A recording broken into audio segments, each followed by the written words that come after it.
At the beginning, we see a blonde, golden-eyed girl.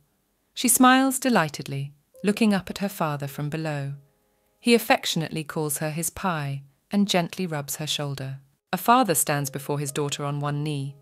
It is a noble knight in armor and red robe, promises his daughter to make her the first lady of this country.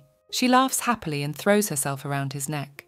He nuzzles her gently in return, pleased with her reaction. But then the vision is replaced by a much scarier one. The girl smiles and embraces a skeleton in armor and a red robe. These were the memories of an adult Reinhard Rinke, who is at the estate of the Marquis of Rinke, in front of her father's coffin. He had passed away 15 years ago. She is called out by a young man, saying that she is boring people because of her endless sobbing. The crown princess cannot behave like this and show herself like this. Reinhard recognizes his voice, turns around and sees that it is indeed who she thought it was. The crown prince, Michel Alankes, statuesque and self-loving. Michel, however, adds, looking at her haughtily from top to bottom, that she's not only a crown princess, but she's also about to have her marriage annulled. Reinhard is still at her father's casket. She can't believe what Michel just said and interjects. He says he's about to make his wish official. She anticipates his words, and indeed, he says that he wants to divorce her. At this, he leans toward her and says this while looking into her eyes full of tears. Reinhard tries not to lose face and respectfully asks if Michel has to say this while standing at her father's casket. She reproachfully reminds him that Father Reinhard died in Michel's place in the war. She can't hold back her anger and tears, remembering that she already told Michel this 15 years ago. And he died because of an order given by Michel himself. She does not understand how dare he speak of divorce right in front of her father's coffin. It was a marriage of convenience, so the Marquis of Rinke had indeed given his daughter the most important title in the Alankes Empire, as promised. The engagement took place when Reinhard was only 12 years old. Since then, she has been crown princess and consort to Michel Alankes. As is common in marriages of convenience, there were no feelings between them. She had to put up with his infidelities. Michel didn't even try to hide them. He had a mistress. Princess Dulcinea of Canaria, taken hostage, took advantage of her position and swayed the crown prince in the direction of her principality of Canaria. Dulcinea asked the prince to stop importing Sarawak desert salt in exchange for her principality's salt. The prince realized that Sarawak would then revolt, but he could not resist her request. In love, he became a tyrant. When Sarawak did mutiny, Michel didn't care at all. When he was reminded that it was the crown prince's orders to deal with this, he said it should be handled by an experienced general. He summoned the Marquis of Rinke to lead the army in Michel's place. Father Reinhard thanked the crown prince for honouring the retired general. But in return, he asked the crown prince for one request, and that was to put a stop to his relationship with the Princess of Canaria. Father Reinhard, a retired general, died fighting in place of his daughter's husband, the crown prince, in a rebellion that started because of the crown prince himself. Still standing at his coffin, Michel continued to mock Reinhard and said that she was to be rewarded for her father's valour and honour. 1,000,000 Alankes and the lands of Helk. Reinhard reasoned that, as a deposed crown princess, she should be grateful for such generosity. The lands of Helk are vast and the most fertile, but she turns Michel down, no matter how tempting his offer sounds. She asks for the life of the Princess of Canaria in exchange for her father's life, because it was her request that got the general killed. Reinhard tells Michel that chopping off Dulcinea's hands will be enough for her. She is not going to take such humiliation from the crown prince now. He becomes horrified, screaming that it is cruel and inhuman. Then she grabs Michel by the pecs, and with a sarcastic look in her eyes, suggests that she can take his head in return. She will chop it off and give it to the dogs. Only then will her anger be appeased. Michel in a rage hits her so hard that she flies to the floor. He screams at her for being rude, insults her and calls her crazy. He keeps yelling that he's going to send an official confirmation of the dissolution of the marriage soon, screaming that she has no right to choose if she's crazy. Reinhard thinks of the lands of Helk, of dying on those lands of opportunity for 15 years. She remembers lying on her bed, sword in hand, and surrounded by wine bottles, mentally begging her father to let her go back in time and kill Michel Alankes. She rushes forward and stabs the crown prince in the leg with her sword, looking at his reaction. He didn't immediately realize what had happened. Michel cried out loudly in pain. Reinhardt mentally went back to her pleas to kill Michel again. She was determined to end him as soon as she had the chance. Michel began to scream for the cardinal, shouting that Reinhardt had attacked him. She shouted back that he dared not speak the name her father had given her, and decided to herself that she would throw him off and go mad as she ought. This is where we learn that Reinhardt has managed to go back in time after all. The self that mourned at Marquis Rinker's coffin when the Crown Prince decided to break up with her, to kill him and avenge her father. We're being transported back 2 months to a courtroom. Reinhardt is on trial for the attempted assassination of the Crown Prince. The Rinker family is stripped of all rights, and all property and lands are taken over by Michel. Reinhardt realizes that she has managed to go back in time 15 years, but instead of killing, she has only mutilated the Crown Prince. She gloats that now he won't be able to do his favourite dances, and starts laughing gleefully, right there on his knees with his hands tied in the courtroom. Michel is furious at this laughter of hers, and yells at her father to do something about it. In response, the Emperor only calmly orders him to shut up. He tells his son that because of Dulcinea, the trust in their family is already shaken, the whole country is grieving for the general, and the Crown Prince is also announcing a divorce. Let him be thankful he wasn't banished from the throne. Reinhardt is sent to the Ruden of the Feldon family. These are the only lands Rinker has left. She thinks sadly that means they want her to die of cold. She recalls that Ruden belonged to her mother. It is a beggarly, desolate place where it snows 6 months of the year. She realizes this is such an ornate sentence of death. At this point, the guards grab her and drag her down the carpeted path. She is ordered to express her gratitude to the Emperor for such a generous descent and to express remorse for her crime. But Reinhardt is not discouraged. She realizes that she will not rest until she has cursed the Alankis. She will survive to the end, even in the ruined lands where they have banished her. She then walks along the snow-covered ground and is escorted by a man. At one point he refuses to go further, to which she turns to him and replies with contempt that since he has taken the money, let him fulfill his duties. It turned out that they had already climbed this snowy mountain a month and a half ago. Reinhardt had made a contract with the man, and he had already fulfilled 2/3 of it. It was too late to cancel it. He is a mercenary, hired by her good maid Johanna to escort her to Ruden. Otherwise she'd have to get there alone. She had wondered at first why he had so easily agreed to go with her on such a long journey, but now she began to understand why. She sent him back and kept moving forward, but he stopped her. She realized that now he was going to demand money for travel expenses. He grinned and demanded that she give him all the money she had, plus her sword.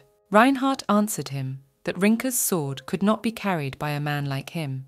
His head would fly from his shoulders. The mercenary replied that he would have time to cut off the head of her, the former noble princess, and put his own blade to her throat. Reinhardt decides she can't waste her father's hard-earned life and throws the bag of money and sword into the snow. She tells him to take the money and get out. Instead, he roughly grabs her shoulder.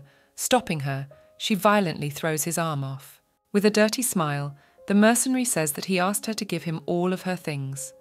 Reinhardt replies that she gave everything, but he says there is something else. He unzips Reinhardt's cloak and says it's a shame to let her go without even trying, smiling even more disgustedly. She orders him to disappear. He instead becomes enraged and lashes out at her with his fists. He yells that she is no longer anything and slaps her hard across the face so that she falls backwards. Grabs her by the hair and yells that he wanted to try the former crown princess, but he doesn't intend to put up with her bickering anymore. Reinhardt won't stop screaming, not shy in her expressions for him to let her go, digging her fingernails into his arm and scratching his bare skin. From the sudden pain, the mercenary abruptly releases her and Reinhardt falls into the snow. He screams that if she hadn't resisted, he would have been gentle with her. He grabs his sword, grinning evilly. She looks at him angrily and fearfully, lying in the snow, preparing to get up and run away. She screams at him that he will regret his action. The mercenary says that no one will worry about the girl in exile. Suddenly his face is contorted with pain and incomprehension. He falls into the snow in front of her before he can say or do anything. The mercenary convulses as Reinhardt tries to understand what happened. The mercenary convulses while Reinhardt tries to figure out what happened. Reinhardt immediately forces himself to stop thinking about it, but to come to his senses and grab his sword. This is a chance to survive. She shouts death wishes and lunges at him with her sword, her only chance to save herself. Hardly believing what had happened, Reinhardt removes the sword from his still trembling body and falls into the snow, exhausted. She notices a certain fruit in the snow. It is bloody, and she realizes that it was the fruit that hit the mercenary in the head. She tries to figure out where her salvation came from. Out of the corner of her eye, Reinhardt catches movement in the trees behind the body and realizes that someone is hiding there. She grips her sword again and shouts that if it is someone who does not wish to die, it must show itself now. Stunned, she sees a child emerge from the bushes. He is probably hungry, overgrown, dirty, with huge, sad and frightened eyes. Reinhardt is amazed. At first she mistook the child for a demon, but now she sees that it is a little man. She tries to understand what a small child is doing in such a place. Suddenly, she thinks of the barbarians on the northern ridge. Her father had told her about them, that they lure people with children and then feed on them all winter long. Reinhardt picks up her sword to be ready just in case the child decides to attack. She tells the child loudly that she will slaughter him if he comes near. The kid is surprised but not afraid and lunges right at Reinhardt and her sword. She yells at him that she's not kidding. Let him stop right now. But the child continues to confidently run at her. Reinhardt loses his patience and hesitantly lowers his sword in front of him. The child intercepts the blade above his head with his bare hand. The blade stops, hitting his palm, blood dripping from his hand. The child stands, gripping the sword blade with both hands, looking calmly into Reinhardt's eyes. She marvels to herself that he didn't even move when he grabbed the sword and cut himself terribly. She tries to wrestle the sword from his hands. Suddenly, the demoness reaches for her face, still holding onto her sword. It takes her hand firmly and aims its sharp teeth at her fingers. Reinhardt has time to think that the child is trying to eat her. But instead, the child takes her fingers in her mouth and runs her tongue over the wound between them. Reinhardt can't remember when she appeared. She realizes she hurt herself killing the mercenary and didn't even notice. It seems she cut herself on her own sword in her haste. She realizes that the child only rushed to her to heal her wound. He had already moved away and was now just staring at her from beneath a mop of hair with his huge dark eyes. Reinhardt asks if he threw the fruit at the mercenary, pointing to a bloody object in the snow. The child can't answer anything, only stifled and lowered his eyes. Reinhardt thanks him sincerely, but he does not seem to understand her speech. She realizes that before she can thank him for saving her, she must first treat his wounds on her arm. But she is disappointed to discover that all her bandages and even the card are soaked in blood that they can no longer be used. Reinhardt thinks that even in death, the mercenary is giving her trouble. At this point, the child is trying desperately hard to tell her something. And she realizes that the moment she killed the mercenary and swore hard, she called out to this child. She decides that the child thinks the swear word is her name and just came at the call. She tries to pat him gently on the head, but he turns away, frightened, and then covers his face with his hands. It looks like he was beaten where he grew up. Reinhardt feels even more sorry for him, and she tries to reassure him that she won't hit him. The child stares at her in amazement as she repeats her words of thanks over and over again and slowly reaches her hand to the top of his head. Finally, she manages to place her palm on his mane as he stares mesmerized at her face. Later, she bandages his arm and hurries him, saying we must hurry before the sun goes down. She looks at the map. It doesn't show well, but she knows which way is Ruden. But then a child shrieks and blocks her path. Reinhardt thinks of those barbarians again, but tells herself not to be afraid. It's just a child who helped her. She decides to calmly ask him which way they should go. She leans over and patiently asks the child, but he persistently repeats no. He points his fingers in the other direction and jogs over there. She yells at him to let him wait for her. She can't walk as fast as he can. 2 hours later, they are on the approach to Ruden. Reinhardt realizes that they would have walked longer according to the map and squints suspiciously at the child. She wonders how he knows the way. She decides to camp here for the night, in a small cave. It's dark, it's snowing. You can't go down the mountain in such conditions. She starts to make a fire, using 2 dry stones. She reasons aloud that she is sure of the road and knows that tomorrow they will reach Ruden. The boy hardly listens to her. He watches mesmerized as Reinhardt builds a fire. Then he walks over to her, picks up the pebbles, and taps them against each other in the same way, knocking out sparks. She sits down in the distance and watches him. She asks him if he is having fun. The child repeats no again. She ironically asks if that's all he can say. His answer is still the same. She thinks to herself that before she goes to Rudin, she should teach him to talk first. Looking at his delight at playing with pebbles, she wonders where the boy came from in these snowy woods, and what he was doing. The next morning, the guards at Rudin's gate heard a strange noise. It was the boy who was breaking out of Reinhardt's arms as she tried to pull him toward the gate. She did not expect the child to dislike the settlements so much. She tells him that even without knowing what he does, she realizes that the child has no guardian, so let him come with her to Rudin. He screams and desperately lashes out. Reinhardt realizes that force will not hold the boy. She tries to think of what they should do. A bread merchant comes out of the city gate, wanting to know what all the fuss is about. Reinhardt grasps at the straw. She decides that the boy can be lured inside the city with food and runs to a merchant, shaking a bag of money. She shouts at him to sell her 2 loaves of bread. Reinhardt buys bread and returns to the child.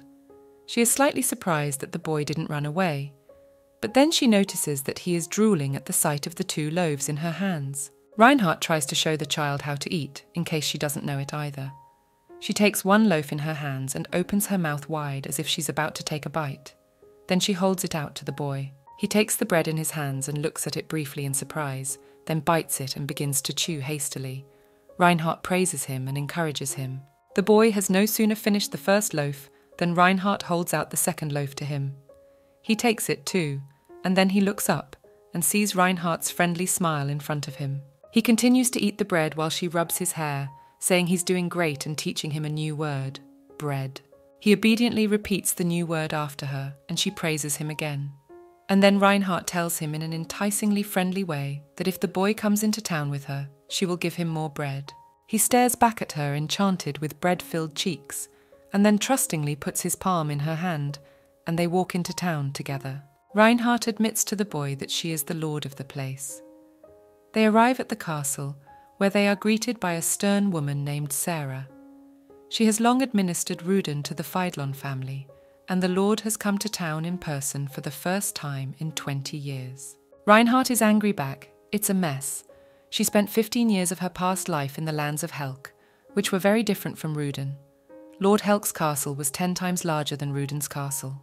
Rudin, on the other hand, looks like it's 300 years old, and the constant cold and hunger and lack of soldiers to defend the land is doing its job. Reinhardt grinned, thinking, no one will invade this territory, so there won't be any wars. But she couldn't imagine that the lands of her mother's clan, Feidlon, would be in such a state. She declares to an apex Sarah that she wants to see all the papers of the previous lord, that is her cousin. Sarah replies that the previous lord did his work without a deputy because he was born and raised in the large city of Belkane, and he only came to Rudin 3 times in his entire life. Reinhardt realizes that Sarah just doesn't want some out-of-town lord meddling in their affairs, but that won't stop Reinhardt. She still has a plan to kill Michelle to execute. She tells Sarah with quiet anger that apparently the former crown princess, banished for her crimes, is too troublesome a lord for her. She starts to retort, saying she doesn't mean that. Reinhardt sharply replies to Sarah that she should give her business advice from now on. She thinks to herself that she will revitalize the land. Sarah replies discreetly that she will help as much as she can. Reinhardt begins with the first request, which is for the boy. She tells Sarah that he saved Reinhardt's life, but he is most likely an orphan. So have him tell her if anyone knows anything about his origins, but in the meantime, have him washed. Sarah summons a maid to take the boy to wash, but she doesn't have time to even touch him. The child dodges out from under her hands and runs away. Reinhardt watched with a smile as the boy ran off, the servants chasing him around the palace courtyard.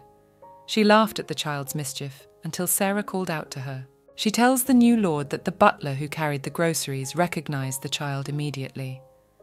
Reinhardt asks what his name is then, if he has parents, and how old he is. Sarah starts to say what clan the boy belongs to, but Reinhardt already realizes she means to say Halona. This clan has fallen because of the barbarian attack. She can't believe it. The boy's name is Will Halona, and he was the mad dog of her worst enemy, Michelle Alanquez. Will Halona has suddenly appeared in the Empire and has become a hero of the Alankes' war. Everyone believes that he is blood related to the barbarians, but Reinhardt knows his true origins, namely that Will is the bastard son of the Emperor. Helona is a small aristocratic family from the north. Lady Helona became pregnant just when the Emperor was touring the northern lands. The Empress was furious when she heard about it. Michelle was enough for the Emperor and herself, and a provincial woman had no right to bear another child by the Emperor. The Empress ordered the entire Hollon family to be burned, so that not a single soul would be left alive. The entire Hollon clan was wiped out, falsely accused of treason. Everyone, even children, pregnant women, and animals, were subjected to the sweep. Everyone thought Will, the Emperor's bastard, was dead. But 10 years after Reinhardt divorced Michelle, when he was 34, he brought Will back. Will fought fiercely, bringing victory in every battle. He took possession of vast lands for his master and earned the nickname Mad Dog for his incredible loyalty to Michelle. All honours for merit in battle went not to Will, but to his master. And when the time came for him to ascend the throne, Michelle Alankes became the Emperor's favourite. Reinhardt was sure she would succeed in the rebellion, until Will came to her Helk lands where the war began, as if always ready for battle. Although Reinhardt had Helk's army and the untold wealth of her lands, she wasn't sure she could stand up to Will alone. And now, in her new reality, she has washed little Will and wipes his head with a soft towel. She laughs and calls him handsome. 3 maids are standing nearby, apologising to Reinhardt for not being able to help her get the boy cleaned up. She's not angry with them. He won't let anyone touch him. Only Reinhardt. So there was nothing left for her to do but take care of him herself. She lets the servants go, and meanwhile she herself looks thoughtfully at the boy and tries to realise that this is the same Will of Helona. She can barely contain her rage and clenches her trembling hands tightly into fists. She told him with a smile that they had finished washing and now he could go to the dining room and ask for bread. Will was very happy and rushed to the dining room. He closed the door behind him and clenched his face with his hands. If this kid really is Will, he'll be on her side this time. She cries, unable to hold back tears of hope. This time she can get revenge on Michelle. Her main goal may come true. Reinhardt mentally asks her father if he has purposely granted her the opportunity to go back and start a new life, only for her to meet little Will Helona in it. Yes, she decides, this is only the beginning of her new journey. When there is a knock on the door, Reinhardt wipes away her tears and sees Will peering cautiously out of the ajar door. She decides to herself that in this life, Will Helona will be by her side and not her worst enemy. The boy runs up to her with a beaming smile and holds out the bread. She tells him that he will be by her side from now on, that he will be her knight. Reinhardt gives him a new name, so he's called Wilhelm. That way Michelle Alankes would never get to this child. She ruffled his hair affectionately. It is later revealed that Will, despite his small stature and skinny build, is a full 16 years old. Reinhardt braids his hair behind his back as he sits at his desk learning to write. Sarah stands by and apologizes for not being able to help Reinhardt with the baby again. She replies that it is not Sarah's fault that the boy is afraid of people. Reinhardt moves on to more important problems now. They need to distribute food and things to the residents for Thanksgiving. Winter in these parts is merciless, and if the Lord doesn't help the villagers, they may starve to death. Reinhardt stands by the table and looks at the lists. Salt, flour and dried beans, but flour is too expensive. Suddenly she gets the idea to grow corn and make flour from it, because corn can grow even here. Sarah replies worriedly that it's a good idea, but they simply don't have enough manpower to do the job. Reinhardt doesn't believe it, for there are 100 soldiers everywhere. But Sarah says that even if they counted all the young men, there wouldn't be 100 because of Ruden's small population. Sarah continues that maybe the capital does eat fat turkey for this holiday, but Reinhardt finishes for her that they won't find it in Ruden. Sarah agrees and says that perhaps Reinhardt can eat wild goose if the captain can catch it on the current hunt. With a bitter chuckle, Reinhardt asks Sarah if anyone is coming to the dinner party. She replies that the Lord has not visited the city all this time. Reinhardt says that if he doesn't come this time either, Sarah is free to go. Later, Reinhardt seethed to herself that the obscenely poor Ruden was very different from the Helk lands where she had lived in her previous life. There were 3,000 soldiers there, and she could change hundreds of carpets and blades every year. Not like here. She continues reading the documents. It says that this year Ruden's soldiers were given 1 sack of dried apples as a reward. Reinhardt couldn't help but curse loudly, and Will turned to call out. She apologized and said she hadn't called him. It was an accident. She decided not to swear in front of the baby, but sometimes she can't help it. She apologized again, and he responded with his usual no. Then she asked him to show her if he had done the homework she had made up for him. With the boy in his arms, Reinhardt reads what he has written during their conversation with Sarah, and sees that he has written down the key words they spoke: corn, flour, soldiers. She jokes that maybe she should appoint William as secretary. She praised him and patted him on the head. Reinhardt realizes that it is very difficult to find a teacher for Will in Ruden, partly because there aren't many people in town with enough qualifications, and partly because someone started spreading rumors about her. She walks with Wilhelm through the city and hears in the back that she, the new lord, is the former crown princess who went mad over the loss of her father, attacked the prince, and was exiled here as punishment. So, Reinhardt decides, she will have to teach the child herself. Fortunately, Wilhelm is a smart enough boy, but there is no one who can teach him sword fighting. She imagines him attacking a soldier with a sword, and then happily running to her, throwing the sword away. Reinhardt ponders, looking at the diligently writing boy, that Michelle had quickly found him a teacher. Michelle knew for a fact that Will was the Emperor's bastard, but Reinhardt can't yet figure out from where. She thinks that since the dim-witted Michelle found out the boy's origins, the method must have been simple.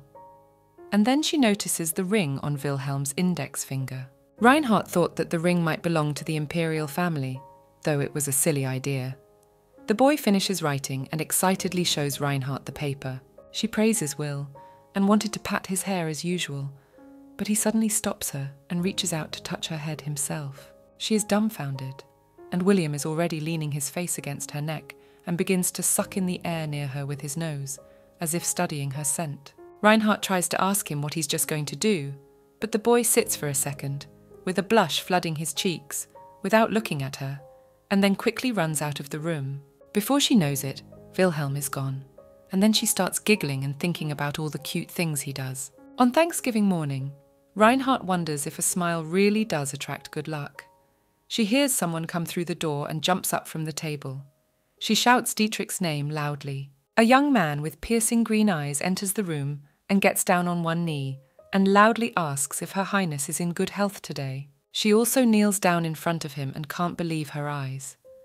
Her eyes fill with tears as he apologizes for knowing too late about what happened to her. He says that he went after her as soon as he learned that she had left the capital of the empire alone. She stops the stream of apologies and tells Dietrich that she is grateful to him for coming to her already. She tells him that they are on close terms. Meanwhile, Wilhelm, having overheard the conversation, quietly peeks at them, turning around at his desk. Dietrich Ernst had been Reinhardt's friend since he was a child. Growing up, he also became one of the general's knights. He trusted Dietrich more than anyone else. For a while, Reinhardt was even in love with Dietrich, and now he stood before her and told her how he had walked to her. Dietrich had not expected it to be so cold in the northeast. Feigning to wipe away a tear, he jokes that as he passed the last mountain, he wandered in search of Her Highness, who might have been covered in snow. She tells him that she is no longer the crown princess. Dietrich, however, sits down on the edge of the table, keeping a joking tone, and asks what she should be called now. Meanwhile, Reinhardt briefly sends Wilhelm out of the room. Flirting slightly, she reminds him that before her marriage, he called her my lady. Intimately bending down to her, Dietrich quietly tells her that now she has a title and he can call her Viscountess. Reinhardt tisks and tells him to call her at his discretion. He admits to her that everything here is better than he imagined. He was worried that the land would be completely depleted. Reinhardt almost gives himself away when he answers and starts to compare her time in Rudenna to the time when she was ruling Helka. But she bites her tongue and compares it to her life at the palace. Dietrich, without paying much attention, asks what she intends to do in the future. Reinhardt is surprised by his interest and asks him directly about it. Dietrich apologizes for crossing the line. She asks him to offer her ideas, if any. He tells Reinhardt frankly that he is sorry that the crown prince has lost her. She answered nothing, and they sat in silence for some time. Reinhardt reflects on the fact that if Dietrich had appeared to her a year ago, she would have thought that he was simply interested in her well-being. But he had arrived 3 or 4 months after the exile, followed her straight to Ruden. For now the crown prince was still recovering from the wound Reinhardt had inflicted on him, and all the lords were grovelling before the emperor. And here Dietrich comes straight to the banished crown princess. Reinhardt asks him directly if he was kicked out of the city, or if he left willingly. He replies, non-seriously, that if he had to choose, it would be the second option.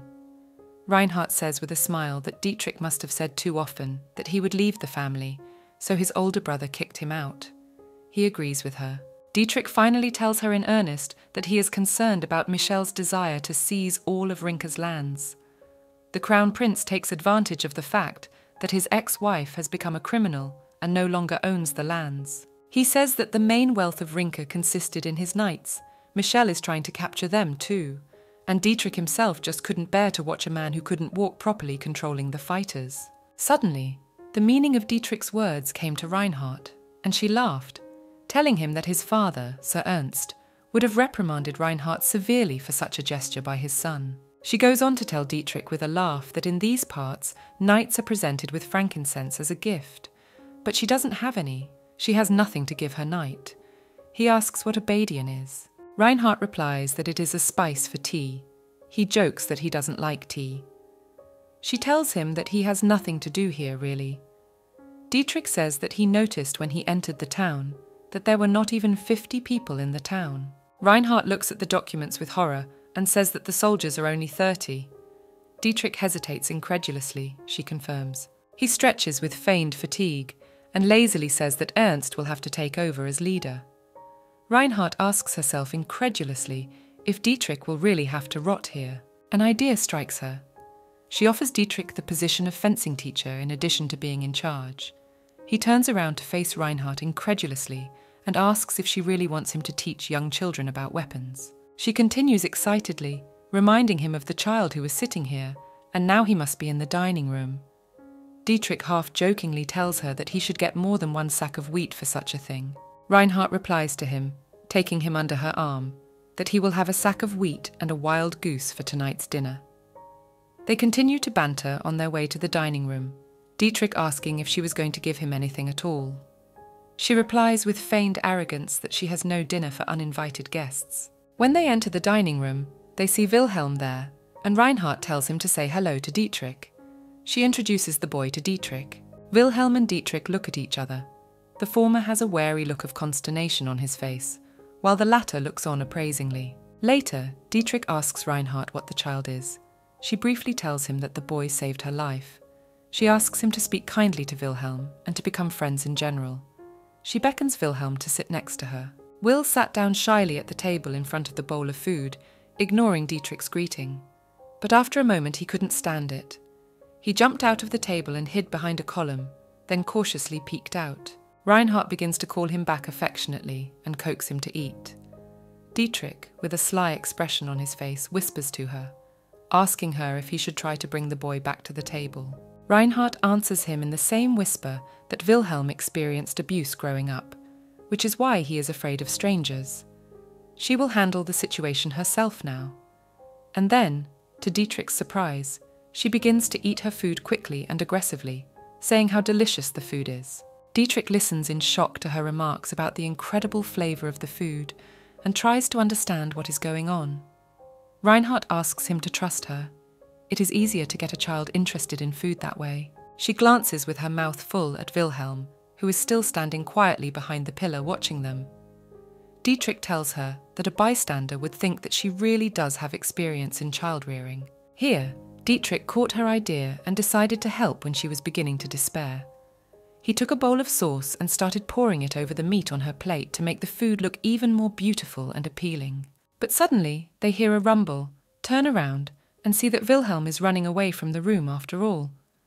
Dietrich again offers to bring him in, but Reinhardt replies that after fasting for a few days, the boy might get bolder. Now the two of them need to eat. This may be the last dinner party of the year. After a while, Dietrich and Reinhardt are standing in Wilhelm's room. The boy has hidden under a blanket, lying in a ball on the bed. Reinhardt sternly reprimands him that he has not left this room in 3 days. She reminds him that he hasn't eaten anything in all that time and asks him why he's been acting like this. The answer is the usual: he hasn't. She threatens him, saying that if he doesn't come out of his cocoon now, she will punish him. Reinhardt turns to Dietrich and asks, "How can you threaten a child like Wilhelm?" Dietrich asks how old the boy is. Hearing the answer that he is 16, he can't help but swear. In response, she menacingly asks him if he just swore at his mistress. Dietrich apologizes on his knees. He was just surprised that the boy was 16. He's so small. Reinhardt agrees with him. She too doubts his age because of his size. But Dietrich tells her that there are small and frail teenagers everywhere, and many knights who have become emaciated due to malnutrition. Then why does Dietrich doubt the boy's age? Asks Reinhardt.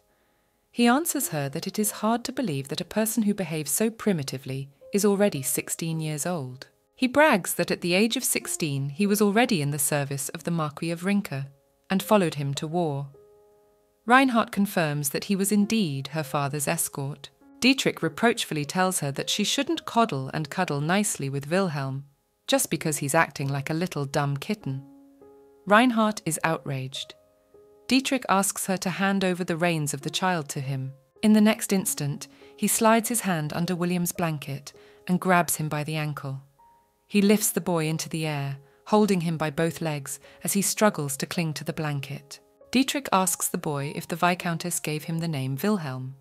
He warns him that if he behaves in this way, he will never become a man worthy of the name. Wilhelm listens to him with clenched teeth and still clinging to the blanket. Dietrich unclenches his hands sharply and the boy flies back to the bed. While Reinhardt is indignant, Dietrich thoughtfully repeats that the boy is 16 years old.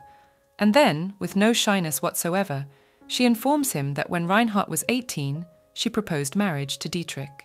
Reinhardt is furious. She screams at Dietrich that he is crazy, that he could tell the child everything, and why he is even talking about it now. And then they notice that Wilhelm sat down on the bed with his feet on the floor. Dietrich praises him wryly, saying that even though he looks like a child, teenage boys are sneaky, and then asks if Wilhelm will be hiding and peeping on Reinhardt the same way in a couple years. Wilhelm answers in the negative in his usual way. Dietrich is not gentle with Wilhelm, and orders him to look at him with respect, for this is only the beginning of the lesson. He gestures for Wilhelm to get out of bed. We see little Reinhardt. She is climbing a plum tree, and from below, Dietrich yells at her to come down. She yells back that Johanna wants to make plum jam for her, and this plum tree is growing in the perfect place, so let him wait a bit. She climbs higher and higher, but suddenly her foot finds no footing. She slips and falls down. Fortunately, she is caught by the strong arms of Dietrich, who was waiting for her at the bottom. She stares at him for a long moment, amazed at his strength and speed of reaction, and he only smiles back and asks if she's okay. Back in the present, Dietrich drags Wilhelm by the scruff of the neck, while Reinhardt runs after them screaming. He calmly tells her that men know how to talk to each other. She yells at him that Wilhelm is still a little boy. Dietrich turned around, looked at Reinhardt in surprise, and asked if he should just spank the boy then and return to his manner. She hesitated, and for a few moments they just stood there, looking at each other.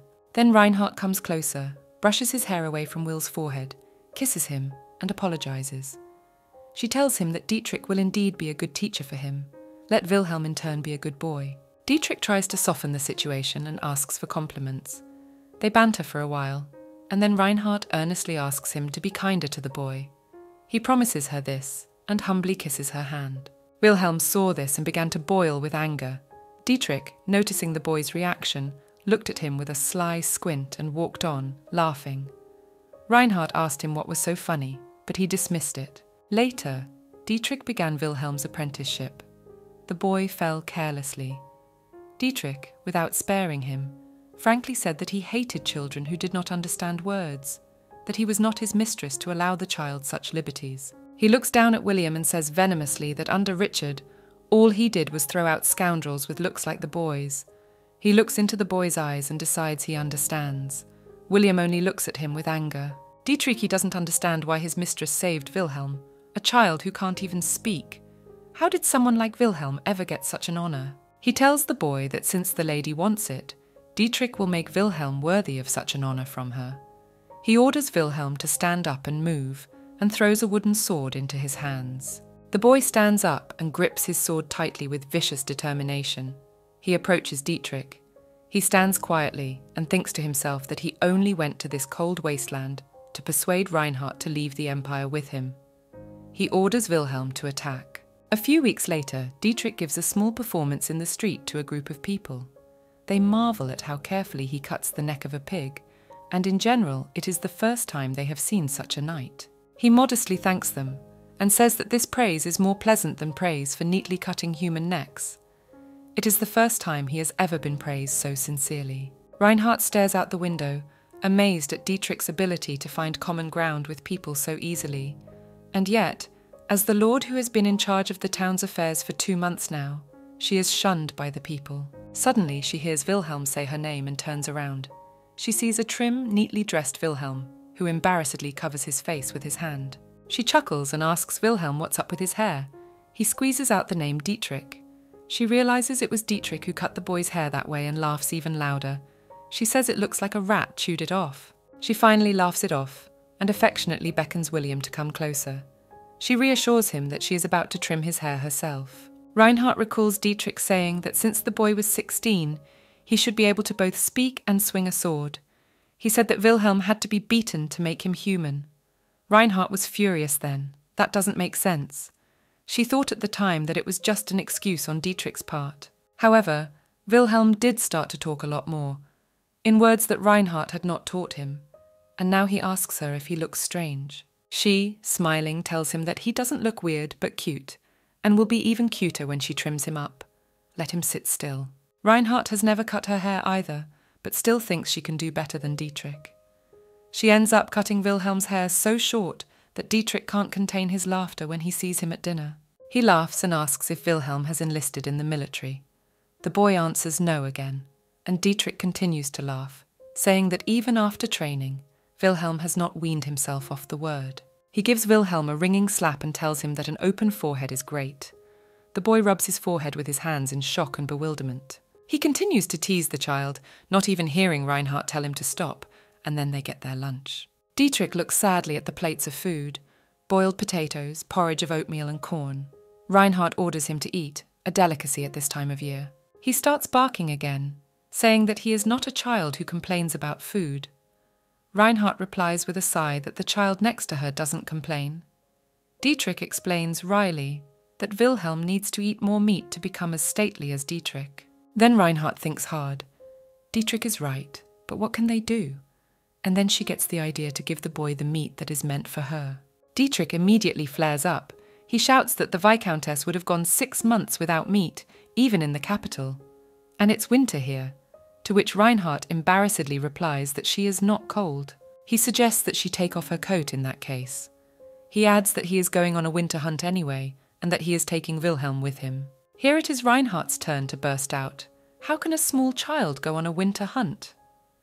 Then Dietrich asks Wilhelm if he is too young for such a thing. He shakes his head vigorously in response. Dietrich laughs, and Reinhardt looks at them anxiously. In the end, Reinhardt decides that because there aren't even enough people to guard the castle, there's really no other way to get meat, so she lets them go, and only asks them not to die from being stabbed by a deer's antlers. At night, Wilhelm stands by a bucket of water and looks thoughtfully at his toothbrush.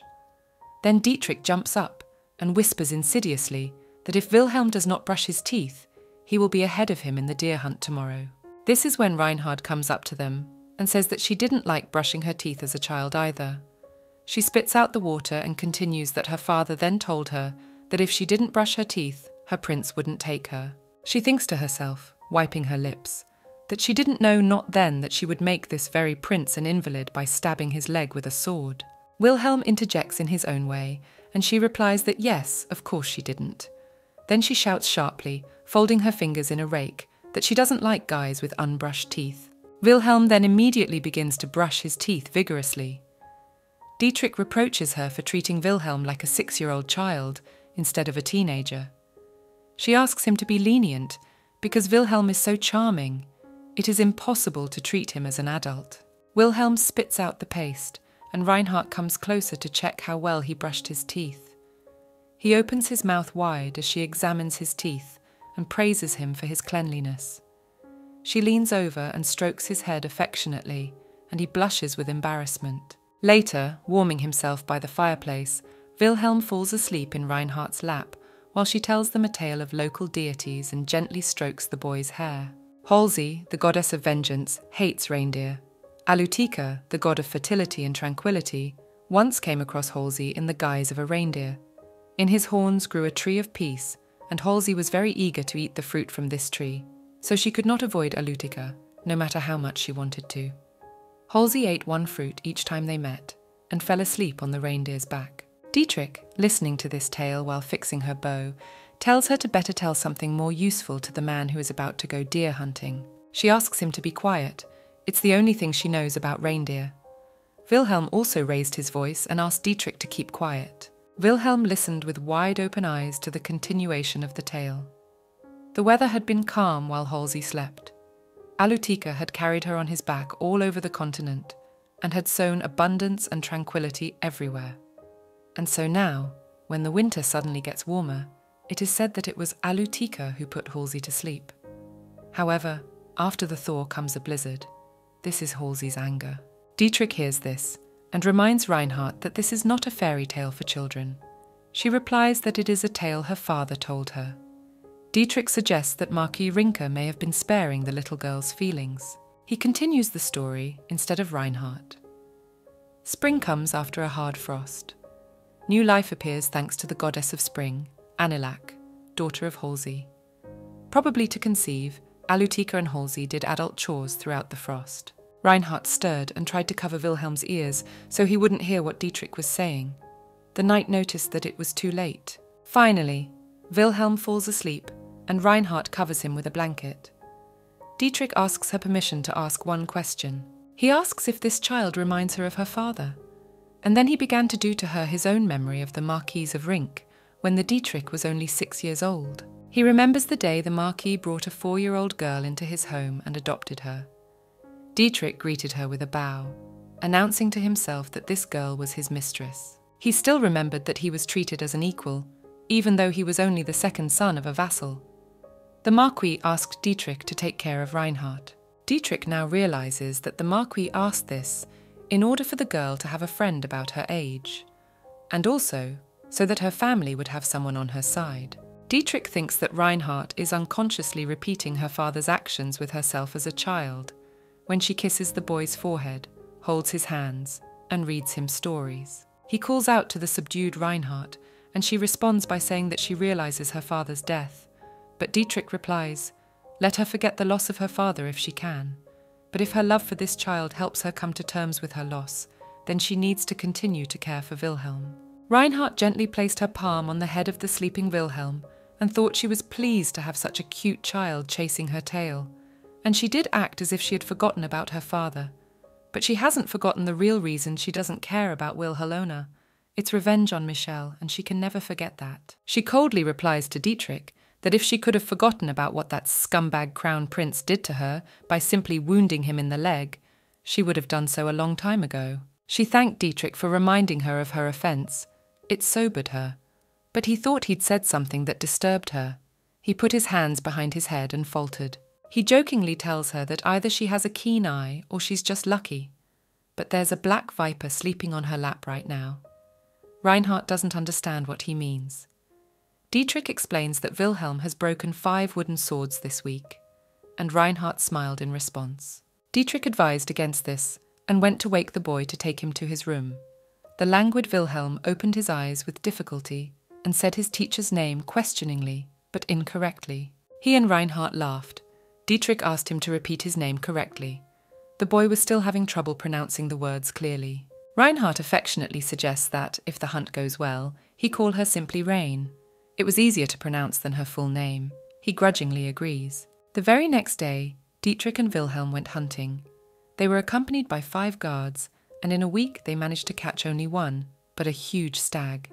They say that the head of the deer was cut off by Wilhelm himself. And that winter, Except for a couple of severe blizzards and a dozen residents forever lost in the snow, all was quiet in the town. 2 months after the hunt, Reinhardt remembers, looking gloomily out the window, that in 3 years a great forest fire will rage in the northeast. It is always cold and dry there, and the danger of fire is always present. But the scope of the Reelan Mountain fire is different. That fire will take over a year to extinguish. The northeast will be almost completely destroyed. It will also be an opportunity for Michel to regain the trust of the people, because his father has lost it. The only reason for this fire growth is the combustible mud peat buried in the Ryland bogs. Fallen leaves, soil that has accumulated over time, and also floating substances in the bog harden and become this combustible coal. And no one, except now Reinhardt, knows the amount of peat in the bogs. She reasoned that we need to prevent fires, so we need to collect mature peat. This will also increase their capital. The problem is that she doesn't own the Ryland bogs. Her thoughts are interrupted by Wilhelm, who calls her by the shortened version of her name. She turns around, smiles happily, says she hasn't seen him in a long time, and sees a visibly older Wilhelm. She asks him why he has come. He says, looking down at the floor and rubbing his sleeve, that Dietrich sent him, and that he wants to talk to Rain. Reinhardt responds sternly to this by saying that during a conversation, you should stand next to and look into the eyes of the person you are talking to. He nodded in response. Rein thought that Wilhelm still wasn't good enough at talking, even though he had spent 1 season with her. In other lands, that would count as 2 seasons. Though on the other hand, she thought, since a child is taught everything by his parents, it's not such a long period of time. She added to Wilhelm that he should communicate politely with Dietrich. Will turned his head away sharply with annoyance. Rin strokes his cheek with a gentle finger and reproaches him affectionately. He's at it again. Dietrich is his mentor, and must be addressed respectfully. She thinks about the fact that she and Dietrich haven't had a private conversation in a long time. The knight had spent the entire winter with the boy, keeping him on the plaza to pay for all the deer he had eaten. Raina sometimes called Wilhelm to her room, the warmest in the castle, on particularly frosty days. This made Dietrich terribly angry. His ex-wife, even if deposed for a crime against him, could not drag this boy to her room. Rumours would spread around the neighbourhood. Rain agreed with him, but she thinks he's too hard on Wilhelm. Apparently, Dietrich sees the boy as a sort of little brother. And then she noticed that Wilhelm had matured a lot. She appreciated the work that Dietrich had done. The boy now had broad shoulders. The scars on his face were gone. She was pleased. But even more, she liked his mature face. Rein gently touches his face with one hand and remembers the one time in her past life when she met Will Helona. Then at lunch, she gave him advice to destroy a man named Michel. It would make his life easier. She considers his scar on his eyebrow. She's seen it in a past life as well. Rein doesn't understand how this child could be the same Will Helona. He calls out to her and she pulls her hand away fearfully, apologizing for being too close to him. But he suddenly asks her, glancing furtively at her, what's the big deal about being close to each other? And then she remembered Dietrich's advice. He had told Rein, while Wilhelm was hiding behind her skirt, that she should stop the child if he suddenly started talking informally. And she had asked him the same thing in return that Wilhelm was now asking her. She laughed and replied to Wilhelm that there was really nothing wrong with that, and reached to take his hand. But Wilhelm got nervous. Rein jerked her hand away again, too close to him. He answered in the negative and grabbed her arm himself. Suddenly, he drew her to him and pulled her tightly against his chest, hugging her with both arms. She doesn't understand why he's acting this way, and complains about her dress being too light and thin, where he can feel every touch. Raina feels the heat coming off the boy, probably because he's just come back from a training camp. Wilhelm pulls back a little and looks her straight in the eye. He asks her why she is embarrassed. She waves it off and says that who else could be closer to her if not Wilhelm. They snuggle together again. Later they go to Dietrich's stable. She asks him what is the matter, and he reluctantly tells her that he has received an order to be conscripted. She wonders how the order reached these lands. Dietrich replies that he himself is surprised, but yes, it did. Rin assumes it is because the authorities hate her. Dietrich replies that maybe it's partly about him too. And the worst part is that the number of conscripts is 30. That's literally the whole of Ruden's army. Dietrich adds regretfully that in addition to all of their army, he too has been conscripted. He was the only one officially called up as a knight. In the Alankes Empire, the lords were given conscription orders every winter, all because of the starving barbarians coming down from the north every winter. And in this case, the lords had a choice: give the emperor soldiers or pay off with money. Most lords choose to pay because paradoxically it costs less and is simply more convenient. Except Ruden doesn't have that kind of money. Ryan is talking to Sarah while standing in the winter yard. She asks how many people from Ruden have been drafted before. She replies that it's usually 10, given the size of the area. So, Rin thinks, 3 times as many have been called up this time, and 1 knight on top of that. She realizes that she can't just give them all her soldiers. The point is that in spring, predators have cubs and come out to human dwellings and sometimes attack people. Therefore, the city needs to ensure maximum safety. Rain tensely reasons that if all the soldiers were given to the Empire, there would be no manpower left in Ruden at all. She asks the approaching Dietrich how the capital knows he is in the north. Dietrich shrugs his shoulders and says that apparently rumours spread throughout the neighbourhood. He recalls that on the day he left, a very large number of people gathered outside his house. Dietrich is one of the Empire's most prominent knights, having fought shoulder to shoulder with the Marquis of Rinke on more than one occasion. Rain believes that it was Michelle who spread the rumour that Dietrich had gone to see her in Ruden. He wanted Dietrich dead on the way. Ryan gives Michelle a firm booing, then consults with Sarah and Dietrich about whether Ruden should ask the neighbouring lands for help. Maybe if he asked his neighbours for help with the number of conscripts, they wouldn't refuse. Dietrich cuts her off abruptly, saying that the neighbouring lands are also in hot water because of Ruden. It turns out that he has already asked the neighbouring Nadantine settlement to send them half of their troops and a couple of knights. But they only have 2 knights, one of whom is the Lord's second son, and the first son died due to illness. The conclusion is that Ruden just needs to pull himself together, grit his teeth, and hold out without soldiers for a while. Reinhardt is furious. She unrestrainedly swears so loudly that her voice echoes throughout the castle neighbourhood. Michelle dares Ruden to cut off the air. Dietrich meekly agrees with her. But Dietrich doesn't think this is a dead end. He proposes to still send 1 knight from Ruden, not Lord Nadantine's son. Ryan doesn't know what he means, because among all the local knights, only Dietrich has an official title. He says that he does, but he will not be the knight. He turns slightly to the side and directs his gaze somewhere. Rin moves closer and tries to see where he is looking. Then she sees Wilhelm practicing sword fighting. Rain starts to say that she can't believe Dietrich's decision, but he interrupts her and says that Wilhelm is excellent with weapons. Rain refuses because Wilhelm can't go there, and she starts wailing that he's still a child. Dietrich looked at her with a sigh and said that he himself had entered the battlefield at the age of 16, and a man with a look like Wilhelm's would not let himself be killed. He asks Rin if he's wrong, but she abruptly turns away from him to face Sarah. Dietrich continues, saying that a few days ago the boy broke his sword on the chief of the guards. He is growing very fast, having already changed 3 sets of clothes over the winter. He continues to exhort Rin. The villagers will revolt if all the guards go to war, and Wilhelm is destined to be a knight. Have her send him as a knight from Nathandine. Carefully adjusting the shawl around her shoulders, he tells Rin that he understands how much she treasures the boy.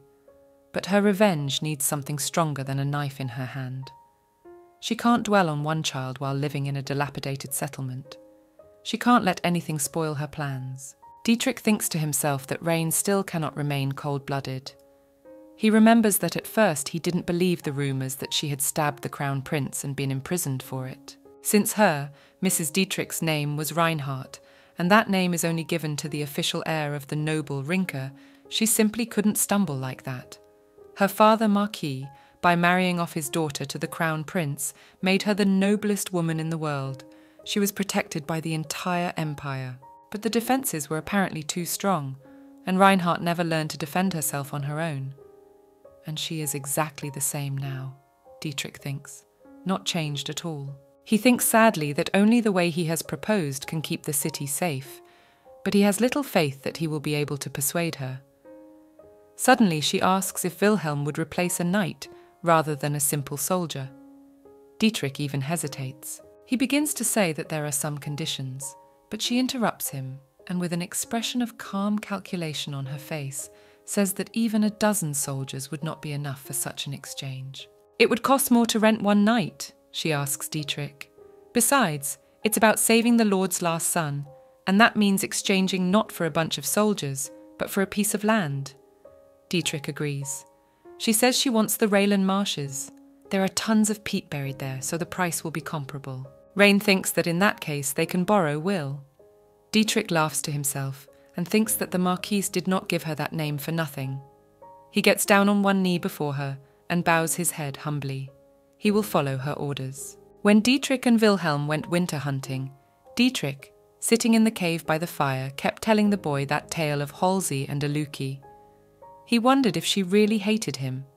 He concluded that she did, because he was interfering with her work and always trying to lull her to sleep. Wilhelm objected, for Aluki loved Halsey. Dietrich agreed with this, for they later had Anilak. The boy thought for a moment, then suddenly asked what happened after Anilak was born. Dietrich wondered that he wondered how it had ended. Dietrich had no reason not to tell, and he continued. The goddess Halsey was always very busy. The flow of people seeking vengeance never ceased.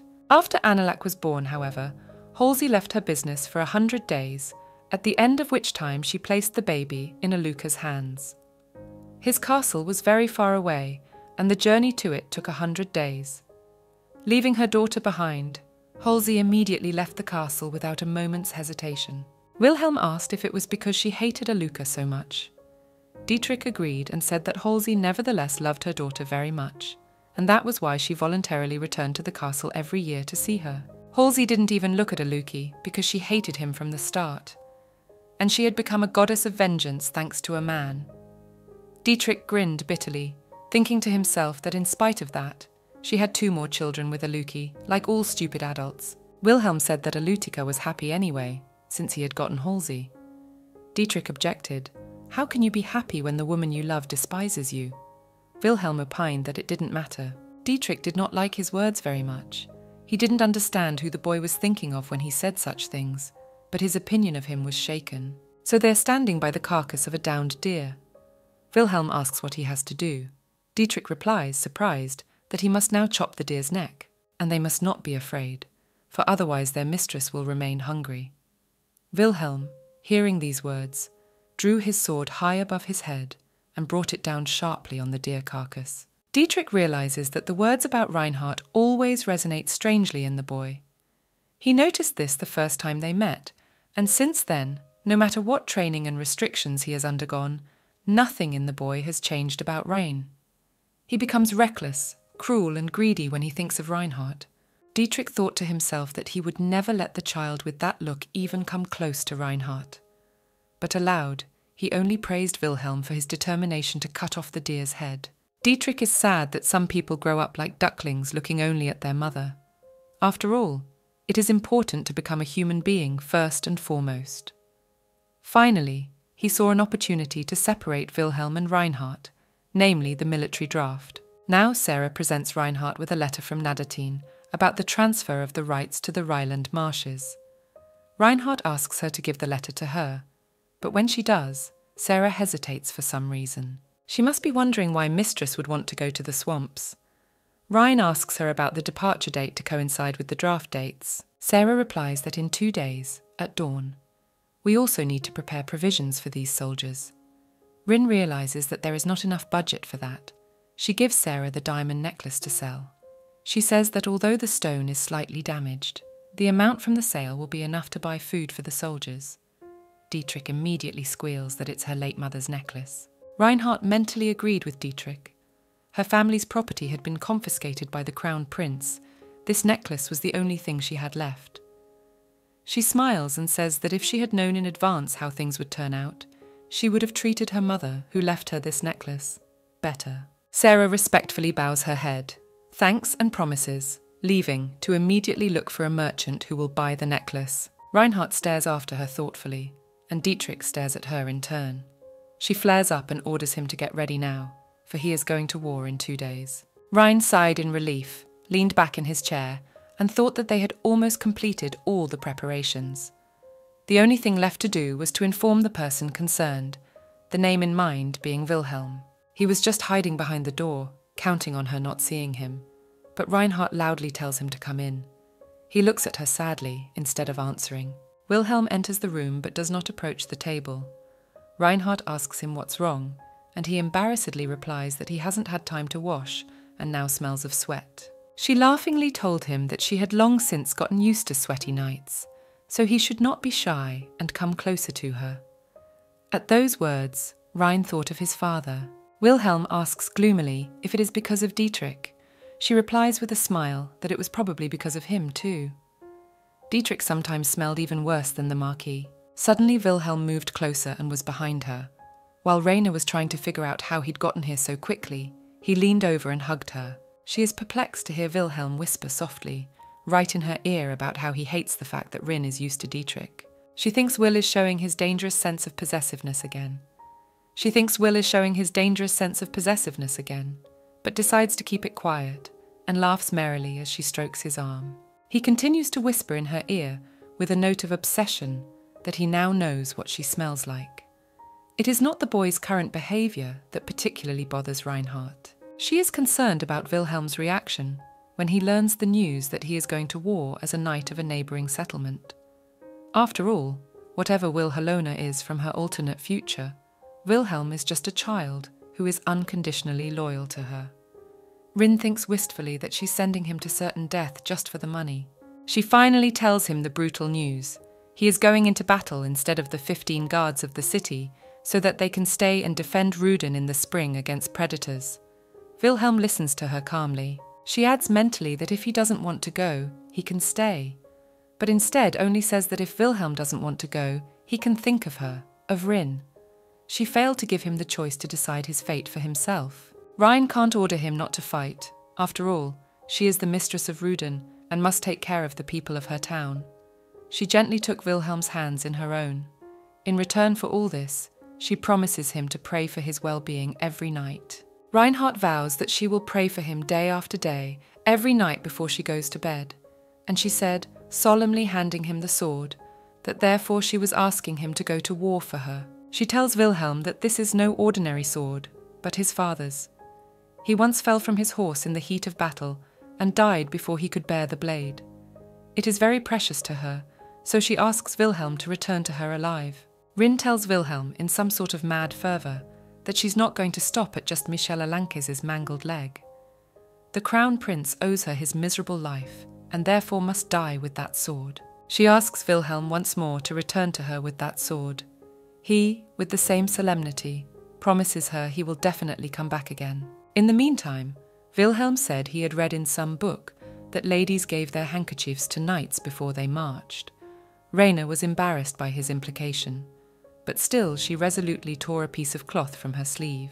Wilhelm is taken aback, and she explains that she doesn't have a handkerchief and there are only a few weekend dresses, so it's a pretty broad gesture on her part, and Rin ties the cloth around the hilt of the sword.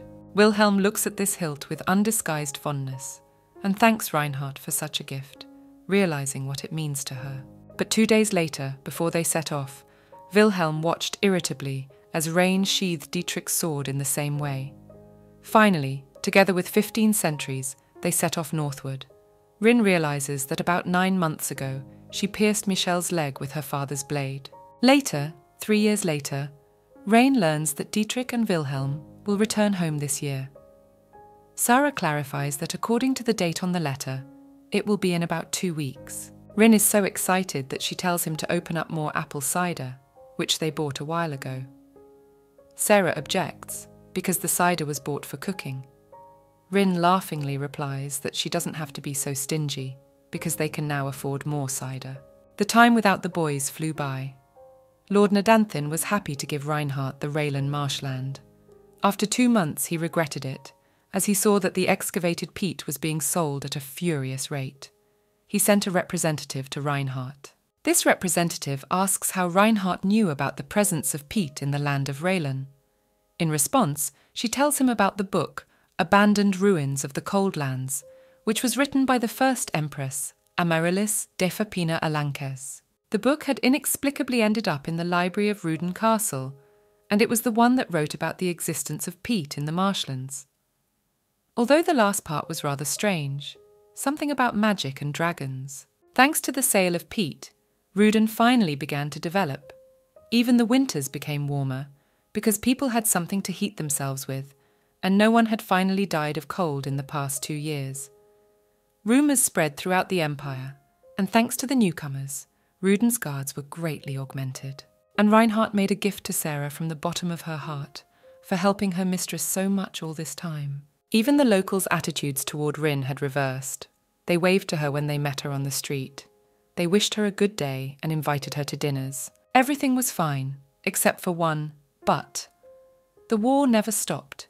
Usually the battles with the barbarians began in the spring and ended in the height of summer, because they had to harvest their crops. This time, however, the war had been going on for 2 years in a row. William killed the chief's son, and Lord Nadatine received incredible dividends. And the barbarians were so enraged that they abandoned the harvest and continued the battle. Reinhardt reasoned, reading the letter from Dietrich, that the situation was not hopeless anyway. Again, because of Wilhelm. The boy is not even 20 years old, and he fights his enemies like an experienced warlord, for which he has earned the nickname Mad Dog. In his letter, Dietrich reports that the Margrave of Glensia offered Wilhelm money if he would submit to him. The Margrave was upset, but said he would not leave the Marquis's daughter Rinka. Since Wilhelm was almost always on the battlefield, Dietrich wrote to his mistress mostly. He wrote that despite his inattentiveness in battle, the boy had become an excellent knight. But a soldier, in the literal sense of the word, from Wilhelm is worthless, because he cannot get along with the rest of the team. Rain reads that such a first pupil at Dietrich's is an embarrassment to all the Ernsts, and all because she raised Wilhelm that way. In his last letter about a year ago, Dietrich wrote that 6 of the 7 barbarian chiefs were dead, so the war was nearing completion. The barbarian tribes have also been destroyed, and now they are marching farther north, in pursuit of the last chieftain. It will be harder for them to contact Reinhardt. Dietrich writes that he learned from his brother's letter that he had a child, so he asks Rain to give him a leave of absence from military service to see his nephew. Rain laughs and promises to give him 3 days off. Then she saw something else in the envelope besides the letter from Dietrich. It was a note on a scrap of cloth from Wilhelm. He had written that he thought of Rain every day when he looked at his sword. She is touched, bows her head, and tears drip from her eyes onto the letters. She feels that she misses the boys very much. On the evening of the same day, she receives bad news from the battlefield. At first she hopes the news is good, but no. One of her closest people has died at the front. Rhine can't believe it. She asks the messenger to explain what happened. The messenger replies that all the forces of their army were concentrated on the outer border, a situation that changed in an instant. Reinhardt simply can't believe what is being said. Outraged and horrified, she clenches the hem of her dress into her fists. The messenger goes on to say that the barbarians were closing in on them from both sides, and that friendly reinforcements were unable to reach the outpost Dietrich occupied. Wilhelm was late to learn of Dietrich's encirclement in the outpost. He quickly dispersed the barbarians surrounding him and rushed to the knight Ernst. However, he came face to face with the last leader of the barbarian forces. For this reason, the battle lasted much longer than they had originally anticipated. And when William finally cut off the barbarian's head, the sun was already dawning in the east. Reinhardt, no longer holding back, sobs. This was the price at which the Empire ended the war with the barbarians. This was the end of Dietrich's life, bravely fighting alone against a crowd of besieging enemies. She remembers laughing so merrily just this morning as she read his letter. But it turned out that he had died a week ago. She blames herself for smiling so happily while reading a letter from a man who had already died. She threw herself to her knees, unable to keep her feet from the unbearable pain. Sarah and the messenger also bowed their heads, hiding their tears. Rin can't believe that the little boy who used to lie next to her on her bed as a child and listen to her father's stories is dead. She bitterly realizes that she is now alone. The people who loved her most and whom she loved even more are now dead. All because of one single scoundrel who is so careless with human lives. Rin blames herself. She sobs and thinks that Dietrich died because of her. The long-awaited day of the return of the brave soldiers arrives. A little boy runs to the knight, clad in lats, and tearfully throws himself into his arms. Friends meet friends. But then the joy is overshadowed by the appearance of Wilhelm, who follows the coffin of his mentor. People whispered, wondering if this was Mrs. Reinhardt's favourite child. The women whisper to each other that the sight of him makes them shiver. No wonder, since he's been in the war for 3 years, they say to each other. One of them shuts the other up and tells her to watch her tongue, because he's Knight Wilhelm now. They say this guy put up a decent resistance to the enemy troops, which means that Mr. Ernst is in that coffin. Suddenly Wilhelm stopped and saw the grieving Rainer in front of him. He rushed to meet her, but she rushed past him. Rain stops at the coffin, lifts the lid, but it's empty inside, because not even Dietrich's body could be found. The guards start whispering about what they are ordered to do in such a case. Rhine angrily wipes away her tears, thinking that no one should see her crying. He stands up and loudly greets the homebound. She announces that they will all be paid handsomely for their services in the war. She will also give their families land for farming, free of charge for 10 years, and there'll be a feast so they can eat enough. The whole town is abuzz, happy. The war is finally over. Hats, helmets and confetti flying into the sky. There are cheers everywhere. People are cheering and hugging each other. Everyone is incredibly jubilant, except for 2 people, Wilhelm and Reinhardt. Later, at the cemetery, Dietrich's older brother, Baden Ernst, tells Reinhardt that there was not a single thing found to put in his coffin. He refuses to accept an empty coffin. And since Dietrich died as a Knight of Ruden, he will be buried here as well. Baden added that Dietrich chose Reinhardt himself, and this is the consequence of his decision alone. In the evening, Reinhardt throws herself on the bed. She is very tired. The post-war business, the funeral arrangements for Dietrich and the arrival of his brother had exhausted her. For some reason, unknown to anyone, even the heir to the Glencia family had arrived, and he was completely insane. Since the day the soldiers returned home, Rin has not spoken a word to Wilhelm. She blames herself for the fact that the child who loved her so devotedly fought bloody battles for over 2 years. He shouldn't have done that. She decides she has to call him. But first, she has to change her clothes. And then there is a knock at the door. Ryan decides it is Sarah, complaining to the manager that she can't move a finger because she is tired and asking for help to change her clothes. She is lying on the bed with her back to the door, unaware that Wilhelm has entered the room. Ryan says that the zipper in the back isn't unzipping properly, as she must have been in a hurry this morning, and asks for help. Wilhelm willingly leans over to her, touches her exposed shoulders, and asks if she's asking the right person. Realizing it's not Sarah at all, Ryan abruptly puts the dress back on and sits up in bed. She hadn't expected him to come, and now she was surprised. She looks at him and thinks he's not the good boy she thought he was 3 years ago. Now this man is more like a predator in the woods, and no matter what his gender, he is inherently dangerous. As if nothing had happened, she admits that she was expecting Sarah, not him, and motions for him to sit next to her. At the same instant, William is suddenly right next to her and pulls Ryan sharply against his chest. She looks at him and wonders when he got so big. She remembers how nice it was to cuddle with him when he looked like a baby. Guilt comes over her. She remembered what she'd been told about Wilhelm, as if he had guarded Dietrich's empty coffin for 3 days straight. She realized that this must be the first separation in his life. He has been through so much because of her. She sincerely apologizes to him. Rain hugs Wilhelm and says that her heart hurt like hell when she saw Dietrich's coffin, even though she thought she was ready for it. She didn't push Wilhelm away out of spite, but she shouldn't have done that. Wilhelm soothingly strokes her head and tells her it's okay. He asks that Ryan just tell him that she's glad he's back. Rain asks herself in bewilderment how she could have compared such a gentle young man to a predatory beast. She tells Wilhelm honestly that his return is a great happiness for her. He confesses to her that he missed her. Ryan responds in kind and thinks to herself that she made Wilhelm like that. He asks Ryan to keep talking. She has no idea how much he missed her. The long nights on the battlefield, he thought of nothing but her. The next day, Glencius's heir, Fernach, comes to her and asks her to give him William for 100,000 alanke. Rin asks with lazy wistfulness why so little. Fernach is taken aback. Glencia comes from the places where the war with the barbarians began. He says 100,000 could provide for Ruden for decades. Reinhardt kept wondering why this guy was still in town, even after the funeral. but now realizes he had an ulterior motive. She tells him, tucking her foot in, that even though she is Mistress Ruden, he should realize who she was before she arrived here, namely the Crown Princess of the Empire and daughter of the Marquis of Rinka. There are 2 ways to transfer a knight to another clan. The first, by paying money to the master and taking the knight with him, and the second, by the will of the knight himself, by means of a chevalier's oath. Reinhardt realizes that Wilhelm has already rejected Fernach's offer, so he comes to Ruden's mistress, even though she has already decided that she too will refuse.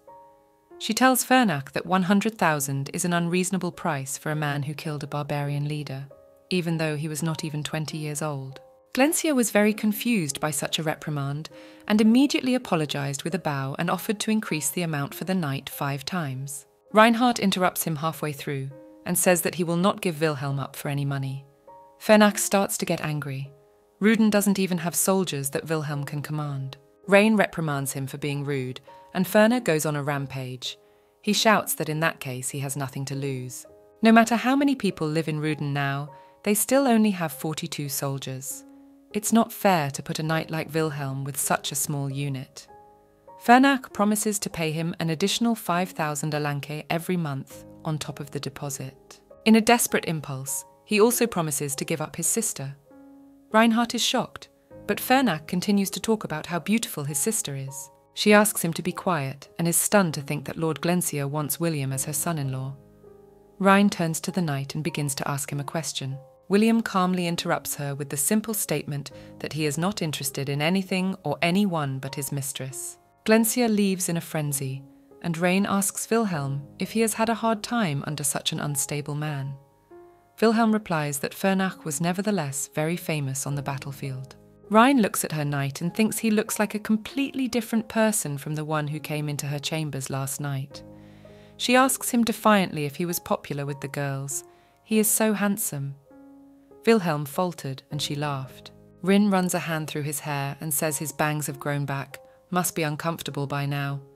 She should get it cut again.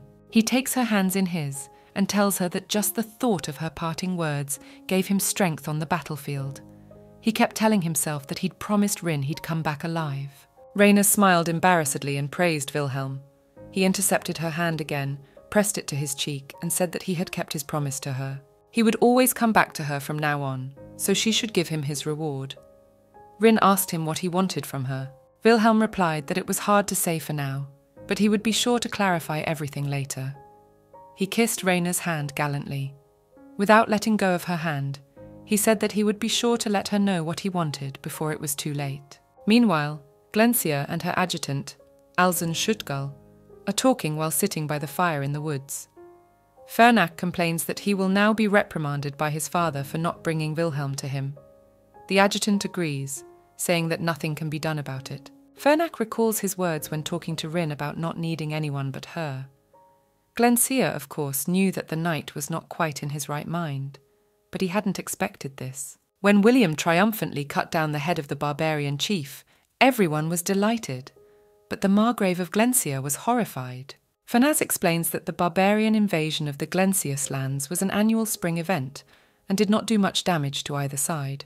The barbarians were simply beggars trying to wrest food, all taking about a month. Eventually, they were given a couple of stockpiles of supplies and obediently went away.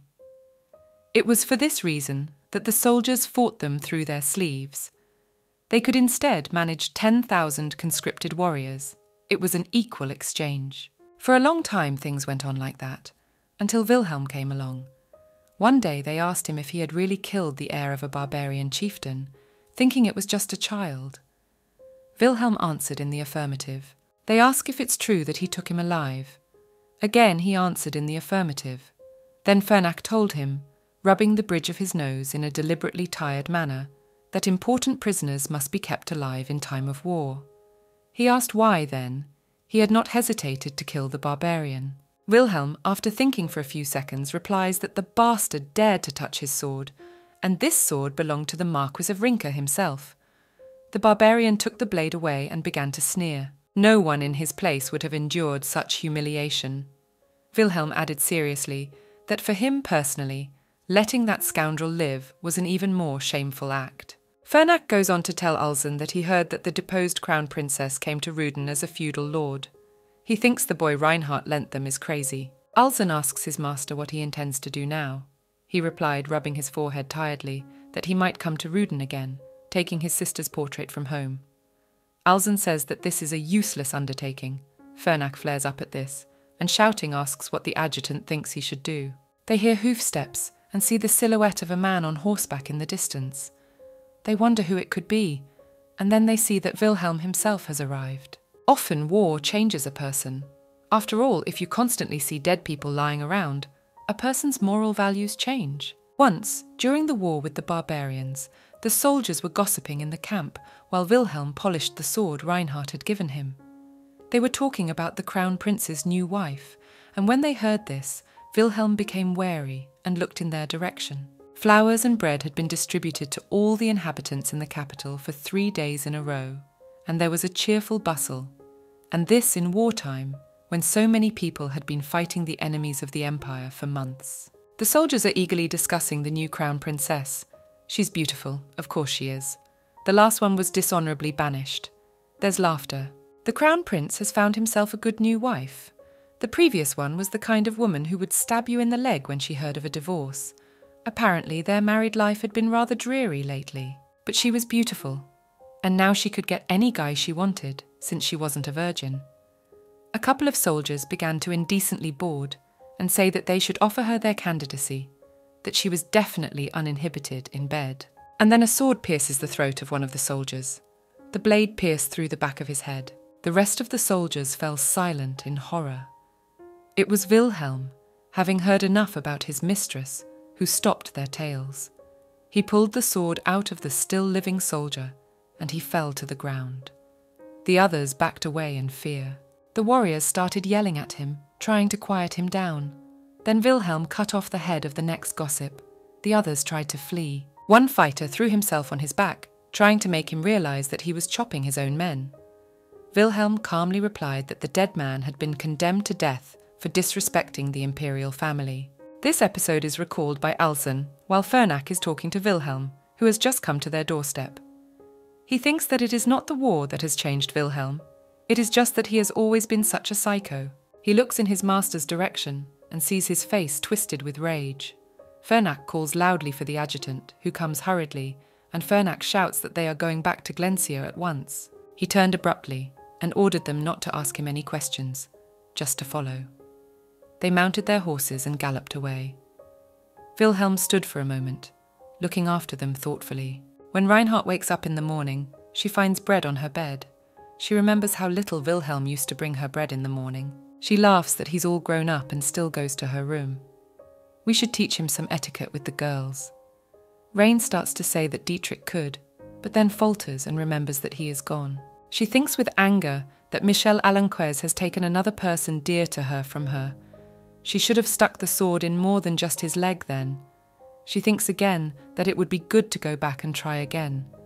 She doesn't realize she's spoken aloud. Suddenly, Wilhelm is shown in the room. He comes out of hiding and interjects what he means again.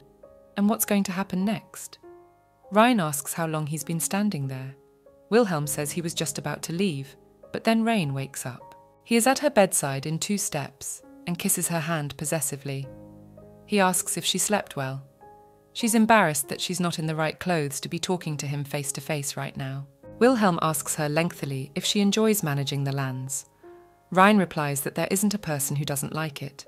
He leans over to her with a sweet smile and says that in that case he has a present for her. Reinhardt does not attach much importance to his words. She thinks it is the natural attitude of a child toward his parents and took his words as a joke. She, with an answering smile, told Wilhelm that she was counting on him. He offers her a walk with a charming smile. She is surprised, but thinks why not? The weather is nice and she has time. Rain asks him to go out for a while so she can change. Just then, a maid bursts into the room and yells that Mistress urgently needs to go outside. Rin hurriedly dresses and runs out after her.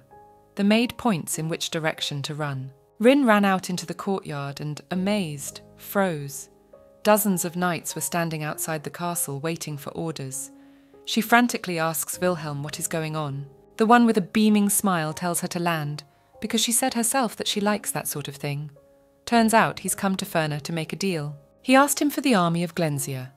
Toth was slightly disappointed. He had hoped that William had come to secretly escape with them to Glensia. William patiently explained that the war was over, which meant that the Margrave of Glensia had nothing to do with the 10,000-man army of warriors he had gathered from him to fight the barbarians. If Marquis Rinka were alive, the imperial family could use him to control Glensia's army through a marriage contract with Rin. But Rinka is dead, and his soldiers have scattered throughout the empire. He said with a deliberately thoughtful look that the imperial family would now try to weaken Glensius. It would only be good to order the soldiers to disband. But if he were Glensius, Wilhelm would be the first to attack the emperor and win back independence for his lands. Alsen jumped up and shouted that Wilhelm was making no secret of the call for rebellion. Let him not drag the conscientious citizens of the empire into it. Fernach asks Wilhelm with an uncertain chuckle if this is what Ernst taught him. Wilhelm still as calmly replies that Dietrich was a good man who had no thought of rebellion, but he did want to propose negotiations with the emperor. Fernach looked into Wilhelm's serene face and asked if he was going to involve Glensia in a territorial war. He answered in the affirmative and added that he would take the entire northeast for Ruden. Alsen watched with dismay as Fernach shouted unrestrainedly that he did not have to trust Wilhelm to give him his army. Wilhelm calmly replied that he now understood why Fernach was nicknamed the Fox, because he was too cowardly to take drastic action. After all, if he won, Glensia would gain a powerful friendly territory to ally with. Wilhelm explained that he meant his mistress, the mistress of the vast lands in the northeast. He asked Fernach why he was still hesitating. Fernach thought the idea wasn't so crazy, because under Ruden is Orient, the richest land in the east. However, Marquis Rinka favoured the imperial family, unlike his daughter. Fernach thought that if Reinhard took possession of Orient and Glensia became her ally, the emperor would come down on them with redoubled anger. He voiced his fears to Wilhelm. Wilhelm responded by assuring him that everything was fine. By then, all the restrictions would be gone. Alsen intervened in the conversation and tried to reason with his master. Wilhelm asked Fernach to calm down his adjutant, and he obeyed. Alsen sat down to the fire with a drooping head. Wilhelm continued to say something to Fernach, and after a few moments, the latter shouted fearfully to Alsen that they were returning to Glensia at once. After telling this to Reinhard, Wilhelm asks her if she is glad. She jumped on him with the fact that they don't have the money to feed such an army. He kept repeating that she said herself that she liked the land.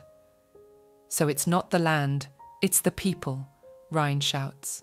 Then Wilhelm gestured affectionately at the shawl around her shoulders and as calmly as ever looked into Rin's eyes. She thinks, looking at him, that his gaze seems foreign and scary to her, as if she's seeing him for the first time, even though she's seen him countless times. Wilhelm, meanwhile, says he knows.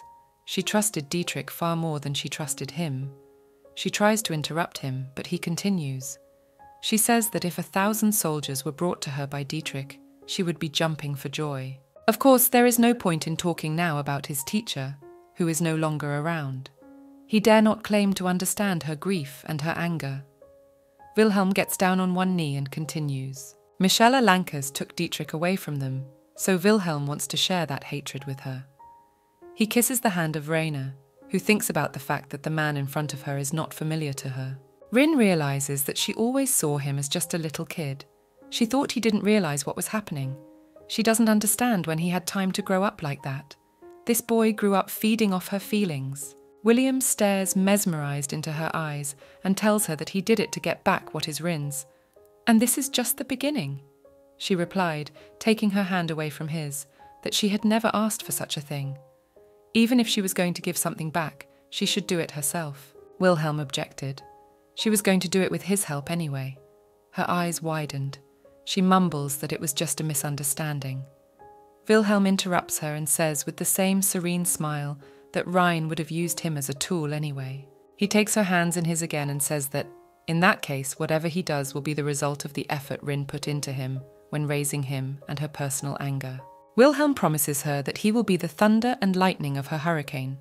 After all, a hurricane has a path, and thunder and lightning only follow it unwillingly. He rises from his knees, uttering his last words, standing in the ranks of the new army and bearing his blade. She stares at him mesmerized, with an expression of alarm on her face.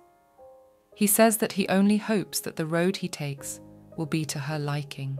In the summer, Ruden started a territorial war, and at first everyone laughed. The former crown princess had gone completely insane, and that was because Reinhardt had put a 20-year-old commoner at the head of the army. Nadanthin surrendered himself, and everyone began to laugh at his cowardice. But soon the rich and wide lands of Delmaril lost to Ruden, and no one laughed anymore. The Alanki's empire did not wage wars unless it came to the taxes levied on the imperial family. In addition, this was the first precedent for such a speed of land seizure, and so the emperor simply did not notice it. That same year, by the end of winter, the war had brought 6 new territories to Ruden. Encouraged soldiers went on the offensive to the east. The army of 1,000 soldiers had doubled in size. It was rumoured to be the work of the Margrave of Glensius. Some prominent lords began to voice concerns about whether it was time to stop Ruden. But it was too late. Orient in the east, Delmaril and Falaul, the nearest powerful lands, had fallen. The chief knight of the invaders soon changed his nickname from Mad Dog Ruden to Thunder Ruden, and those lands that gave the most taxes to the empire became Reinhardt territory. Finally, Michel lazily orders, sitting in his castle a meeting of advisors, that the order to disband the army given by Glensius be rescinded, and an attempt must be made to get Margrave Glensius to control Ruden. The emperor is careful to say that half of Ruden's soldiers belong to the Margrave of Glensia. That means that if the Margrave calls them back, they will return and be as loyal to him as before. The confused councillors try to hide their faces. The emperor blurts out that there is a high possibility that Ruden and Glensia may be like-minded. The crown prince reluctantly says it's the same as the order to disband the troops. We need to take the soldiers away from her and interfere with Ruden's relationship with Glensia. The emperor's hands are shaking with rage. He calls his son a fool and shouts that it is useless to do it now. He thunderously asks his son, if the Margrave is allowed to gather enough men, what will he do? Bring back soldiers from Ruden's army, or increase his power by hiring new ones? Michel doesn't answer anything, just squints at his father and continues to sit with his fist on his head. The emperor rubs his forehead tiredly and thinks that it's just crazy. His only son is dumb as a cork. Michel has no sense of people's abilities or political acumen. If the emperor's heir had personally participated in suppressing Sarek's rebellion from the beginning, none of this would have happened. One of the imperial advisors said that Michel had become cranky because of his leg injury. The emperor is very hurt that his heir is not interested in the affairs of the empire and thinks only of his own well-being. After all, he will have to rule this country one day. One of the councillors says that Ruden has achieved so many victories because of an outstanding knight. This man was trained by the family's second son, Ernst. The emperor raises his head and listens to him intently. The one says that this knight doesn't actually have an official appointment. He is not originally a knight, and he entered the war under a false identity. They usually don't get punished for this kind of thing because they die before they are even charged, but it is still a crime. They may invite him to the capital, and then he will have to answer for his crime personally. Soon, a letter arrived at Ruden from the imperial palace. It was an invitation to go to the capital for an audience with the emperor. In return, the imperial family guaranteed the restoration of Marquis Rinker's title and the return of his body.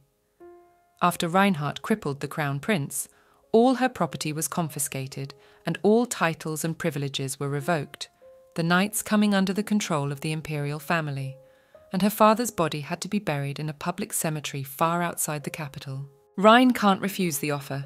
She feels that she is one step closer to Michel. Now, unlike the last time she was banished to Ruden, she needs to go through the crystal gate. There is a man yelling in the hall, Count Melee. He yells that you can't go through the gate with weapons. Have one of the warriors put the sword away. Rin approaches them and says that these men work for her, so she vouches for them. Melee disagrees. The rules are the same for everyone. The crystal gate is made of crystals of magical power. It is a transportation that allows you to travel quickly from one gate to another. It is said that magic once existed in these parts, but over time magic itself has declined. The founder of the empire, Amaryllis Alankes, being the last mage on this earth, created the crystal gates. As a new means of transportation, they brought prosperity to the entire continent, and the Alankes family became firmly established as the ruling family of the empire. Only Alankes relatives can pass through the gate without a resonance crystal. In addition to this, there are special rules, such as weapons. Count Mele is still kicking himself, then Rain tells him that she's already been through the gates as crown princess. Not only do they not lead straight to the palace, but they are guarded by 20 knights. Mele tries to object, but Rin cuts him off and says that even though going through the gate is an order from the emperor, if the procedure is so difficult, it is better to go on horseback. After all, it is the emperor who needs Rin urgently, not the other way around. The count does not give up and says that Wilhelm is not allowed to take his sword with him, as one cannot go into the capital with a blade larger than 1 rillis. No exceptions are allowed, even for the crown prince. Then Rin approaches Mele and informs her that this is her father's sword. And realizing the real meaning of returning to the capital, she will not take this sword from her knight. The count pouted, stomped, and strode noisily to the exit, telling them he understood and would wait for them at the gate. He told them to come at once with the crystal, as soon as they had finished their preparations. Rin thinks the Earl has an obnoxious temper. Wilhelm thanks her for protecting his weapon. Rin runs up to Sarah and asks her to take control of Ruden, while Rin and Wilhelm are away. She figures that there is not a person who will not enjoy the annexation of new land. But in 6 months, Ruden has grown so large that it is difficult for one person to manage it. William fought for new territories without realizing the extent of the land, and Rin and Sarah had to deal with the consequences of those victories. She thinks sadly that the system of government is still flawed, but she has to leave. She apologizes to Sarah for her departure and promises to return as soon as possible. In response, the manageress asks her to return no sooner than when she has achieved all her goals. Sarah recalls the day they met. She admits that she was not at all happy to see Reinhardt, though no one in the world would have taken the former crown princess lightly at the time. She takes Rin's hands in hers and says that she never hated her. Until now, Reinhardt had given Ruden so much, so now it was Ruden's turn to support Rain. No matter how long the current journey would take, there was no need to worry about that. May Rein return with honor, having accomplished all that is necessary. Rein warmly thanks Sarah. She thinks that, at the time of her banishment from the capital, she couldn't have imagined that she would be living this life. She mentally asks her father if he gave her this chance so Rin wouldn't give up. In that case, she won't run away again. She approaches Wilhelm and says that she needs to be sure to tell him something before they leave. That day, when they had talked in the castle, Wilhelm had seemed a stranger to her. She had once felt at peace when she'd leaned on his shoulder. But he was no longer the sweet child Raina had cherished. The child, who she thought didn't understand anything yet, actually saw right through her. Raina was also ashamed that this unconditional devotion could not seem to be reciprocated.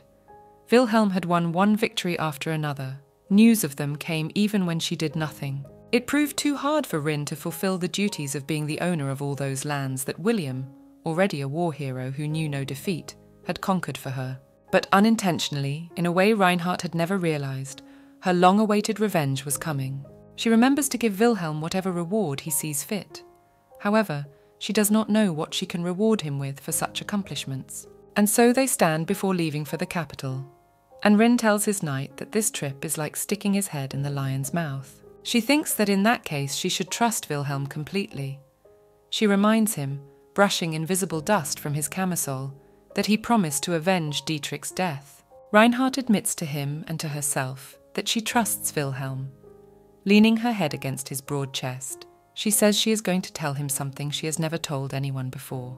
Rin says softly, running a finger over his shoulder, that William will be able to pass through the gate even without the crystal, because he is the Emperor's heir, a blood relative of the Alankeses. She admits that it is hard to believe, and mentally begs Wilhelm to believe her. She swears to him that it is true, that he is indeed the Emperor's son. She repeats in her mind that she believes him, so that he may trust her. Rain explains that she didn't tell Wilhelm the truth earlier because she can't answer how she knows it.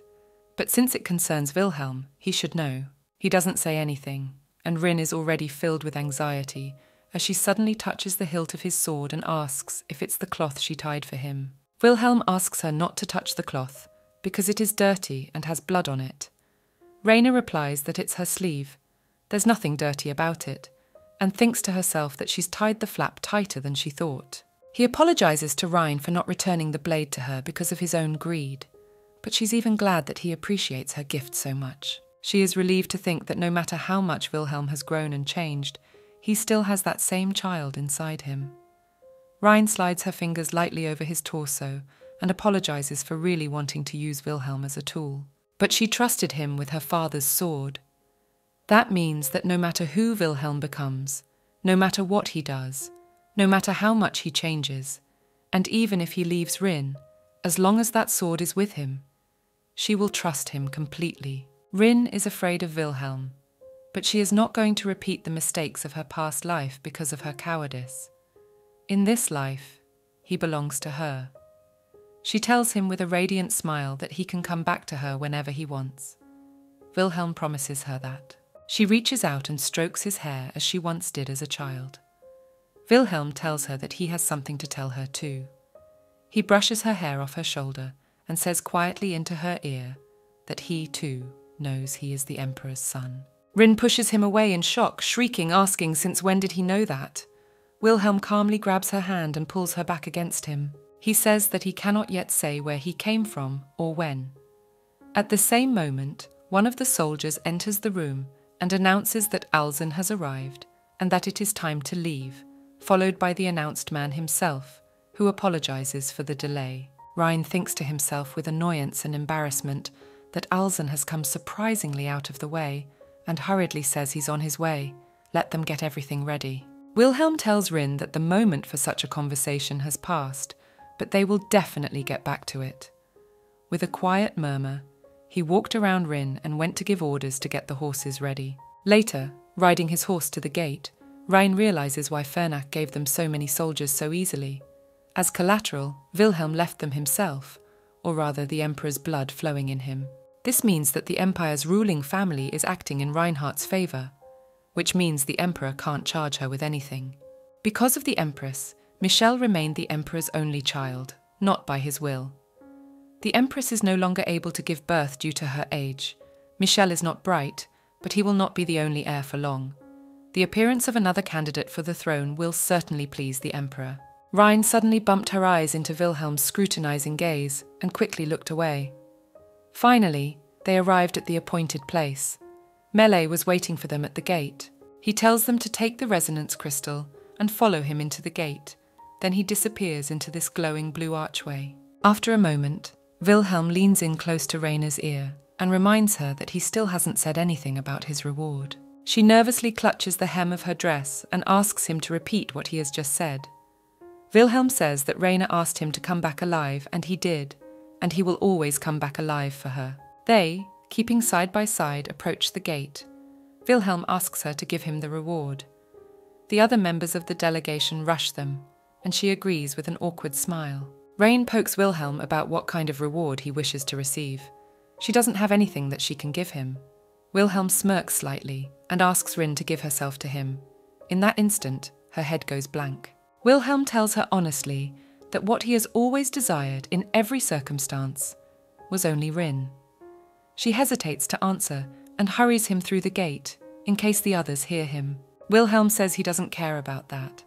He confesses his love to Rain as he stands on the threshold of the crystal gates. He repeats that he loves only her, looking into her eyes. Meanwhile, in his chambers, Michelle tells Dulcinea that he is in a bad mood. She, sitting at his feet, suggests sprinkling some perfume, as she has just recently received a magnolia scent. The Crown Prince capriciously replies that there is no need for any floral scents in this heat. He orders his wife to wash his feet. Dulcinea meekly agrees she has nothing else to do. After all, she was only 12 years old when she was taken as a hostage from her home small principality of Canaria. The last gift before she left her father's house was a tasteless, odorless poison. It was a small black brick that she had to chew and swallow if she got too sick to eat. All the hostages languished in the dilapidated palace and were ignored even by the servants working there. She lived like that for 10 years. There was no way she could fall in love with someone. Michelle stops her and asks her not to use such force. It hurts him. Every time he made her, a princess of another country, his wife, wash his feet, barely a wounded leg hurts. He squeamishly informs her that that woman is coming that night. Dulcinea asks if she understood correctly who he means. Without hesitation, he confirms that he is talking about that trashy woman, Rin. Dulcinea begins to apologize that she has caused the Crown Prince to be wounded, but he says he does not blame her and places his palm on the top of her head. Michel's mood is also bad because of that woman. In his mind, he compares Dulcinea and Rain. The second wife is much more attentive than that lousy woman. He clenches his fingers on his own knee and screams in rage that he hates Rin and wants to destroy her. The Crown Prince shouted that he had hoped she would die on the road to Rudin, either at the hands of bandits or from the cold. Not only did she survive, but she befriended a rogue. And she's a powerful lord now. It's the shameless one who dares to buck the system. Michel, with hot anger, kisses that will make Rein regret his act. He will send the insolent woman to the scaffold by all means. He asks Dulcinea to give him a necklace he made especially for his wife. Let her wear it to the party tonight. Dulcinea tries to object, saying that the Viscountess is coming, but he interrupts her, saying that the Crown Princess does not participate in such events, but they must break the spirit of this upstart. Rin was originally of low status. That's the beauty of Dulcinea. She's a princess by birthright. He tells her that she rules perfectly in the Crown Princess's shoes, asks her to personally show everything to Reinhardt. Dulcinea Canaria, living as an invisible person for so long, could not refuse. She smiled carelessly at Michel. Some time later, the guests finally arrived. The Emperor, the Crown Prince and his wife met them in full dress in a richly decorated hall. Michel ordered Dulcinea to raise her head. After all, she is his wife. He is the one who chose her. She should not be depressed. She agreed with the same humility. The Emperor gave them a stern look at that moment, coughed, signalling them to stop talking, tisked, and quickly turned away, looking at the doors again. He ordered Lord Rudin and her knights to be let in. Michel quietly told Dulcinea to look at the despair of the woman she had displaced from the throne. But the sight of Reinhardt took his breath away. Dulcinea remembers meeting Reinhardt and her retinue in the palace garden one day. The weather was lovely. Rin was as beautiful as a flower. That day, she wore the same jewellery that Dulcinea is wearing now, and the same crown. The new Crown Princess thinks bitterly that it was because of her that Rin lost everything. She's embarrassed to meet Rin now in the palace and in this outfit. She furtively raises her hand to her neck and hides the stone on her necklace in her fist. Meanwhile, Reinhardt and her knight escort walk down the carpeted walkway straight to the imperial family, and Michel grits her teeth in fury. Dulcinea is shocked to notice that Reinhardt is not wearing any jewellery at all. The girls meet their eyes. Rein's gaze is full of coldness and contempt. She thinks, looking at Dulcinea, that she will get back everything she has taken from her. Dulcinea shivers at the sight, and the Crown Prince puts his arm around her shoulder. He whispers irritably that he asked her not to be depressed. At this time, the Emperor, not rising at the sight of the guests from his throne, thinks he has summoned them ostensibly to congratulate them on receiving the title of Great Lord. It must be an honour for Reinhardt. He chuckles gloatingly. Rein came in wearing mourning clothes. She had the courage to speak her mind before she could say a word. The advisor accompanying them solemnly honours the Honourable Emperor and then announces the arrival of Viscountess Reinhardt Delphine Feildol. Rein and Wilhelm bow their heads and greet His Majesty. The Emperor asks Rin to raise her head, purposely catching her eye with the Viscountess. He notices with a smile that she doesn't react to it in any way, so she came all this way to reclaim the title of Marquis of Rinke. He slyly thinks that he had no intention of giving Reinhardt back her title from the beginning. Rein introduces William. He explains that he has no last name, but was a temporary knight of Feilden. Wilhelm respectfully greets the Emperor in a formal manner. He raises his head and looks at the Emperor's face with dignity. He looks at the knight and turns white as a sheet. The councillor coughs tactfully and turns to Wilhelm. He asks how old he is. Wilhelm replies that he is in his early 20s. The councillor says with a degree of indifference that Wilhelm is indeed an unprecedented brave man for his age. Wilhelm modestly asks not to exaggerate. The councillor says that nevertheless, Wilhelm does not have a last name. At this point, Michel sees that something is going on with his father. Rein responds to the councillor's remark. Wilhelm's mother lost her family and died due to an attack by barbarians, just after the child was born. The Emperor intervenes, asking if Wilhelm must have had a father. Reinhardt replies dryly that it is best not to speak of it in the Amaryllis Hall, as it might bring shame to some of the family. The Emperor addresses Rin personally and calls her Marquess this time. He says that there are not many distinguished lords in his empire. Therefore, negotiations for the return of the Marquis of Rinka's territories should be quick and productive. He invites Rin to his garden for a tea party in an hour. Rhine said yes, and Michelle kept trying to figure out what was going on between the three of them. The Emperor informs them that in 2 days there will be a feast in honor of her proclamation as the great head of the lands. He is happy to invite Rin and her knight. Reinhardt says it will be an honor for both of them. Michelle is confused. He mentally tries to bring his father to his senses, for there will be no return of the title. It is just an excuse to lure Rain to the capital and to deal with her and her knight. The Crown Prince is trembling with barely contained rage and curses foully at Rain. He dreams of killing her. Dulcinea is also very confused. She touches the stone on her necklace again, feeling her own frantic heartbeat, and tries to figure out whether the young man, Wilhelm, has really smiled at her. Reinhardt and Wilhelm leave the hall. She is jubilant that she and Michelle have finally met. He's limping. Apparently his life isn't as sweet as it used to be, no less than Rin's life in marriage to him. She had come back to this place only to get revenge on him, to take the life she had once carelessly saved, to make him feel what it was like to live in hell. Rain makes a plan for the next tea party with the Emperor. He needs to please him. First, he must make him recognize Wilhelm as his son. That's when Alzen calls her out and hints that they owe Lord Glencia something. Rin realizes that they need the resonance crystal to confirm Wilhelm's lineage, but she also needs it to show the Emperor during the tea party. She sees that there are too many extra eyes around. We should let Ansel know that. She says cryptically that Amaryllis will bloom this season. Aezel isn't quite sure what she means by that, but he remembers that the first Empress was named Amaryllis. It's also the flower on the Emperor's coat of arms. He goes on to reason. The words about the blossoms meant that Rhine had better evidence than the crystal, namely the Amaryllis crest. He mentally cursed at the aristocrat's complication. Rin sighs, too much to pay attention to. Wilhelm sees that she is tired, gently picks her up under her arms, and says that somewhere they must have prepared a room for the new great lord. Let her rest there. She wonders about his knowledge of such things, and he replies that he has learned much from the war. Ansel watches them and realizes with a shudder that the rumors about the couple were true. He wants to take the crystal he owes Glencia and go home. Wilhelm escorts Rhine to her quarters. She thanks him as she sits down on the bed and examines the crystal closely. They're disposable, shattering immediately when they pass through the gate. Wilhelm had told her, before entering the crystal gate, that the very proof they needed. If they show the unbroken crystal to the Emperor, he will no longer doubt his paternity. She clutches the crystal resolutely in her hand and thinks she can gain the Emperor's trust with it. Wilhelm gets down on one knee and asks permission to go with her to the Emperor's tea party. After all, there may be an assassination attempt on her. Now is the best moment for the people who want to destroy the new Great Ruden. With Rin's death, all the newly acquired lands will be destroyed as well. She must be prepared for the Emperor to try to kill her. She asks him if Dietrich taught him that. Wilhelm says it's a lesson he learned during the battles. He doubts that the Emperor will actually try to kill Rhine, since he seems to like Wilhelm.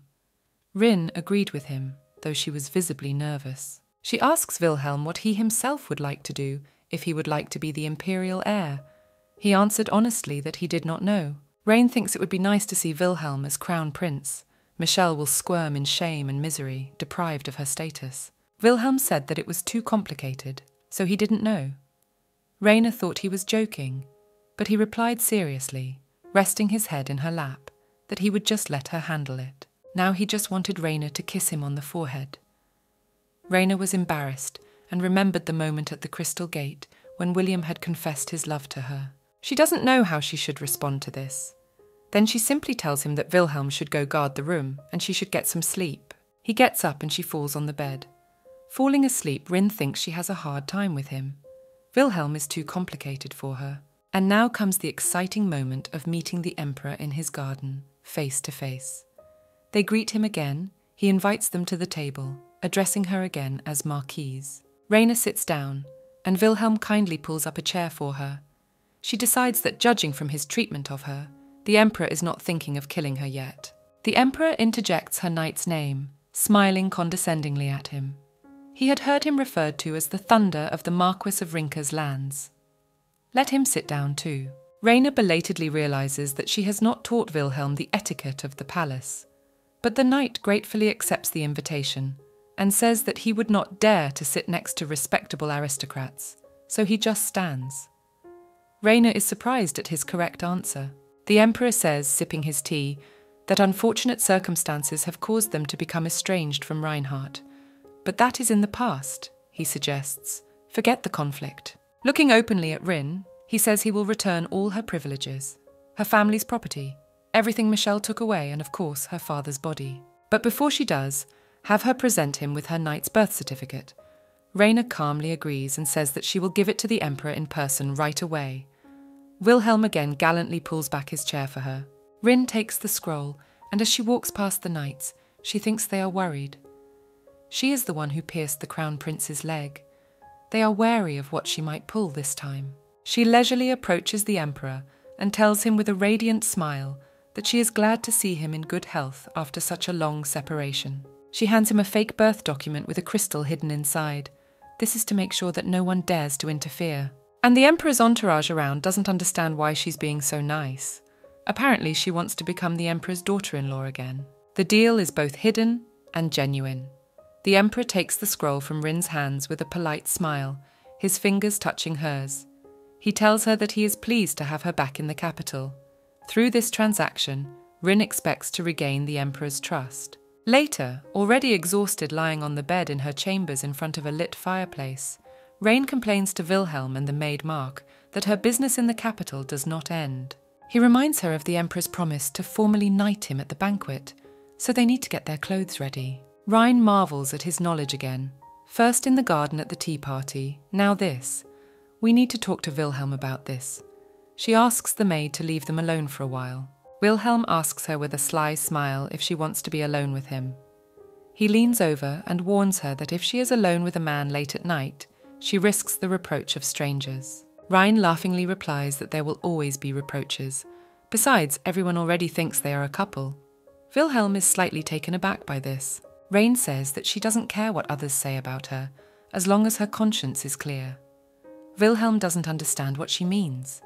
She explains that she's been raising him since he couldn't even talk, so to her, Wilhelm is more of a capricious child than a man. Mark manages to hear those words and sees how angry Wilhelm is. She giggles that even Ruden's thunder is just a child in front of Madame and hurries to hide. The door slams shut behind her and Rin continues. She wanted to ask Wilhelm something when they were alone. Wilhelm doesn't let her finish, quickly approaching her and putting his knee on the bed beside her. He rests his hands on her arms and looms over Rin, forcing her back down on the bed. He asks her defiantly if she can see the baby now. She tries to turn it into a joke, jumping up and down and saying she was embarrassed at his age too when her father called her apple pie. Rin apologizes for making fun of him in front of Mark. Wilhelm says that's not what he's mad about. Wilhelm says, still hovering over her, that there's only 8 years difference between them. Rin still as non-seriously agreeing, he gets angry again. She starts to say that what's more important now is how he found out about his kinship with the emperor, but Wilhelm clamps his hand over her mouth. He tells Rin that children hate parents who are too nosy. Wilhelm picks up abruptly and leaves the room, closing the door behind him with a clatter. Left alone, Rain repents. She is the only woman Wilhelm knows well.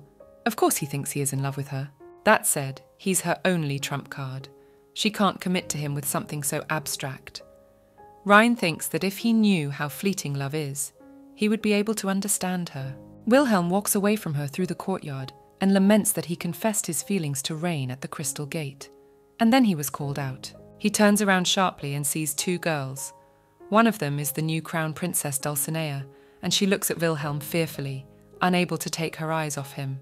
Her escort, Kilia, yells at Wilhelm, asking who he is and what he is doing here. Dulcinea recognizes Wilhelm as the knight who has come with Rain. The guard orders him to observe ethics, for he is facing the crown princess. Wilhelm obediently got down on one knee and bowed his head and introduced himself. Kilia warns him that the crown princess comes to this place every night. He can't be here, have him leave immediately. He defiantly replies that he lives here now, so he has nowhere to go. Celia starts to threaten William, but Dulcinea stops her. She says that this is the knight's first time in the palace, and that he cannot know that outsiders are not allowed here. Wilhelm apologizes, and Dulcinea looks at him with all her eyes and wonders how it is that an arrogant young man with such an angry, stubborn look kneels before her and bows his head. Kilia snatches her sword and yells that the crown princess has shown her mercy, and this man hasn't even thanked her. Dulcinea tries to reason with her and asks Wilhelm to ignore it. She says that this place is not far from the palace where she used to live before, so she is used to walking here. She forgot that the emperor is receiving important guests today. Dulcinea could leave now, for the sake of the precious guest, but these walks are the only joy for her. So she asks Wilhelm not to come into this garden again from now on and take away the last joy in her life. She's still thinking, struggling to keep her heart pounding in her chest, that there's no way a man like that would get down on one knee for her. Wilhelm smiles enigmatically and says he understands. The girls leave. He still does not get up from the ground. As she walks away, secretly from her escort, Dulcinea drops her handkerchief on the ground. Wilhelm picks it up perplexed, then smiles the same mysterious smile. 2 days later, on the day of the banquet, Rin asks Mark if the preparations for the gala are complete. She replies that the accompanying knights have dressed for the occasion, leaving only Rhine herself. The lady replies that she is quite ready. She asks if Alzen has been called, which is more important. The adjutant showed up right away. He announced that he had arrived at the first call. Reinhardt tells him that her call has nothing to do with Amaryllis. She hands him a note. It contains personal information about the person Rin is looking for. Rain tells him that he knows he will be absent from the upcoming banquet. Let Alzen rest and find this man in the capital. Rin thinks, looking at him, that he has a look of displeasure on his face that she won't give them the crystal and makes some strange requests. But this man is now in the capital, and it is urgent to find him. This is a man from her past life who is capable of single-handedly controlling Helka. However, now she is not going to reveal the circumstances of their acquaintance. She tells Alzen that Sarah isn't young anymore. She can't manage the sprawling Ruden alone, and the man she needs is qualified for the job. So let Alzen find him. Alzen agrees with a sigh, but as he walks to the door, he turns around and says that he is Glencia's adjutant after all. So everything Alzen does will be told to the Margrave. Rain smilingly tells him that she knows. In fact, she needs Alzen to tell the Margrave. That way, Glencia will consider her competent enough. She needs to make him believe that Ruden will not be lost without Wilhelm. Her knight hadn't shown up in the 2 days since he'd left her room. Rhine decided to leave him alone to gather his thoughts. But she needs to prepare herself to conduct business even without him, just in case he suddenly decides to leave her. After all, this is her personal revenge. Rhine doesn't hear the door creak open. She thinks about how much she misses Dietrich at times like this, when she needs someone to confide in. Sobbing, she involuntarily says his name aloud. Wilhelm, standing outside the door, hears this, sees her sobs. He slams the door angrily, without even making his presence known to her. Wilhelm remembers all those moments when Rainer preferred Dietrich to him. He stands at her door, with the box in his clenched fist that he wanted to present to Rainer. He clenched his teeth in anger and went into Rin's room. She asked him worriedly what was wrong, since he hadn't heard from her in 2 days. Wilhelm, instead of answering, asks what her meeting with Alzen was about. He knows Mark wasn't around. Any other guards weren't either. Rin was in potential danger. Rain looks at him sadly and asks him why he is acting as if he were her master. Wilhelm is immediately embarrassed and apologizes. She tells him to close the door, and he obeys. She asks him to tell him now if he wants to be crown prince. With a deliberate bowing of her head, she says she would be happy to call him Your Highness. He is even more embarrassed. She looms over him, pushing him closer and closer to the wall with each step. Reinhardt tells him that His Highness the Crown Prince cannot be her husband, and from the moment he agrees to accept the title, he will not lose the chance to be family or anything else to her. Wilhelm asks him with despair in his voice why she is doing this to him. He tells her that she knows he's not doing all this for her to call him Crown Prince. Rhine objects that in order to cross the Lord, he needs to rise to Prince. Wilhelm is finally confused and in a stammering voice apologizes to her, dimming his eyes. She notices the jewelry box in his hands and snatches it from Wilhelm's grasp. He says that it contains the jewelry he has prepared for Rain for the banquet. She sets the box aside and says that now is not the time to discuss jewelry. Wilhelm tenses, and she tells him that they need to talk about something really important. She reminds him that the banquet will be tonight. She realizes that Wilhelm has been avoiding her deliberately because she rejected his confession of feelings 2 days ago. Rin confesses to him that she really needs him for her revenge on Michel. She says she spent a lot of time alone, referring to her past life, and she really had a hard time. Wilhelm says that Dietrich was there for her, and adds that he himself was too. Rin says she was completely alone and rebuked him for his disbelief. He quickly said that he believed what she said. She, on the other hand, replied that she couldn't trust Wilhelm. She starts to approach him and says that Wilhelm confesses his love, but has been hiding his secret from her. And Wilhelm isn't very obedient for a loving man. As he gets closer, Rin asks how he can say he cares for her. Coming to the capital was not part of her plan. She was going to wait until Michel ascended the throne, gradually laying the foundation. But thanks to Wilhelm, her plan had fallen apart. He resented it. Rhine wasn't even going to give him her heart. No matter how hard he tried, no matter how much he helped her, she wouldn't let him be there for her. If he was just a tool, there was nothing more he could do. Rin tells him that she's just a toy for Wilhelm that he's eager to get his hands on, and it's not love at all. Ryan wants to be honest. She grabs him by the tie and hisses that it's actually quite easy to accept his clumsy love, and pushes Wilhelm onto the bed. He watches in horror as she unbuttons his shirt and can't say or do anything. Ryan starts unbuttoning his blouse as well. She says that as everyone is blabbing, William can really come to her bedroom even every day if he needs to and sleep with her. Rin settles on top of him and indifferently says that Wilhelm is her last weapon. So if he wants Ryan right here and now, let him have it. She places his hand on her half-bare chest and adds that Wilhelm, in that case, will get nothing but Reinhardt's body. She leans over to him and asks him what he will do. Wilhelm can barely breathe, his hands are shaking, and his eyes are dilated with panic. Rin decided that if the beast she had raised showed her his fangs, she would only tighten the chain around his neck. She holds Wilhelm's face in her hands and repeats that the choice is his. Let him decide whether to have a relationship with her or leave things as they were. Wilhelm looks at her resentfully, but doesn't look away. Rain leans down to his lips. William finally asks if Rin will be able to love him back when her long-awaited, devastating revenge is accomplished. He runs his hand down her thigh under her dress, and with the other, he clenches her shoulder.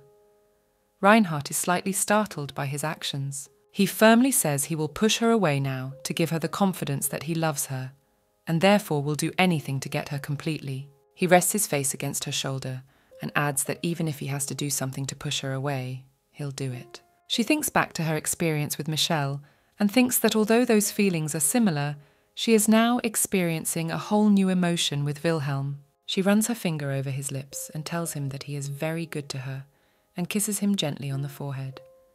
Rhine realizes that they can't go back to the way things were. Dulcinea was washing the prince's feet again in his chamber.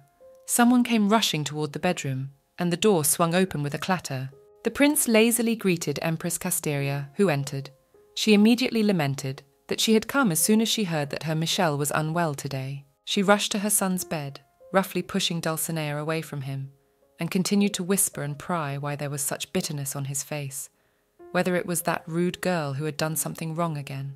Michel waves her hand and says that Casteria is getting ready for the banquet. She shouldn't have come here. She replies that she couldn't sit and wait for the weather, because for a mother, the most important thing is her son's happiness. Dulcinea sat on the floor without drawing attention to herself, while Casteria asked her son if the arrival of that wench was to blame for his depressed mood. Casteria tries to comfort her son. She reminds him that he is the emperor's only heir. No matter how much Rain thinks she is a great lord, Michel will still be on the throne. She places her hand on top of his and admits that she'd love to slit Reinhardt's throat too, but if they wait any longer, Michel can have plenty of time to play with the Hellcat when Rhine is finally in his arms. She strokes her sons and says that though it's hard, it will have to wait, but when Michel becomes emperor, he'll give them hell. Dulcinea got angry and clutched the jug with such force that it shattered. Casteria glared at her and called her names, and she began to pick up the shards. The Empress threw in her direction, saying she was useless, and Dulcinea cut herself with a shard. She slumped, holding the shards in her hands. Blood oozed from the cut on her dress. The long-awaited banquet has finally arrived, even for those who have had a rough day. The people who used to mock Rin behind her back now occupy her with conversation when they meet at the banquet. The knighting ceremony is about to begin. William, as the Emperor's new knight, is ordered to come forward and stand facing the sun. He kneels before the Emperor.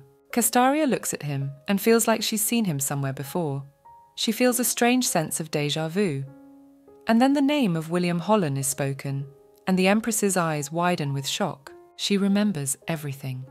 She was once informed that a low aristocrat somewhere in the periphery had dared to conceive a child with the Emperor himself. Then Castaria ordered the entire Holland family burned, and no one left alive. But here he is, William Helona. Castari. Suddenly her legs fail her and she almost falls into her son's arms. At that second the initiation is declared over. William has become the Emperor's new sword. Castaria bursts into tears and whispers questioningly how the Emperor could do this to her, and without even consulting her, a traitor. Michel tries in vain to find out what the matter is. His mother tells him, if poor Michel does not know what his father has done. Dulcinea, standing next to the crown prince, hears the Empress whispering angrily. She says that Helona is the surname of the woman with whom the Emperor had an affair. Michel chockedly asked his mother if he had correctly realized that Wilhelm was the Emperor's illegitimate son. Meanwhile, the banquet continued. The Emperor ordered that Rain and Wilhelm be brought to him. They walked confidently to the balcony where His Majesty stood. The Emperor asks Wilhelm who gave him that name. Rain answered for him that he got the name from his own mother. The Emperor concludes sadly, "That's the name she chose for him." Wilhelm glances at Raina, who thinks he is wondering why she lied to the Emperor. She reasoned that the Emperor was in a state of longing and reminiscence. He probably suffered a great deal, thinking that Michel was left as his only heir. He was probably incredibly relieved to hear about Wilhelm. Rhine is just trying to increase the value of the goods for the bargain, so you have to thicken the colours in William's birth story. Suddenly the Emperor turns to Reinhardt and says he knows she, born on the road, had a special bond with her adoptive father. Her hatred for her adoptive father's death was so strong that Rhine can't let it go, even years later. He wonders if Michel's leg wasn't enough to quench the anger. Rin is shocked. In her opinion, it was a stupid question and she simply answered that she didn't. The only reason she lives a second time is for revenge. She wants Michel Alankes's life. She explicitly tells the Emperor this. The Emperor said with a slight smile that people often don't take into account that he has two sons. One is Michel, the lame son from the woman who killed the Emperor's lover, and the other is the Empire itself. And for his empire, he is willing to do anything. He admits that he dislikes Rain, but she brought Wilhelm instead of the Crown Prince, and that's enough for the Emperor. He's willing to play his part gladly, even knowing he's being used. Rin tries to understand why he is giving her Michel's life so easily. The Emperor says he'll give her anything she wants. He will give her the Crown Prince and become her puppet, but adds that in return, she will have to wear the crown of a princess one day. Rin is horrified. Later, she sits by the warm pool in her room and thinks about what a trickster the Emperor is. He uses the rumours about Raina and Wilhelm's love affair. Yes, she was able to increase the scale and power of Ruden unprecedentedly in such a short time, but that is the achievement of Wilhelm, the thunder of Ruden. The Emperor wondered why Wilhelm would risk himself so much for Ruden, and then he heard a rumour that the knight was in love with his mistress, which meant that he only wanted Rain. With his question, he made sure that the rumours were true. Wilhelm's reaction was eloquent. He had exposed his weakness. If Rin becomes a princess, Ruden will join the imperial family. Besides, he called her princess, not crown princess, so no one considers Wilhelm the crown prince yet. She asks Wilhelm, who is standing at the door, to call Alzen. Wilhelm grudgingly replies that he is not back yet. She adds that she shouldn't go out with a strange man wearing only a nightgown. She's going to be Wilhelm's wife. Rain, with a touch of embarrassment, says it's a bad joke. Wilhelm is the only one who looks at her that way.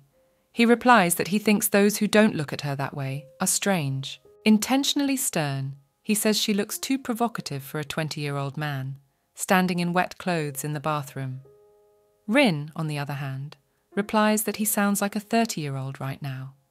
Let him just walk in instead of embarrassing her. Continuing to joke around, William says that now she's also dragging him to the bathroom. She cuts him off and says that all she has to do is wash her feet. He replies that he will wash them himself. Raina is flustered, but he tells her he won't do anything against her will, so don't worry. Wilhelm gently massages her fingers and strokes her feet. He says he's already finished and kisses her knee through her dress. Rhine feigns outrage. He said he wouldn't do anything without her consent, and he replies that you don't ask a god for permission to bow before him. She thinks to herself that she has almost fallen for his tricks again, and already seriously offers to talk about the Emperor's proposal. Rain says the offer is very tempting. The Emperor deliberately called him Prince, not Crown Prince. She fears that the Emperor will play around with them until he is convinced that William is better than Michel. Wilhelm smiles and says it doesn't matter. After all, the Emperor said he would make Rhine Wilhelm's wife. Rain annoyingly tells him not to believe everything the Emperor says. She tells Wilhelm that this old man is like a 100-year-old fox. He's checking up on both Rin and Wilhelm and their relationship with Glencia. Wilhelm replies that he understands, setting aside the basin of water. Rin is not satisfied with that answer. Wilhelm doesn't know this old man well. Wilhelm interrupts her halfway through and picks her up in his arms, telling her she's right. She looks at him perplexed, and he repeats with a smile that he really doesn't know anything about the Emperor, so let Rin teach him well. William gently lays her on the bed and tells her that Mark will be right over to clean the room, but Rin needs to rest for now. Wilhelm leaves the room, and Rain thinks about the fact that he's still worried about how he took the Emperor's offer, despite what he said. Wilhelm walks down the road along the flower bushes and is angry at how dare this old man treat Rin like a tool. Wilhelm bitterly remembers that when Rain smiles sincerely, a dimple appears on her left cheek. She has never smiled like that at him, only at that man, Dietrich. Wilhelm, all he wants is that smile of hers for himself, wants her to belong to him entirely. He has never wanted what others have offered him. The Emperor is plotting against Rin. Wilhelm wishes he could kill him like that time. And then he hears shouting behind him. It's Michel, having discovered him in her garden, shouting what the devil this lad is doing here. His wife and maids stop him, but the Crown Prince tries to swing his sword. He hits Dulcinea in the face. She falls. He stands over her and asks why she, a silly girl, is following him and getting in his way. Michel puts a sword to her throat and angrily asks if she too is in a relationship with this bastard. He threatens Dulcinea that he will kill her if she dares to interfere with him again. She tries timidly to apologize. Michel calls his wife an annoying insect and turns away from her. Wilhelm comes up to Dulcinea and helps her up. She thanks him. Michel turns white with indignation. He still hurls insults and asks Wilhelm if he understands who he is touching.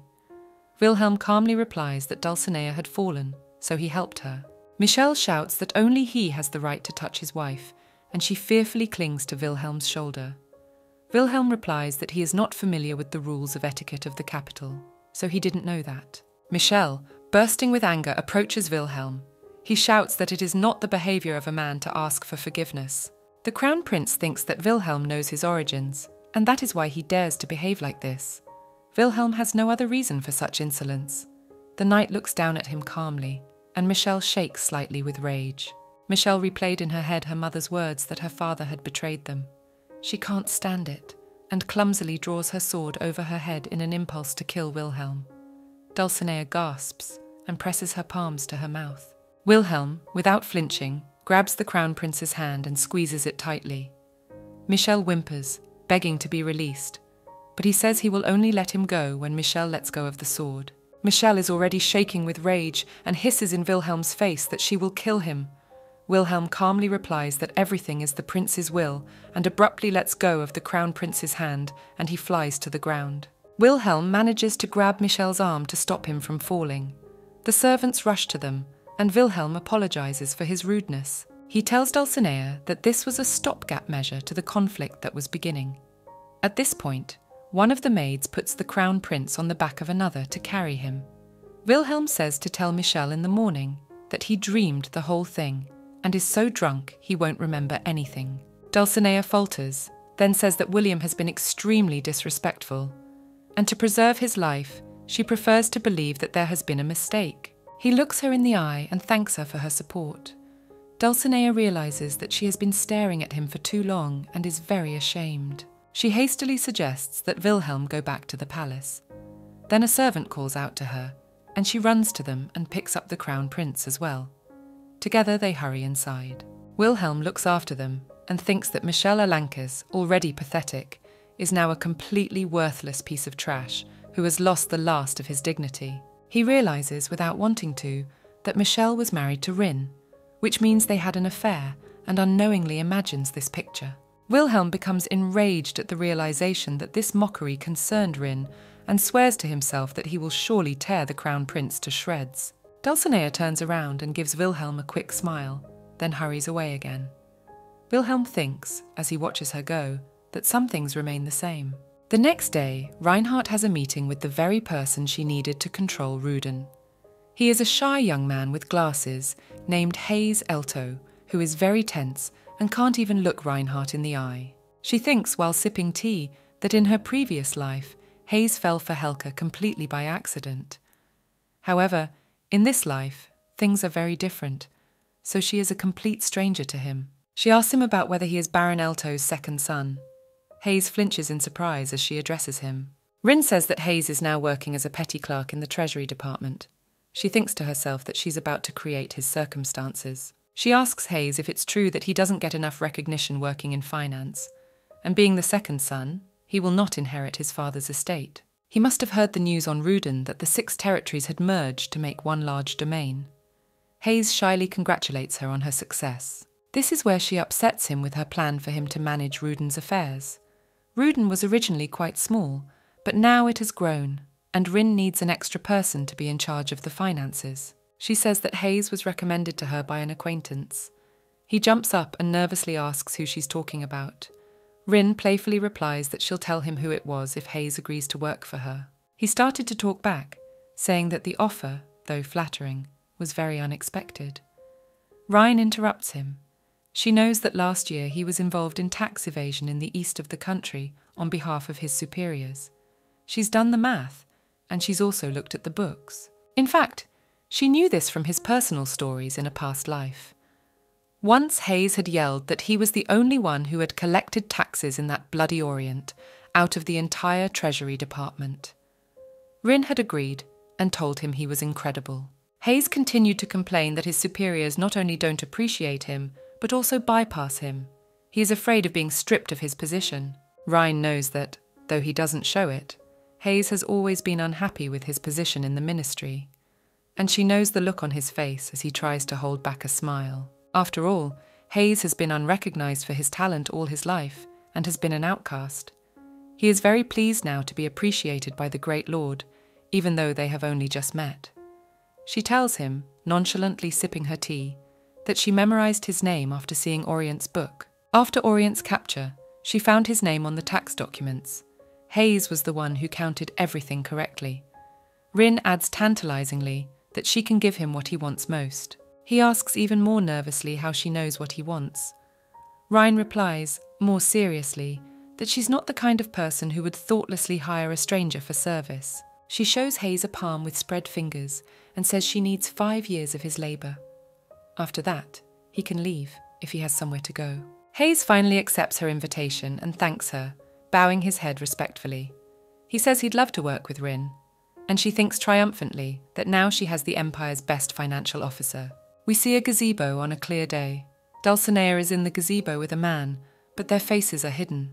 He is holding her gently by the waist. Next, the maids stand at the door to the Crown Princess's chambers. They tell each other that she is refusing breakfast again, for the umpteenth time. They say Dulcinea didn't have dinner last night. Maybe she's toxic. It's possible since she spent the night with someone. They giggle. But if so, that's the Crown Prince's problem. Luckily for Dulcinea, Michel really didn't remember that night. They were lying in bed when he told her that he had dreamed that he was walking through the garden and William was there. The knight was cursing foully, as if he had come from the slums themselves. She thought contemptuously, what slums are we talking about if it was Michel himself who was throwing foul language? In the afternoon, Dulcinea was walking in the garden and feeling dizzy. She decides to sit down in the gazebo for a while. It must be because she skipped breakfast. She felt terribly weak and felt as if she were about to fall. She stumbled, unaware of what she was doing, and fell, but William's arms immediately picked her up. They lay down on the grass and look at each other. Dulcinea is frightened.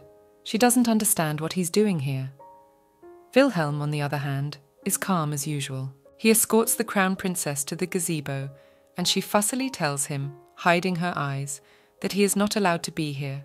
This is the crown prince's palace. He says he knows it, and he came here just in case he met Dulcinea. And indeed he did. She looks at him with growing delight, but Wilhelm holds out her handkerchief. She blushed and clutched her handkerchief to her breast with words of gratitude. She did not think he would return it. It was a very impulsive gesture on her part. Wilhelm suddenly leans to her feet and lifts the hem. With a nonchalant face, he gropes her ankle.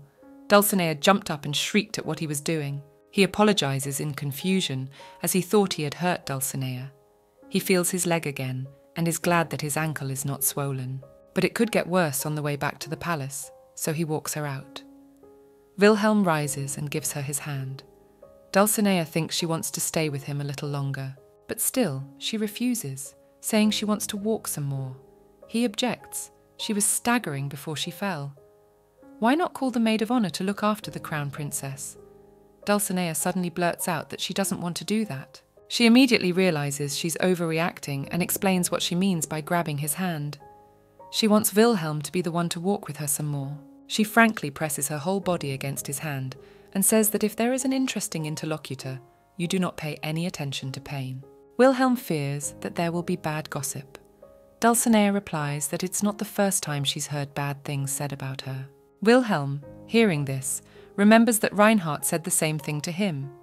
And then he recalls an episode from his past life when Dulcinea violently slapped him across the face and cried out in tears that Wilhelm was the reason she was being spoken ill of. Thus, we are convinced that he too, like Rain, is living this life anew. Wilhelm is uncomfortable with this memory. He is disgusted to be so close to Dulcinea now. She repeats to him, still snuggling, that she wants to go for another walk. They walk arm in arm through the garden, and Dulcinea asks him about his parents and how he grew up without them. And Wilhelm's mind flashes back to a memory. Dulcinea tells him, looking ominously into his eyes, that he is a despicable lowlife and must therefore obey her. Wilhelm can do nothing about these memories and the feelings they evoke. Dulcinea is in the present prying into Wilhelm's plans for tomorrow. He tells her that the Marquis of Rinker's burial is to be moved. Wilhelm can hardly suppress his disgust at the memory of all the nasty things from Dulcinea in his past life. He thinks of his beloved Reinhardt, looking at the white roses in the imperial garden. Dulcinea laughs merrily, while Wilhelm thinks about how Reinhardt, though she looks vulnerable, is actually tough as flint. She acts like she could kill anyone without blinking an eye, but it's not true. She's his only salvation. Even if the crown princess is thrown out of the palace naked, Rain will not pluck out her eyes, but will drop her with her cloak. William does not want to let Raina dirty her noble hands, so he decides to deal with Dulcinea himself as an inglorious bastard. So the two of them end up alone in the gazebo. He bent down to her face, as if he were about to kiss her. Dulcinea obediently covered her eyes and moved towards him, but she was surprised to realize that nothing was happening. When she opens her eyes, she sees Wilhelm covering his face with his hand in some thoughtfulness. He looks away. Then he pulls her away abruptly and politely apologizes. Wilhelm turns his back on her and says that since this is the Crown Prince's garden, Dulcinea can wander here alone. He leaves, but she runs after him, asking him to stop. She notices Wilhelm's glove on the grass. Dulcinea clutches it to her chest and thinks that this knight is so shy that he can't kiss her. She decides that Wilhelm wants her to be the one to find him this time. The next day, Rinker's father's coffin is moved to a more suitable location. She was given back the title of Marquess, as promised by the Emperor, but her estate and mansion were given to the Crown Prince as compensation, but they could not be returned. Therefore, her father's body had to be transported to Ruden using the Crystal Gate. Wilhelm says that Reinhardt must be sorry she can't go with her father's body. Rin replies that she unfortunately still has business to attend to outside of Ruden. The lords whose lands border Ruden wonder if Rin plans to take them over as well. To placate her, they send her many gifts. Her advisors tell her that she is the first to receive the title of Great Lord so quickly. It's incredible. She laughingly replies that it is because she has such a wonderful knight. Wilhelm replies that he is only trying to be a good servant. No matter what jewels he brings her, she will still remain indifferent. Raina is surprised that he is still replaying in his mind the time she rejected the box he brought her on the day of the banquet, and that he was so upset. They are alone in the hall, and she asks Wilhelm directly about it. He proudly replies that he dare not be upset. She can see in his face that he is hurt after all. Rain sees him as a child at times like this. She had acted decisively that day to curb Wilhelm's selfishness. Now she is sorry that she deliberately hurt him. She tells him that it is time for them to go, and thinks to herself that one day his feelings for her will fade, and then she will accept with a smile all the jewelry Wilhelm has given her and his sincerity. A week later, the Emperor summoned them to him again for a conversation. Unlike the last time, this meeting remained a secret to everyone. The Emperor gave them a gift, the Amaryllis tablet. It is given only to members of the imperial family. A servant opens the box in front of Wilhelm. Wilhelm simply took the plaque and put it away in his inner pocket. The Emperor, seeing this, is amazed that Wilhelm did not even look at it, but simply put such a valuable thing into his pocket. The Emperor beckoned him to come closer, but in the meantime Rin was looking at a painting hanging on the wall. It depicts a beautiful, very kind-looking woman, the first Empress, Amaryllis Defapina Alankes. This painting was a gift from one of her lovers, but there is no official portrait of this free-spirited and businesslike woman. Rin wondered, looking at her, how busy she had been since she had joked that she had lived 9 lives. She wondered if such a busy woman had time to write a historical treatise on how Rin knew about the peat in the bogs of Rayland. Maybe she wasn't the author of the book, and then she sees a ring on the finger of the painted Empress. It is the exact same ring that Wilhelm is wearing. Reichardt tries to remember where she has seen it before. Wilhelm calls out to her. She apologizes and says that she was looking at the portrait of the founder. The Emperor laughs good-naturedly and says that he is very happy to see his ancestors' dream of eradicating the barbarians finally realized. He says Amaryllis had another wish. It had to do with the dragon of the Fram mountain range. It is believed that an ice dragon sleeps in those mountains. The mountains are chained with ice, and no human foot can set foot there. Their ancestors wanted to cross the mountains even more than to find out if the dragon really exists, because no one knows what is on the other side of the chain. Amaryllis even joked that she would meet her 10th death in those very mountains. Wilhelm asks where the portraits of the imperial family are. His father laughs that Wilhelm is so interested. He was just about to show them off. He points to the paintings with his hand. Rhine thinks that all the portraits are just as she remembered them. Her own has already been burned, but for some reason there is no portrait of Dulcinea. That means that the new crown princess was never recognized in the palace. The Emperor chuckles and says that although the artist has been very busy, he will have even more to do now that he has another family member to portray. Rainer is shocked. He wants to hang William's portrait before Dulcinea's. But they have no reason to refuse such an obvious show of favour.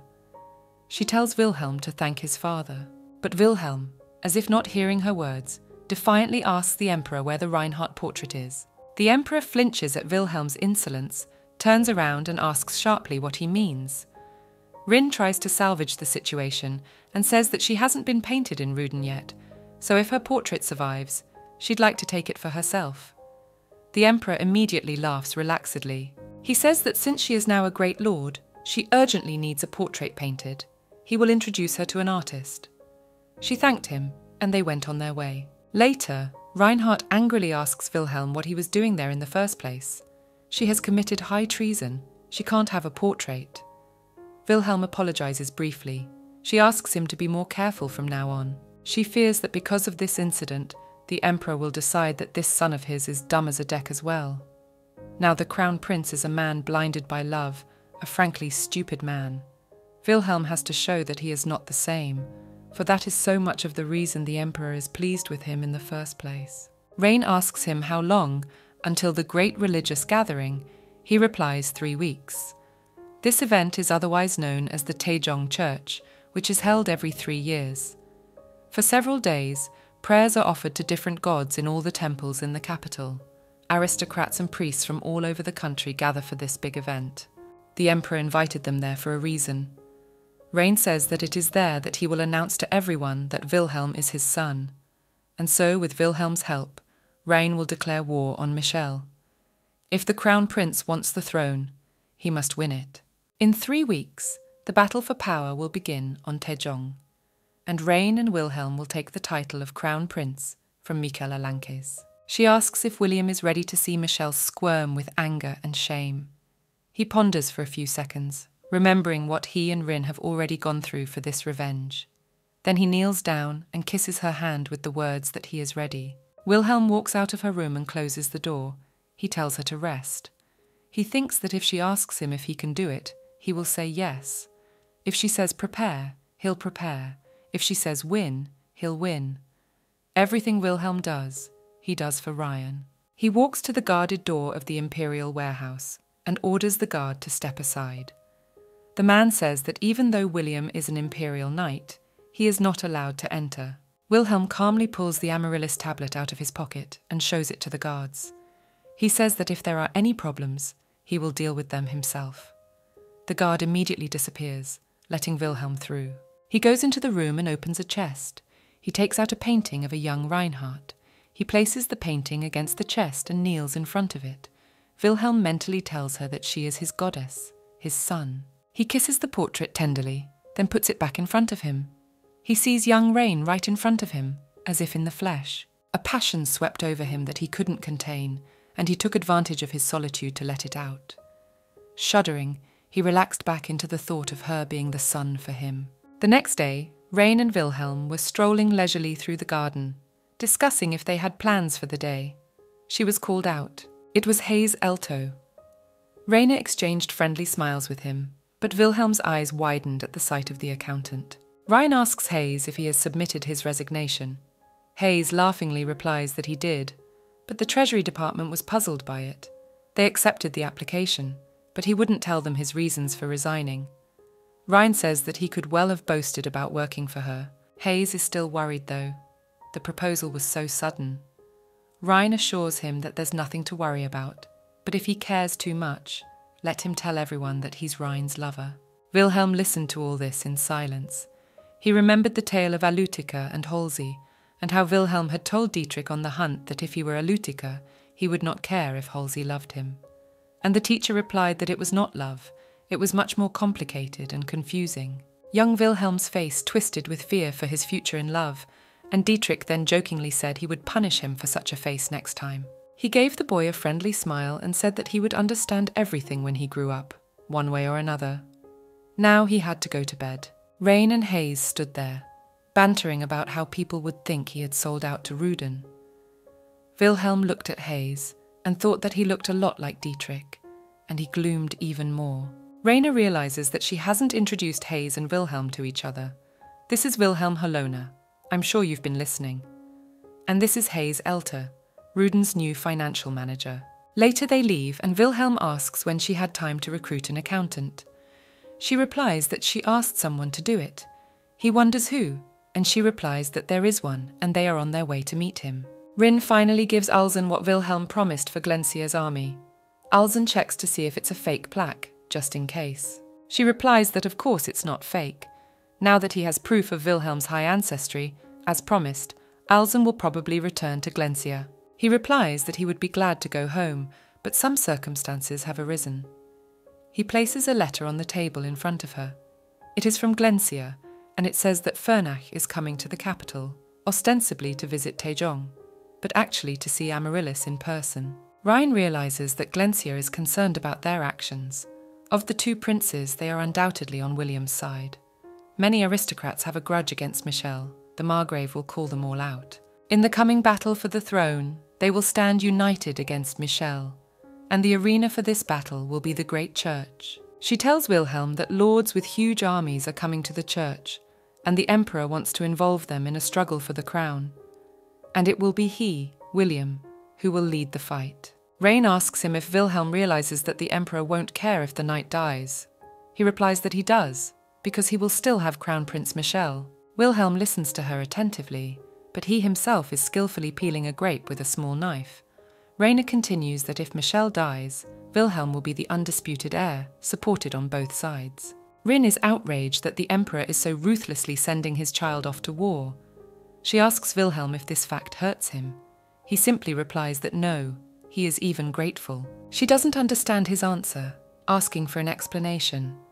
But Wilhelm silently shoves a peeled grape into her mouth instead. He licks his fingers from the juice, and while Rin blushes rapidly, calmly continues that this battle is a great chance for him.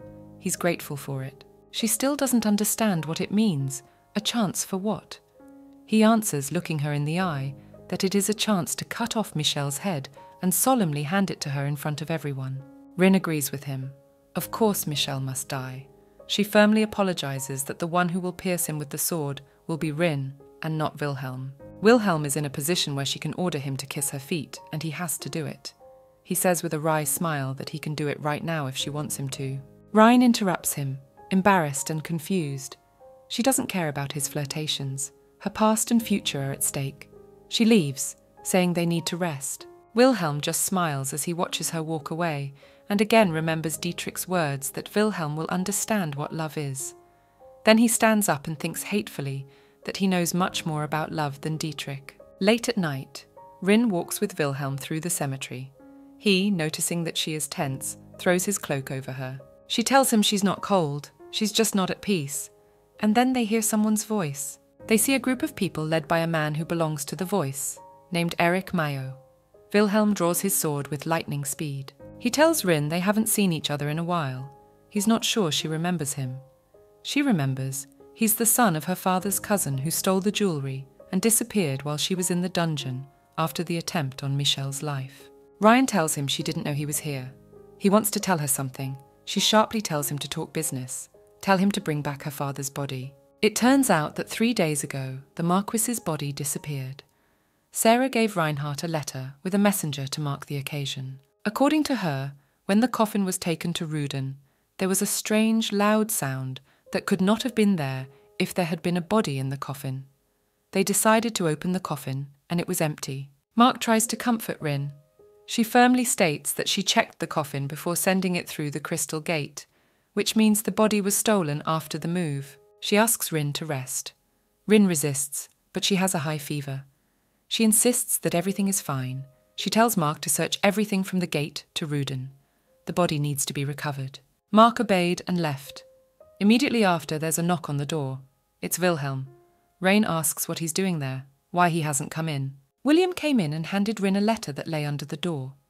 It was addressed to the Great Lord of Ruden, and it contained the intention to return the bodies of the Marquis to Rinka and an invitation to the cemetery to the Marquis's grave tonight. Rin was ordered to take one night with her, and so they arrive at the cemetery, just as the letter had said. Rain suspects that the knight mentioned in the letter was Wilhelm. It's a dark and secluded place. If someone dies here, the rest of the world won't know about it. Rhine asks Eric if this was Castaria's plan. He is confused and says she had nothing to do with it. He just wants to take care of his father. He declares to Reinhardt that now that she is about to become crown princess, it is Erich Mayo who should be the head of the Rinka family. His hands tremble, and he says that he is much closer to Rinka than some adopted woman. Rin agrees with a businesslike calmness, saying that if he kills her right now, everyone will think it's a struggle for Rinka's supremacy and not the Empress's machinations. He begins to shout fearfully that he is not going to kill Rin. Rain continues that it is unlikely that the Empress would want to let her live. Eric finally gives in and asks her not to pretend to know anything. The Empress only told him to call Rain to the cemetery. While he's yelling about how no one asked him to kill Rin, and it was his personal desire to steal her father's body, not Castaria's orders, one of the men behind him pulled out a sword and in one fell swoop slit Eric's throat and kicked him to the ground. William hides Rhine behind him, then picks her up in his arms and whisks her away. The men chase after them. Rin has realized from the start that something is wrong here. These aren't Eric's men. The Empress put them on him. Rin wasn't even thinking of making Eric the head of Rinka. It's the Empress, the conniving woman, the schemer, trying to cut off their heir again. Wilhelm finally stops and places Rin on the ground. He tells her to hide and be patient for a while, and he draws his sword from its sheath again. Suddenly there was a rustle, then a terrible rumble, and Wilhelm jumped out of the ambush with his sword at his pursuer. The man was dead before he even realized it. Rain sees this brief battle with her eyes full of terror. She holds her ridiculously small knife in comparison to Wilhelm's weapon and thinks that the Wilhelm in front of her now is the Wilhelm they know on the battlefield, the true thunder of Ruden. Suddenly, she is attacked from behind by one of her pursuers. Her throat is torn from the side. The attacker misses, and Wilhelm immediately kills him right in front of Raina's face. He threw the sword aside, sat down by Rin and put her in his lap. Rein didn't understand anything, only smelled the strong odour of blood. Wilhelm is beyond angry. How dare that vile man hurt her? Rein tells him it's okay. She cannot walk, so she asks him to carry her to the horse. Wilhelm bewilderedly agrees and lifts her in his arms. Luckily for them, the capital's guards ran to the noise. They saw Reinhardt and told Wilhelm to carry her quickly to the palace, asking him to leave any remaining problems with the attackers to them. Rin is amazed that in William's arms, she is reminded of Wilhelmina from a past life. She can't explain to herself why. One day he appeared to her in Helka, asking for shelter and food for his soldiers. They were returning from destroying the barbarians in Renbo's southern territory. Reinhardt, clenching her teeth, let them in. She thought it was Michelle who had sent them, knowing she was preparing for war. The first thing she thought of him was that he was a rather large man. She remembered that he was taller and sturdier than the current Wilhelm. They had lunch together. Rin was alert. Will was also cold, but polite. She didn't remember how they'd started talking about Michelle, but Rein had made a mistake then. She asked Will directly if he was being rewarded for his loyalty to the Crown Prince. Maybe he had sworn an oath to the Chevalier. But why has the Emperor been sending him to the outskirts for over a decade? She asked then. Will calmly replied that it was just being used, like a tool, for its intended purpose. Rin became angry. What did he think of the tool, former Crown Princess then? Did he think she was also used for her intended purpose? She adds that living people are not tools, and Michelle is just a scumbag. He doesn't know that. The soldier next to Will tried to shut her up, but Will calmly stopped him. He proposes to end their meal there. Rin is too drunk to talk adequately. Wilhelm and his soldier leave. Rin continued to drink alone and straight from the bottle and thought what a fool Will was. If she were him, she would kill Michelle and become emperor herself. Will is being used, and he doesn't see it or doesn't want to see it. Suddenly Rin wakes up, all bandaged up. Mark is sitting next to her and Rin asks where she is. Mark replies that Wilhelm brought her to the palace and begins to lament what a severe injury her mistress has suffered. She can't laugh or cry for a while, or the wound will open. Rain asks where Wilhelm is now. Mark flinches and hesitates to answer for a long moment. Rein stares at her with fear in her eyes. She finally squeezed out that Wilhelm was torturing the men who had attacked them right now. Rin sits on the bed and thinks sadly that it's her fault after all. This is how she raised Wilhelm. Dietrich had once told her that she should use the boy as a chess horse. Now she understood what he meant. One was not to become attached to a chess piece, but to use it and go all the way. Alone, she herself had used him in cold blood, though she had cared for him to the best of her ability. And when he asked her for love, she cynically set her sights on him. If you water flowers only at will, they will wither. What to speak of a man who was raised in such a manner? Even if he didn't fade, whether he grew up properly was unknown to Rin. She quickly pulls herself together and decides that since she broke it, she should be responsible for it. She shouts to Mark to get Wilhelm now. Wilhelm enters the room, blood on his shirt, and calmly asks if she called him. Rain looks at him sadly and invites him to sit down. But Wilhelm refuses, saying that he can listen to her standing up. Then Raina stands up and says that if he won't sit next to her, she will come to him herself. He quickly picks her up and tells her she can't get up yet. He apologizes and says he'll do it himself, puts her on the bed and sits down next to her. She tells him that he only listens to her when Rain does something like this. Wilhelm says he's sorry he couldn't protect her. She replies that that's not why she called him. Ryan asks what he thinks it would be like if she raised him in a loving embrace, what he would grow up to be. Obedient, kind, affectionate maybe. They would talk at night in the winter, wrapped in blankets and eat corn. In spring they would admire the blossoms, and in summer they would swim in the pond. She asks bitterly what he would be like if she had raised him this way.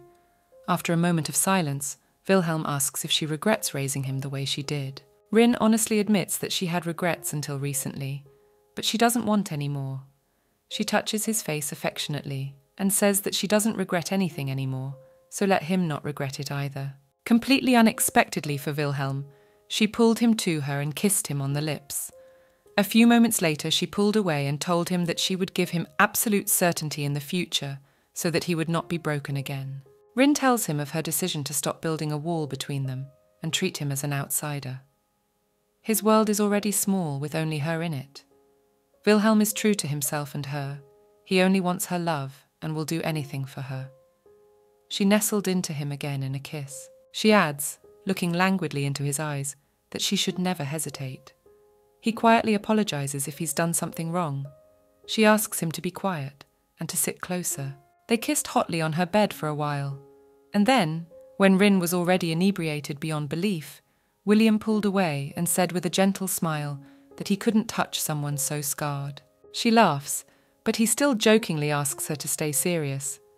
Later, sitting on her bed, he says that he was thinking of a way to get her father's body back. He decides to take a knight's oath. It is such a way for a knight to change his lord on his own. The knight undertakes to always follow his suzerain, obey all his orders and never harm him. William will be heavily criticized if he breaks his oath and kills Michel. Rain adds that he will not be able to become emperor either. So Wilhelm decided to take an oath during the religious assembly in exchange for the body of the Marquis of Rinke. This way, he would pretend to renounce the title, and it would be harder for them to break the deal. Rainer cried out that he would no longer be her knight and could not hurt Michel with a finger. Wilhelm quickly calmed her down with kisses on her forehead. He tells her that he loves her, has loved her for a long time, and loved her even when she sent him off to war. He whispers in her ear that he would go to hell for her. Rhine tries to object, but he promises her that he will bring her Michel's head, and then Rain will love him back. Rhine thinks, looking into his eyes full of tenderness, that this man was first a tool, then an incredibly dangerous warrior. They merge again in a kiss. Now, with accumulating trust and compassion, she sows, nurtures, and reaps her own sin. Rin tells him, letting the situation go into his hands, that she loves him. Wilhelm replies that he is happy. There's a void between them that nothing can fill. Her guilt and his obsession with her are connected by a thread. That day, they were bound together. It must have been that day, Rhine thought, when he was so enthusiastic. We see William in the Emperor's garden. Dulcinea comes out to meet him and asks Kilia, who is accompanying her, to leave them alone. She thanks William for responding so quickly to her request. She holds out the glove to him with the words that, although it is not that important, she wanted to return the item to him. She holds out the glove to him. He reaches out and pulls Dulcinea sharply against him, wrapping his arms around her waist. William wonders if she really just wanted to give him his glove, at such a lovely moment in the moonlit garden, and in such a gorgeous outfit and jewellery. Dulcinea is frightened. She realises that Wilhelm knows all about her, but she thinks she can't stand it any longer, and presses herself against the knight, and asks him to kiss her. That night, Dulcinea confessed her love to Wilhelm, and from then on, they continued to see each other secretly, at night, in the Emperor's garden. But Wilhelm had other things to do. He tortured the mercenaries who attempted to take Reinhardt's life. The servants who cleaned the dungeon where it took place felt sick for days. So cruel was the torture. One night, Dulcinea and Wilhelm lie side by side on the grass in the garden. She thinks, looking at him, how such a calm man could do something so monstrous. She asks if he will be attending tomorrow's great church meeting. He replies that his mistress will be there, which means he will be there too. She rests her head on his arm and looks into his face. Suddenly, Wilhelm stands up abruptly. He says that the crown princess cannot lie with a man as rude as him. She does not understand. They are lovers, and he is not rude at all. He asks in surprise how she can so easily talk about being in love. It's a common thing for titled ladies to have fun with men in secret. Besides, Dulcinea is already married to the heir, so it is unlikely that she has serious intentions for William. The crown princess is confused as to why such a gorgeous man has an inferiority complex. She begins to say that he is wrong, that she is in love with him with all her heart. William remembers a past life and knows what Dulcinea is really like. He bluntly tells her that she enjoys watching someone of royal blood humiliate himself in front of her by kneeling. And here he is, William, illegitimate son, knight of the lowest order, a perfect toy for Dulcinea. She immediately grabs his hand with a pleading look. Wilhelm cannot hold back the unpleasant memories and suddenly, even to himself, slaps the crown princess's hands. She presses her hands to her chest, looking at him puzzledly without a shadow of anger. He immediately apologizes, but she has nothing to forgive him for. Dulcinea is not offended at all. She asks him to sit closer. She asks him to remember that she loves William, not the crown prince. But she really wants him to bow down to her. She says that she always has to beg him for affection herself.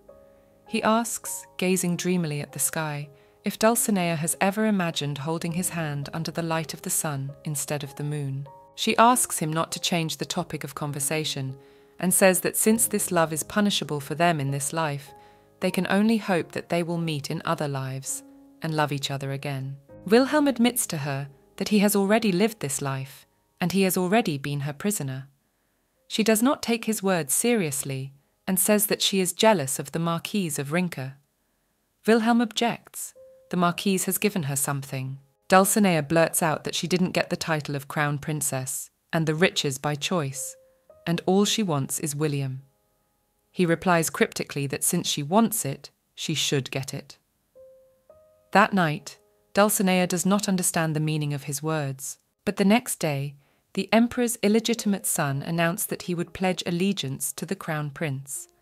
Michelle and her mother discuss that Rin lost her father's body, which is a shame. Michelle says that now their business is finally on the upswing, and the empress adds that she always told her son, the throne belongs only to him. The crown prince and his mother rejoice. This upstart wants to swear allegiance to Michelle. What a stupid move. The mother urges her son to be careful. They still have enemies besides Rudin. Dulcinea understands the reasons for their excitement. William is the most famous knight in the empire. She also realizes that this oath will make him loyal to the crown prince's family in the event of his death. This meant that if Michelle died, Wilhelm would be obliged to marry his widow, Dulcinea. So she took Wilhelm's plan personally. Meanwhile, Rin is in her chambers preparing to go out to pray. Her scars from her recent wounds look very bad, and she wonders if she should cover them up so no one will stare. Wilhelm walks her to the church. He notices that she looks exhausted. Rain says that she just didn't get enough sleep. He replies that she is very beautiful and cannot be disfigured in any way. She laughingly accepts the compliment and reminds him that it won't be long before he takes his vows. He says he has no choice, as it is the only way to get her father's body back. She objects. The empress may not get the body back, but Rin will be without her beautiful knight. He stops abruptly upon hearing this, and in a trembling voice asks her to repeat her last words about the beautiful knight. She strokes his face and says that he is her favourite, her Wilhelm. In a burst of emotion, he clutches her tightly in his arms. Rain asks him to resend it. They stand in a prominent place. But Wilhelm asks for just one more minute. He is so happy right now. Fernac Glencia arrives and achidically greets Wright as the Marquess of Rinca. They exchange pleasantries in public, she thanking him for the long journey. He chirps back that her words make him feel all tired. There are rumours in the crowd that the two have indeed made a military alliance. Fernac whispers to Rain that she still hasn't returned the soldiers she hired years ago. She replies that a dead debtor cannot return anything, meaning Dietrich. The heir, Glencia, notices a gruesome scar stretching down her neck. Rin doesn't have time to respond as Wilhelm arrives to pick her up. It's time for them to go on duty. She says goodbye to Glencia and walks with Wilhelm to Rinca's residence. Fernac looks at Wilhelm and thinks that he went to war for the woman he loves, even though the war did nothing for him personally. Fernac thinks that he has always been frightened by the look on Wilhelm's face. He tells his escorts that it is time for them to go too. At this time, Raina and Wilhelm are already walking down the aisle, and she thinks about the fact that all the guests will see her scars, and the Empress will be sitting right in front of Raina. The others might not approach her because of the awkwardness. Rin sits down tiredly on a bench. William asks her why she shouldn't sit down.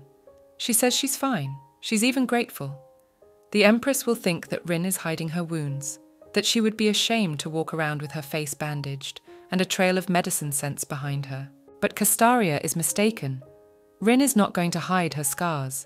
She's going to show them off, even if the Empress doesn't want to look, because those scars mean she's alive, and the past stays in the past, It's the only way to move on. Rin will survive by all means. Johanna, her maid from childhood until her banishment to Ruden, approaches them. The girls throw themselves joyfully into each other's arms. Raina apologizes tearfully for not visiting her, but Johanna is just happy to see her. That's when Rain sees a young man he doesn't know. It is Johanna's husband, Frederick Shunaido. Raina congratulates Johanna on her marriage, as it turns out that she got married just after Raina's exile. Rin thinks she'd get married quickly too. If you are a servant and the mistress is dishonorably thrown out, you have to save your own name. She tells Johanna to move the conversation to another place and time because the imperial family is about to arrive.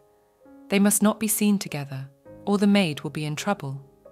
Johanna says goodbye and promises to come to visit Raina. Reinhardt sees that consort Johann is uncomfortable standing next to an ambiguous person like herself. She takes her seat next to Wilhelm again and hopes that the couple will not cross paths with the Emperor. Wilhelm asks her that it seems that Rain and Johanna were inseparable friends, but she doesn't seem to know about the hardships Rain had to go through in Ruden. Rein decides to explain to him, like a small child, that sometimes he needs to be gentler. People's relationships are like water. You can't cut them with an axe. He doesn't understand why he has to step into someone else's shoes to make a decision about these people. She says he wouldn't turn his back on her either if she did something bad. Johanna didn't turn her back. Rain decides to caress Wilhelm and teach him how to be friendly. She tells him that Johanna has also had a hard time since Rain's departure. They were both happy when they were kids. Good memories don't fade from bad events, so Rain can't blame Johanna for not communicating with her all these years. They announce the arrival of His Majesty the Emperor. Rain stands up and says emphatically that they should be welcomed, but Wilhelm is not far behind. He asks if O puts on something awful, if Rin can step into his shoes and understand him. He asks her for the same kind of attitude she has with others, that is friendly. She agrees and asks to come back to this conversation a little later. At this time, Fernac Glencia is presented to the imperial family. The Empress tells him that she had no idea that Glencia has such a handsome second son, and that she should let Fernac show himself to them more often. He laughingly bows. Now Rain and Wilhelm walk to the Emperor. They formally greet the Emperor and bow. The Emperor speaks to Wilhelm, saying how he is doing.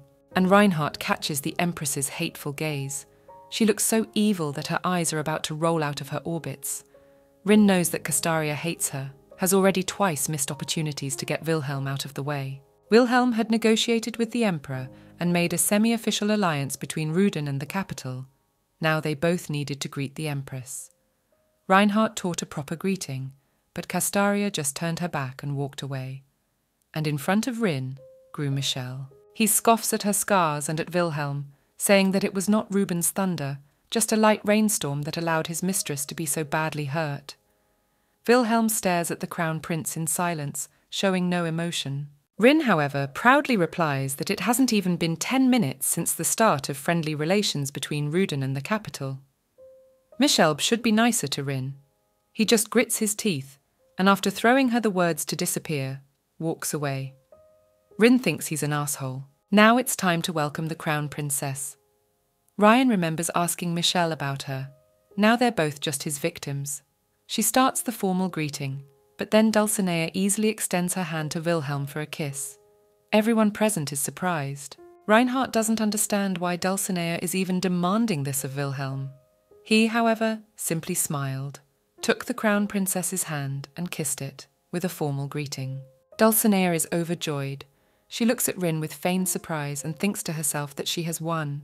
She walks away with her hands clasped to her chest. Later, the service begins.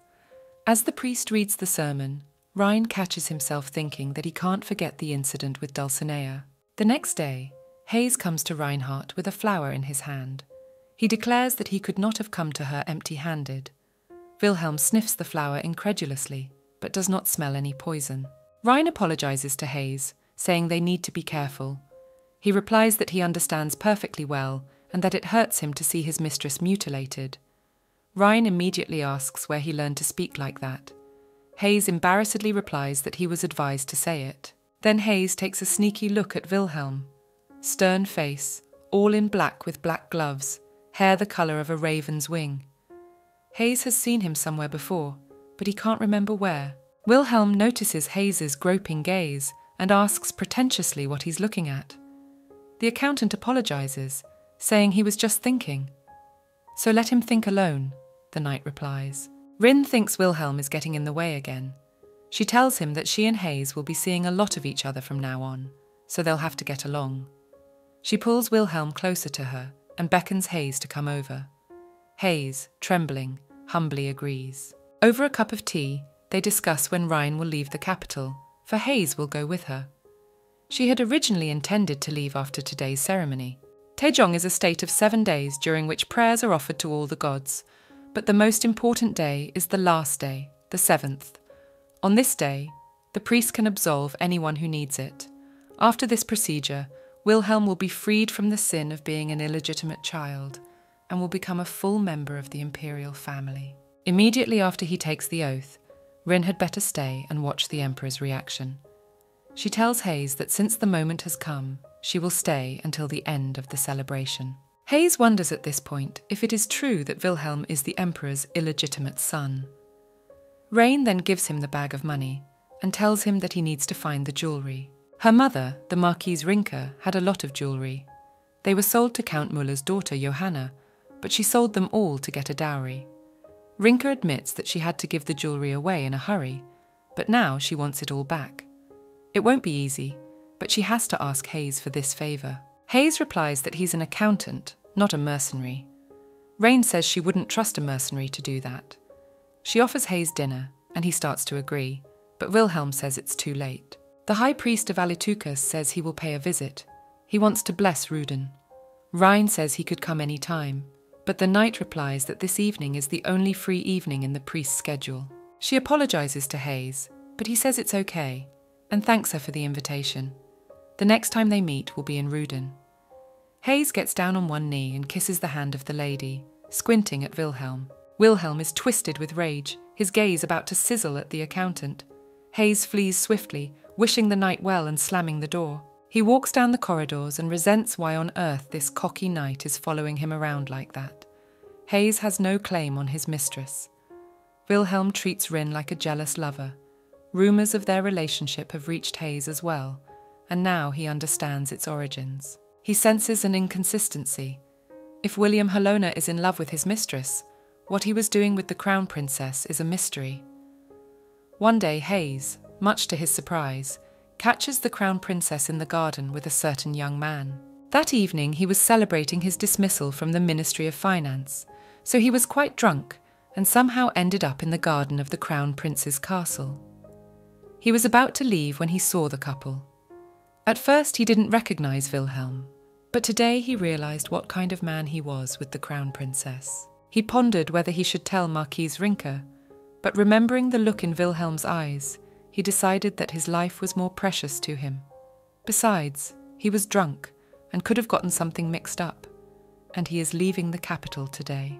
Hayes reaches into the inside pocket of his vest and pulls out a letter from there, telling him to buy certain flowers if he finds any, and a cryptic question about whether his own lack of understanding of women annoys him. Hayes resolutely puts the letter aside. He needs to pack, and the first thing to do in Ruden is to go through all the papers. Left alone with Raina, Wilhelm offers to brush her hair. To her surprise, he replies that he has seen her do it herself, but if she doesn't feel like it, he can call Mark.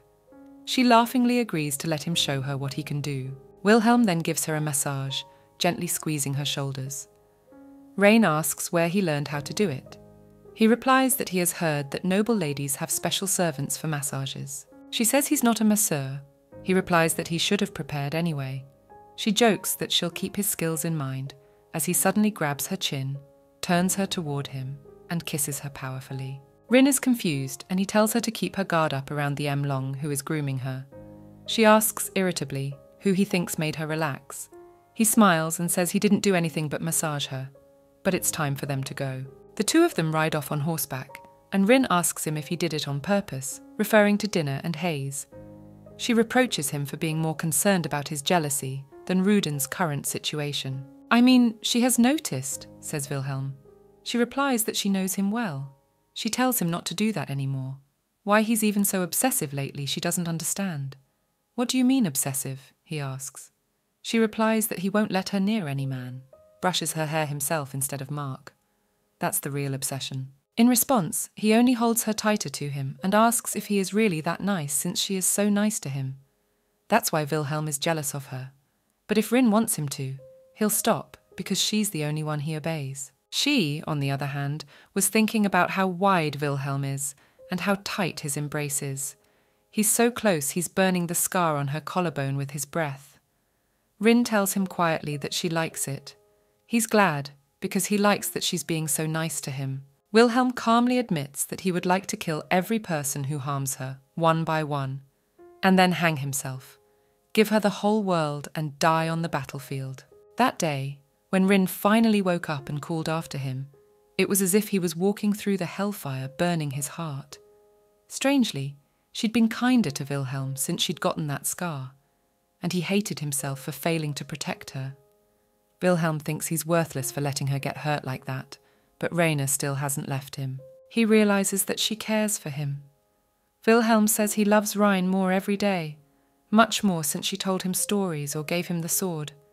And Rin thinks she's heard that before. She knows of his love, but she doesn't need it. She ends up alone anyway, and this man is a deep black shadow that consumes Rin. However, she doesn't resist him, because she's already a part of him. We see Empress Castaria angrily cursing Rin and Wilhelm. How dare this cheeky girl show her scars to all the guests? It's such a disgrace for a woman. It was prearranged that no one would speak to this lousy in front of the Empress. No one would dare. Except that rumours that Wilhelm is the Emperor's son begin to spread. People begin to look up to him with growing curiosity and anticipate the intrigue to come. But Castaria will never allow a bastard to become emperor. She stormed frantically into Michelle's chambers, screaming about the unbearable stench. She attacked Dulcinea, who was burning aromatic herbs in the Crown Prince's room. Castaria screams that it is this terrible stench that gives her a headache all day long. She throws the vessel of herbs to the floor with a blow of her hand. Also, she screams, why on earth would Dulcinea be so loose as to allow the Knight of Ruden to kiss her hand in public? You can't let that bastard do that. Dulcinea was horrified. She tries to justify herself, but realizes it's useless. The Empress won't believe a word she says, and if a scandal breaks out, she will be destroyed. She thinks it might be better to keep silent. First, she has to calm down and apologize. She tells the Empress that she didn't want the dignitaries to think of her as neglecting anyone. She apologizes if she crossed the line and the Empress's pride was hurt. Here, Castaria slaps her hard on the arms and knocks the vessel out of her hands. She cries out that Dulcinea is too presumptuous. Of course she crossed the line. But don't let her think she's tarnished the Empress's reputation. Besides, it's not her place to say that. It was Dulcinea who stole her husband from someone else. She angrily says that a wretch like Dulcinea should not have married the Crown Prince, since the honour of the imperial family is at stake.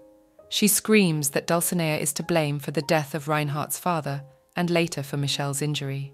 The Empress continued to look for venom, saying that all Dulcinea could do was spread her legs, but Michel suddenly came to her rescue. He shouted that his mother was making him nervous, even though he wasn't feeling well as it was. She made up her mind and whispered that she was doing everything for him.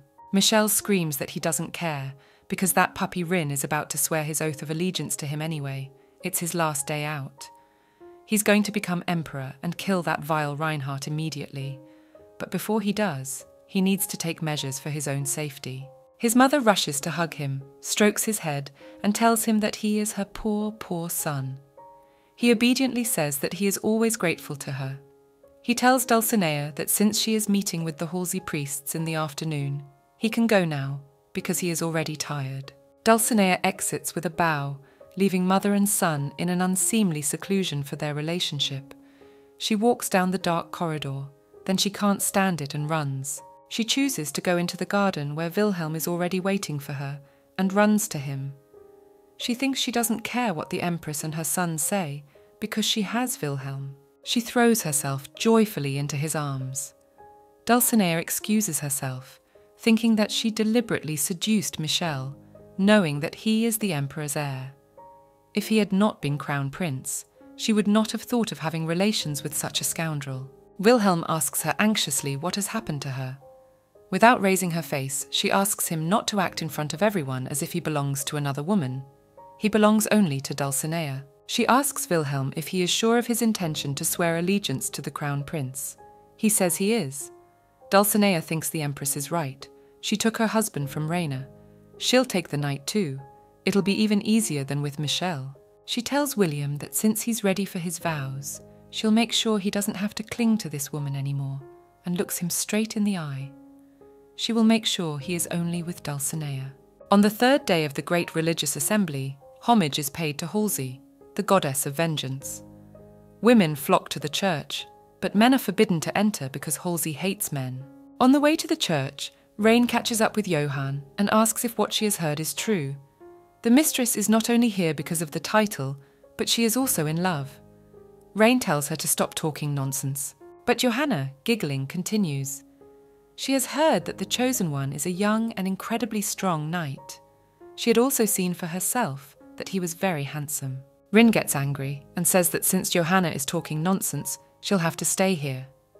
Johanna apologizes and says she's happy for her and her knight. Rain says, confused, that she doesn't know if they get along well. Johanna is surprised, and Rain says it's probably because she raised Wilhelm like a younger brother, sometimes even a son, and she hasn't been a good mistress to him. Johanna rebukes her for her insincerity and again tells her to shut up. She protests that he is such a brave knight, to which Raina exclaims, even more confused, that he is sometimes nice. A former maid tells her that Rin is missing. If a woman calls a man handsome, it doesn't mean much. But if she says he's nice, it means she can't escape his shackles. She sincerely congratulates the mistress and asks to be invited to the wedding. Rain again asks her to stop her nonsense. When the service is over, Johanna is glad it was short. She tells Rain that her father always got into the high priest's clutches, spent over an hour listening to some pretty blatant flattery and praise, and then made generous donations. The girls laugh, and then Johanna says that it must be strange to be a priest in the service of the Halsey. They could be punished for it. The goddess Halsey, the goddess of vengeance. On the legs of the deer whose head she carries with her, there is an apple, which symbolizes retribution. For true vengeance is a sweet fruit. Rin stops and fervently prays to Halsey that the people who decided her father's fate will taste the fruit she bestowed, even if Reinhardt herself will have her doubts. According to the religion of their empire, there are 4 gods, personifications of the seasons, all born to Halsey except for Winter, the god of winter. When Halsey left after giving birth to a Lutic's child, she found the child, Winter, the son of the man who had betrayed her. Though he was the son of her enemy, she took pity on him and did not abandon him, but brought him to her castle and raised him. Alutica, in a fit of jealousy, deprived Winter's land of fertility, whereupon he turned Winter and tricked her into seducing and forcing her to give birth to Caelan, the god of summer. Remembering this, Rain looks at the painting of Winter. As crown princess, she hadn't noticed the painting, but now Winter reminds her of Wilhelm. She catches herself thinking that she misses him. Johanna is greeted by her husband. She says goodbye to Reinhardt, saying that she had a lot of fun today. But Wilhelm, who meets Rain, looks displeased and doesn't say goodbye to Johanna properly. Rain directly asks why, but he stubbornly turns away. She questioned him as they walked to the chambers, and finally he confessed. He is jealous of the maid because she knows about Raina's past, unlike Wilhelm. Rin asks him to look at it differently. Thanks to a time he knows nothing about, they end up meeting. She married Michelle, he betrayed her. The mercenary who escorted her to Ruden almost killed Rin, who was there for her, if not Wilhelm. She takes his hands and tells him that when she was so desperate for support and help, it was Wilhelm who protected her. She promises him that from now on he will know everything about her. In particular now, he sees Reinhardt, who no one else sees. She pulls him to her and asks if he is still jealous of her and Johanna. He asks if he can kiss her. She says yes. Suddenly he stares intently at her neck and grips the back of the chair behind her. Wilhelm says that her wound is completely healed, and Rin thought it was the first time she'd seen him so worried. She doesn't understand what her wound has to do with it. He says he is glad because she is no longer in pain. He assures her that he dare not lie about his concern for her health and kisses her. He puts her leg around his waist and tells her he really likes her. He moves his hand up her thigh, but she stops him and tells him to hold on. Ryan is embarrassed when he says things like that. At times she feels that she relies on him too much. Wilhelm replies that he is very happy when she relies on him. He would do anything for her. Wilhelm pulls her close to him and tells her that he's willing to do any of the worst things, to tell any lie for Rain. She wants to tell him, to comfort him, not to do anything terrible. But he kisses Rin again, and her consciousness is confused, and her body feels like it's melting. He wraps his arms around her, looks into her eyes, and tells her again that he loves her and only her. The next day comes the highest point of celebration, a feast designed to share a meal with the gods. This banquet is attended by almost all the aristocracy of the empire. Rin stands on the balcony and remembers that she and Wilhelm practically crossed the line last night. It wasn't her first time, but she was nervous as an idiot. Suddenly, Fernak appears beside her and says that the Emperor will probably officially recognize William as his son today. He took the knight away to his room as soon as he saw him. Fernak says that he should have married Reinhardt before everyone knew that William was a prince. Rain says in response that he proposed it to her in His Majesty's presence. He says he's joking and asks if Ryan knows the difference between William's and Glencia's titles. Usually it is the title that is the reason for arranged marriages. William flatly refused to marry Glencia, and the reason is clear. Fernak tried to sparadize William. The latter then said that he had a woman he madly desired. Reinhardt is shocked, and Fernak nonchalantly continues that he was already tired of dealing with people, being the son of Margrave Glencius. At first he thought that. Wilhelm was just a boy afraid for his first love, but then he saw that this was not the case at all. Rain bluntly asks Fernak if he's trying to separate her and Wilhelm now. Then Fernak says that he and Dietrich were good friends. He asks Raina what she thinks he would have done if Dietrich had told him so. Fernak himself replies that he would have talked to Raina before giving her to the knight. Well now, she is no longer indebted to her. Rin mentally agrees with him that Dietrich treated her more responsibly. William and the Emperor finally leave the room. They are loudly announced to the audience. A whisper passed through the crowd that the knight and the Emperor looked very much alike. Apparently the rumours were not lying. Reinhardt notices Dulcinea's sly look on her face. Fernak tells her to be careful with Wilhelm. A man who keeps secrets from his subordinates cannot be good. At this time, the Emperor and Wilhelm stood up in front of the guests. The Emperor makes a speech. He hopes that everyone knows the tragedy of the Holland family, in which, fortunately, Wilhelm was able to survive. So may his life be a comfort to his family. Also, he has something to announce about Wilhelm's second component. Here, Wilhelm is handed a crystal, and the Emperor tells him to squeeze it in his hand. Wilhelm clenches his fist post-haste, and the crystal inside him begins to emit a bright blue light. The Emperor says loudly that all of Wilhelm's sins are now forgiven. He is now Sir Wilhelm Alankes. Fernak quietly tells Rin that a man who keeps secrets from his favourite gyno can't be a good man. Rin should remember that and be careful with him. Rhine wouldn't listen to him. She already knew that Wilhelm was the Emperor's heir. She just couldn't say so. He doesn't keep secrets from her. Fernak is wrong. Wilhelm is just an untamed beast. If Rin didn't know him, she'd be suspicious too. But she's the only one who can hug this kid, and she's the one who ruined him. A hug is the only way she can take responsibility. Her subconscious spoke to her. It asks her if Rin really feels that way, why her heart clenches with fear. Rhine can't answer. The ceremony, meanwhile, is coming to an end, and the Emperor grants Wilhelm the rights and duties as his son. He thinks to himself that his second son is reliable enough to be crown prince, even if he doesn't think about it at all now. Michel walks up to them, tapping his cane, and says that in that case he will require Wilhelm to swear an oath to Adelpho. The Emperor is angry, but William says he is ready. He asks the priest to get everything ready for the rite now. The Emperor begins to shout that William has just been declared a prince. If he makes this vow to Michel now, he will relinquish all rights to the throne. Michel hypocritically says that Wilhelm wants it for himself, which means there are no options about his father but to accept his choice. The Emperor roared. There were whispers in the crowd again. Wilhelm would now swear an oath to the crown prince, swear unswerving loyalty to him. No way, so Michel would remain crown prince. Castaria and Dulcinea stood silently nearby.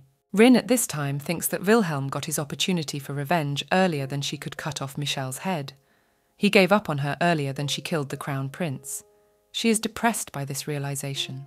The ceremony begins. William places his life in the hands of Michel Alankes, kneeling before the crown prince.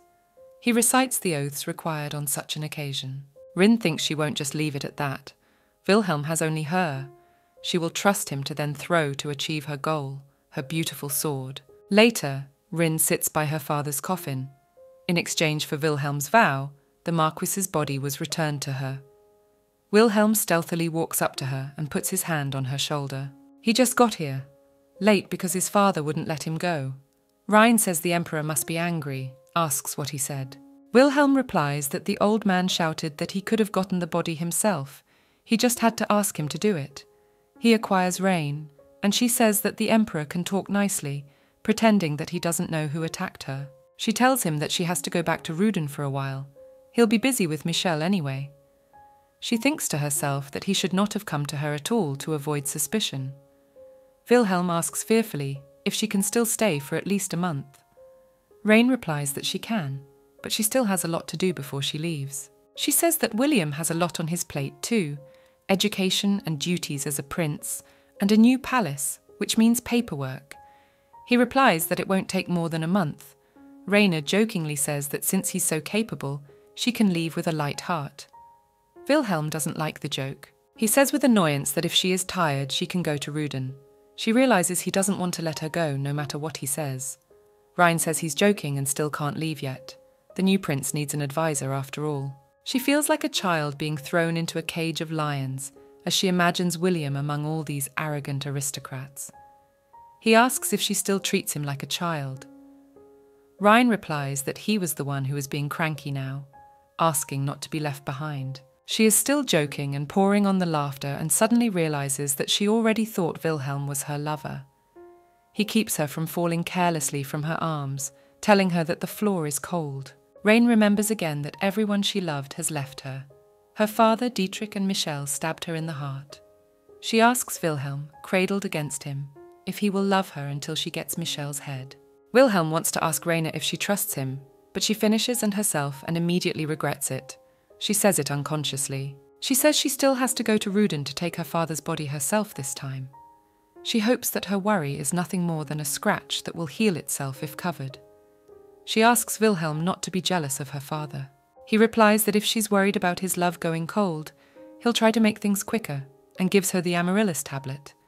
He asks to take it, because you never know. You never know if Rin might need a plaque too. She, meanwhile, thinks that this scratch may not have an effect on the outer state of her skin, but for the soul it is like poison. Rin must not leave it as it is. William meets Dulcinea again at the agreed place. She throws herself into his arms with sobs. He asks why she is crying. She replies that she was already afraid he would not come, having waited so long for him. He apologizes for being late. He says with a slight smile that it was hard to sneak out since he is now a celebrity at the palace too. Dulcinea is pleased that Wilhelm is in a good mood, and she had to endure Michel's lust until dawn. Every night with him poisons her painfully, and no one knows of her pain. Dulcinea weeps with anger and resentment. She wishes William would apologize more sincerely. In a fit of anger, she slaps him across the face. She doesn't realize how it happened because she was too excited. She tries to apologize, but Dulcinea just feels that Wilhelm doesn't understand how hard it is for her, and she is so upset. Wilhelm smiles and asks if she's really that anxious to get her hands on him, to put the leash around his neck that was taken from her. He says she's the only one who doesn't understand anything. He asks if she really wants him to be her faithful dog, who is always waiting and begging for attention from her. She tearfully says no. Wilhelm doesn't believe her. He can see that the idea excites her. Wilhelm says that her cheeks turned red when Dulcinea hit him, and if she had scratched him, it would have left a beautiful scar. He defiantly asks her to do it. Dulcinea tells him that if she does not save him, he will become Michel's faithful dog, making her his heroine. She recoils from him and tells him to kiss her feet as a sign of loyalty. William replies that if she wants to get a kiss from him that way, so be it. He kneels down. He covers her foot with his palm and kisses her on top. She is angry. Wilhelm calls her selfish. She does not realize that for his kiss, she must fall into the abyss with him. Only then will his lips touch Dulcinea's. Even the smallest wound grows if you pick incessantly, without paying attention to the discomfort, Reinhardt thinks, and doesn't realize how true that statement is for Dulcinea. Reinhardt is back in Ruden and complains to Sarah that there is no end to this paperwork. Sarah replies with a smile that all that work was on her shoulders. Rain replies that she's sorry. Sarah has heard that Wilhelm has been given the title of Earl. Does that mean he will return to Ruden? Or will he stay in the capital and maybe even marry? She asks Raina. Rein blushes, realizing that Sarah is joking with her. She covers her mouth with the palm of her hand and panted, saying she was afraid of Rein and would rather go. Rin is already aiming a rolled-up paper at Sarah when a guard bursts into the room and yells at Rin that she has to go back to the capital right now. People start killing. Michel Alankes died in his sleep, his body discovered by a servant in the morning. There was a knock on his door, but no answer. He had to attend dinner today, so he opened the door without waiting for permission and saw the Crown Prince's body stretched out on the bed. Dulcinea testified in tears. She said that everything had been fine the night before. She had only lit incense to help Michel sleep better. The court physician says there are no injuries on Michel's body. Death was caused by causes unknown to him, but it could have been an odorless poison. The first suspect was Wilhelm. The emperor had to imprison him because of Castaria's vehement accusations. However, there was no proof of this. The emperor came to him in the dungeon, praised him with a happy smile, and asked him how he did it, how William killed Michel. The latter replies that he had done nothing. If he had wished for the throne, he would have relied on his father and not taken an oath of allegiance to Michel. The emperor says that it was this oath that brought William under suspicion. Wilhelm replies that he is reckless enough to do such a thing while under suspicion. The emperor had to release William for lack of evidence of the knight's guilt. He was sent to the Red Stem estate. As he was leaving, the empress threw herself at him and screamed that she would carve the scum's face. She was barely held back by 2 knights, and William turned around and asked if his mother loved him as much as Castaria loved Michel. She became even more enraged and didn't have to be led away by force. The society was in complete confusion. People whisper that all of the Crown Prince's servants and cooks are so exhausted that they can't even walk. Everyone can feel the bloody wind from the direction of the palace. There were rumours about Castaria too, as if she had killed not only Holland's family, but everyone who spent the night with the emperor. She may have been behind the assassination attempt on Rin, so losing her son is her punishment. She should be grateful that Michel died peacefully. A few weeks before, Wilhelm had sworn an oath of loyalty to Michel, with the fact that he would never lay claim to his title. Ironically, it is Wilhelm who is now Crown Prince. Reinhardt arrives at Redstalk Manor, where Wilhelm has been sent, but the guards won't let her and Mark in. Then she pulls out an amaryllis tablet, and they are let in without further bickering. She runs through the estate and bursts into Wilhelm's room. She sees that he has lost a lot of weight. They haven't seen each other in weeks. Rein throws herself into his arms. She tells him that she should never have made that vow. Wilhelm comforts her and tells her that it's okay, but she shouldn't have gone to Ruden without him. She tells him that she knows everything. Michel died, the Empress lashed out at Wilhelm, and he did time in prison. Rin arrived as quickly as she could and didn't even take her things. If Mark hadn't taken care of her, Rain would have gone completely crazy with worry. She tells Wilhelm to tell her everything now. She tells Wilhelm to tell her now, but he just looks into her eyes and then kisses her. Both the guards and Mark were in the room. Seeing the lovers' feelings, Mark tells the guard that they have to leave. He replies that he has no right. Mark says that Rain has shown him Amaryllis's card, so she can't be kicked out anyway, and they leave the room. William lays Rin on the bed and starts to fondle her, but she says it's not the time. She's not in the mood. They need to talk. She sits down on the bed. Wilhelm says that Michel is dead, so it's over. Rin replies that she didn't kill him, and he died in his sleep, so what's there to be happy about? The bastard died so peacefully, Rin can't even enjoy the sweetness of revenge from the goddess of vengeance. Wilhelm stands up, extends his hand to her, and asks her to come with him. Raina asks where to, but he only replies that he has something to show her. Raina decides to trust him again and follows him without hesitation. They go down to the dungeon. There are guards at the entrance and Rain tenses up. Wilhelm calms her down and tells her that these are his men. She asks why knights of the imperial court, serving for over a decade, are standing guard in the dungeon. He replied that he was imitating Rin that way. She got the brown-haired accountant on her side, and he got the knights on his side. Rin didn't immediately realize what was going on, but then she sees Dulcinea behind bars, and everything falls into place at once. She is delighted to see Wilhelm, and calls him her favorite, but is startled to see Reinhardt.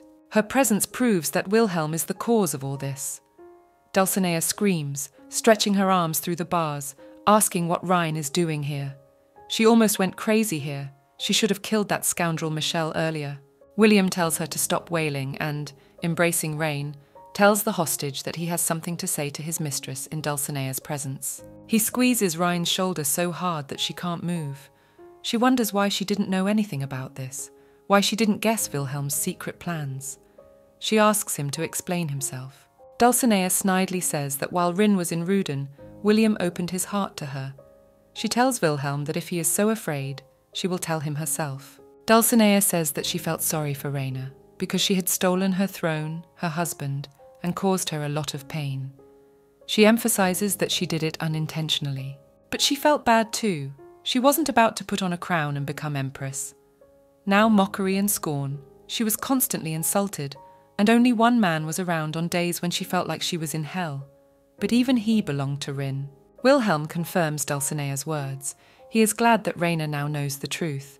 Dulcinea says with expressive clarity that it was she who killed Michel Alenkes. Rin begins to realize that William used Dulcinea to kill the crown prince. He deliberately fell in love with someone other than himself and swore an oath to Chevalier. It dawns on Rin that Wilhelm has also travelled through time. William tells Rain that he has a funny story for her. He says that in a past life he was in submission to Dulcinea. Back then, she begged for a title and ordered him to bow at her feet. He says she beat him mercilessly to quench her anger. Dulcinea obsessively stretched her arms toward Wilhelm and begged him to let her touch her. And Rin thought Wilhelm was wasting no time. While she was using her memories and searching for Hayes, he was subjugating the crown princess, making her a weapon in his plan. Rin starts yelling at him why he didn't consult her, doing such horrible things in secret from him. He reminds her of her words that night from a previous life, when she said that Michel thinks people are toys. Wilhelm smiles and says that's when he fell in love with Reinhardt. She doesn't know what he's talking about. It sounds like he wanted revenge for his past life too. She thought they had the same outlook on the future.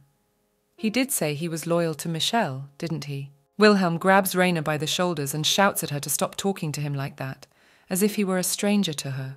He has no one but her. He's only loyal to Rain, and this was her revenge. He wanted to repay the people who had hurt her so much, taken away her loved ones, ruined Reinhardt's life, because Wilhelm's very soul belongs to Rein. He asks to open up to her in response to how he has opened up to her. When she asks why, he replies that he loves her. She thinks that his declarations of love made her feel scared every time. But only now does she realize that the fear was because Wilhelm has become the most important person in Raina's life. Wilhelm asks her again to love him back and kisses her. Dulcinea looks at them and is amazed. It is strange to her that the man she hated so much has kept her alive, and the man she desired with all her heart locked her up behind bars. She tells herself not to be deluded. His whole being says that he never loved Dulcinea, that he used her. She is destined to die alone in this cold dungeon. That's when she noticed the spear against the wall. She yells at Wilhelm to look at her. She says he doesn't realize it, but true love is hard to recognize. She will help him. He takes the spear and puts the point of it to his throat. She asks if Wilhelm knows when a person realizes that he has found true love. She answers that it is when she loses the one she loves. The guards are alarmed to see her standing with a spear at her throat. They try to stop her. She screams that she is not going to harm herself. She imagines her life as a rope that she desperately clings to, and sees the rope suddenly break, and she flies down. She screams to Wilhelm that she will kill herself to make him realize his love for her. Even now, as she's about to commit suicide before his eyes, he can't see her true feelings. Rein screams, clutching at the bars to make Dulcinea stop. But she goes on, screaming, laughing and crying, that William must miss her all his life. She, Dulcinea Canaria, was his destiny, and she stabs the spear into her throat. The knight accompanying them can't believe she actually killed herself. Wilhelm says it's for the best. telling them to take care of the poison they were going to use on the crown princess. The knight says he and Rin can go back, and he'll take care of the rest. Rin, meanwhile, sits exhaustedly on the floor.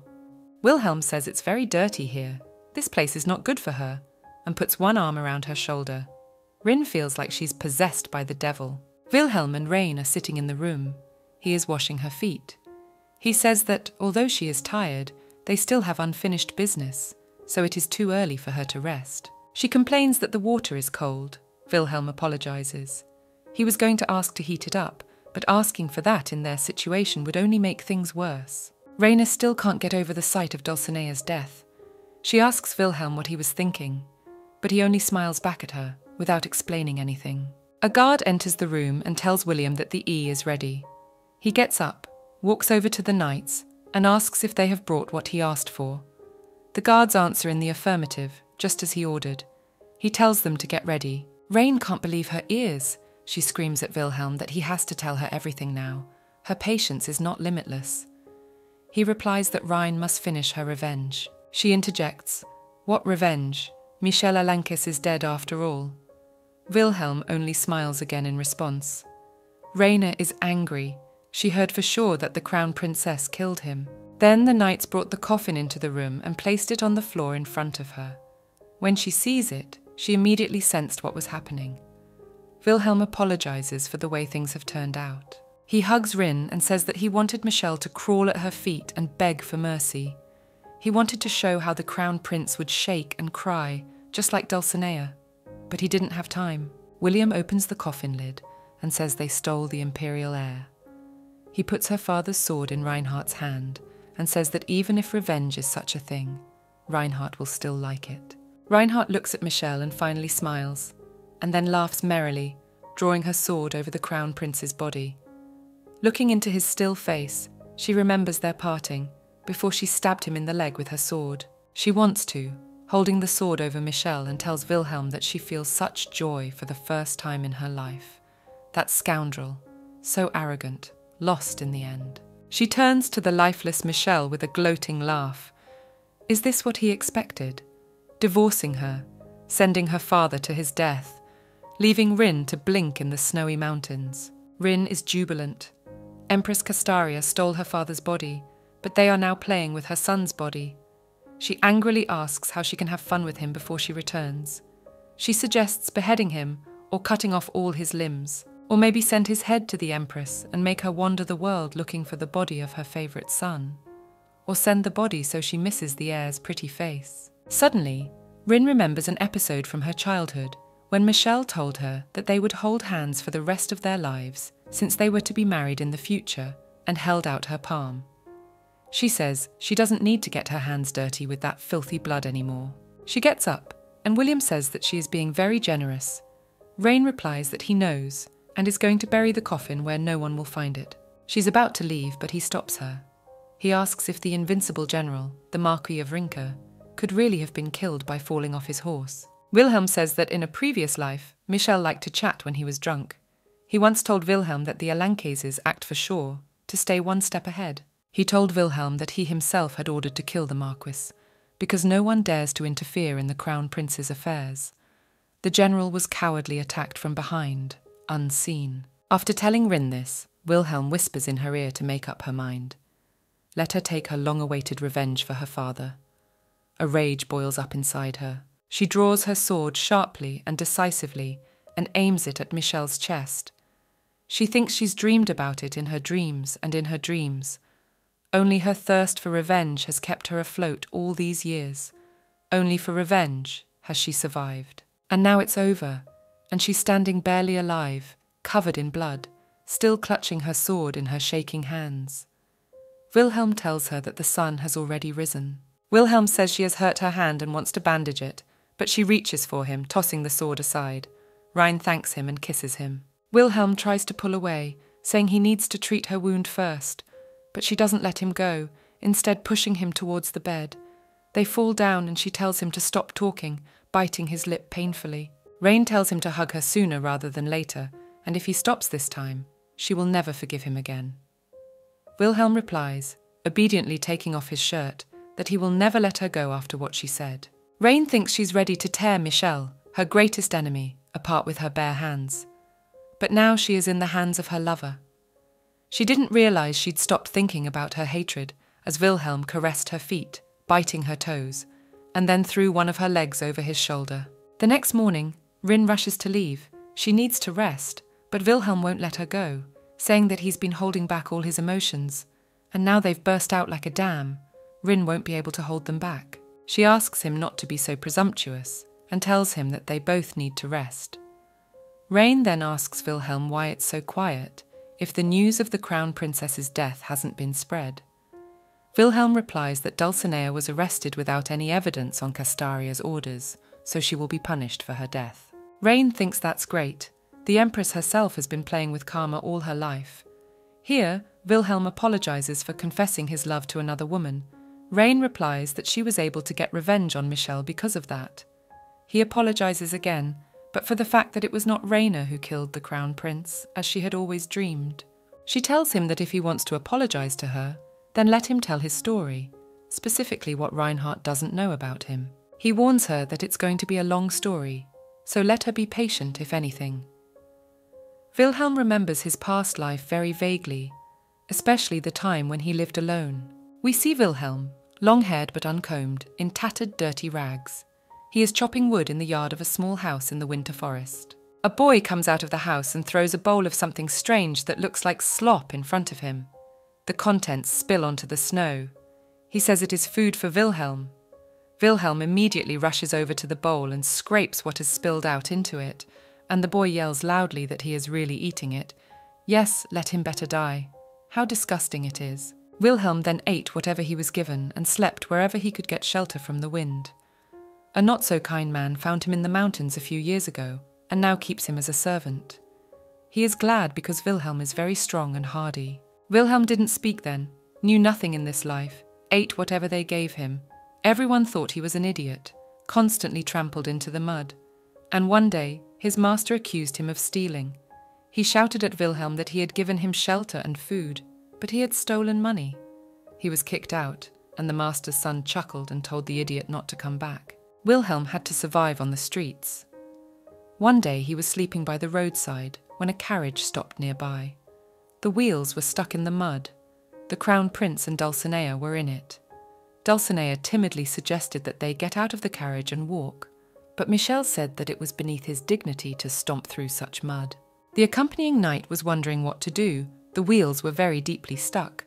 Suddenly Wilhelm appeared behind him and offered to help. Now, Wilhelm realizes that it was a reckless act, but at the time he could only think of more, and these people were obviously rich. He lifted the carriage with the Crown Prince and Dulcinea sitting in it. The knight tells him to just move it and let it go. The prince is furious. Why did the knight let this tramp touch the imperial carriage? Let him chase him away immediately. He stinks terribly. Wilhelm hears this and apologizes. Dulcinea feels sorry for him and says he should be fed. The prince says this is nonsense and orders him to go on. But Dulcinea is careful to warn him that the road will be worse further on. It is better to take a tramp to help them. They will give him some bread and raw meat. Michelle marvelled at Dulcinea's good-naturedness and finally allowed the tramp to follow the carriage. This is how William became his faithful dog. Wilhelm asks Rain if she has heard anything about the Devil's Night. He has. It's a flower that blooms in a snowstorm in the snowy mountains. This flower is said to be eaten by travellers, so it is called the Devil's Flower. Wilhelm came across this flower that night. The Crown Prince had been kind to him, and Wilhelm wanted to thank him in kind. The knights started to build a fire where the flower had grown, but William stopped them. They slapped him in the face and shouted at him that it was already blizzarding and that this poor man was getting in their way. Wilhelm started to build a fire and tried to warn them about the blizzard, but they only called him crazy, beat him and kicked him so hard on the head that Wilhelm lost consciousness. When he woke up, all he saw were dead bodies. Their killer must have thought Wilhelm was dead, so he didn't touch him. But then he noticed the monster and his new victim. He did not remember what was happening. It was as if his body took the axe and swung it over the monster. Someone tried to stop him, saying, "Don't kill it." But Wilhelm brought the axe down crushingly. The monster was defeated. The Crown Prince and Dulcinea were sitting in the snow in front of him. When morning dawned, Michel told him that since all their knights were dead, he would honor the tramp and allow him to escort them to the castle and protect them on their way. Michel told him that if all went well, Michel would reward him generously and open many doors. Wilhelm gladly agreed. Rin says that he has dealt with all the horrors, survived the cold and hunger, and made it as a human being. Wilhelm goes on to say that there was a problem after crossing the Crystal Gate. His crystal was intact when they got to the capital. Michel saw it, but didn't realize what had happened at first. Wilhelm didn't know what it meant at first. Then, apparently, Michel decided to keep him to himself, instead of just killing him. He and Dulcinea became William's benefactors, even though there were whispers behind his back that the prince had picked up an illiterate tramp in some forest. Wilhelm was ready to starve to death, but then he was accepted as a knight of the emperor, and he felt that he had to repay his debt to his saviors, so he silently tolerated all the insults behind his back. One day in the garden, Dulcinea approached him from behind and ordered him not to move while she embraced him. William could not move, for she was his benefactor. He did not know how to post. That's when Michel caught them. He slapped Dulcinea and shouted that she dared not do such things in such a place. She began to tearfully apologize, saying it was just a misunderstanding. Michel insulted her and shouted that he had seen everything. She was nobody in this palace at all. He continued to beat her. The crown prince sent Wilhelm to fight the barbarians far to the north of the capital. Michel probably expected Wilhelm to die in battle. The knight did not realize it at the time, and tried hard to survive in order to bring victory to his lord. Michel was horrified when Wilhelm returned victorious and became a war hero. He beat him with a rod and shouted that the idiot didn't even understand why he was being beaten. When his arm got tired, he called Dulcinea, saying it was her turn. She said she couldn't. Michel threatened that if she didn't baste him properly, he would think Dulcinea had feelings for the knight. Wilhelm sat obediently on the floor with a bloody back. Dulcinea had no choice but to follow the crown prince's orders until he said enough was enough. Michel released the knight as well, ordering him to cover every inch of his body from now on, so that the crown prince would not have to admire the hideous scars on his body, and to keep his head bowed so as not to see his eyes. Soon after, Dulcinea called him to her palace. As soon as he entered, a strong smell of incense hit his nose, and Wilhelm got a headache. Dulcinea ordered him to undress. She put him on his knees with a chain around his neck and said she liked seeing William like that. Collared, scarred, bloodied, kneeling in front of her. Raina jumped up when she heard that, unable to believe her ears. Wilhelm said he wouldn't go into any more sordid details. The bottom line is that he was raised as a dirty, expensive dog from childhood, and is used to this abuse for lack of anything else in his life. Rain asks why Michel didn't intervene. He was against his and Dulcinea's relationship. Wilhelm thinks that he knew everything. He just didn't interfere to protect his pride. Wilhelm asks Rain if she is curious to know how a faithful dog could betray his master. How a mindless beast, who had only seen pain and fear in his life, could dream of another life. She tries to guess if he was free when he came to visit her in Helka.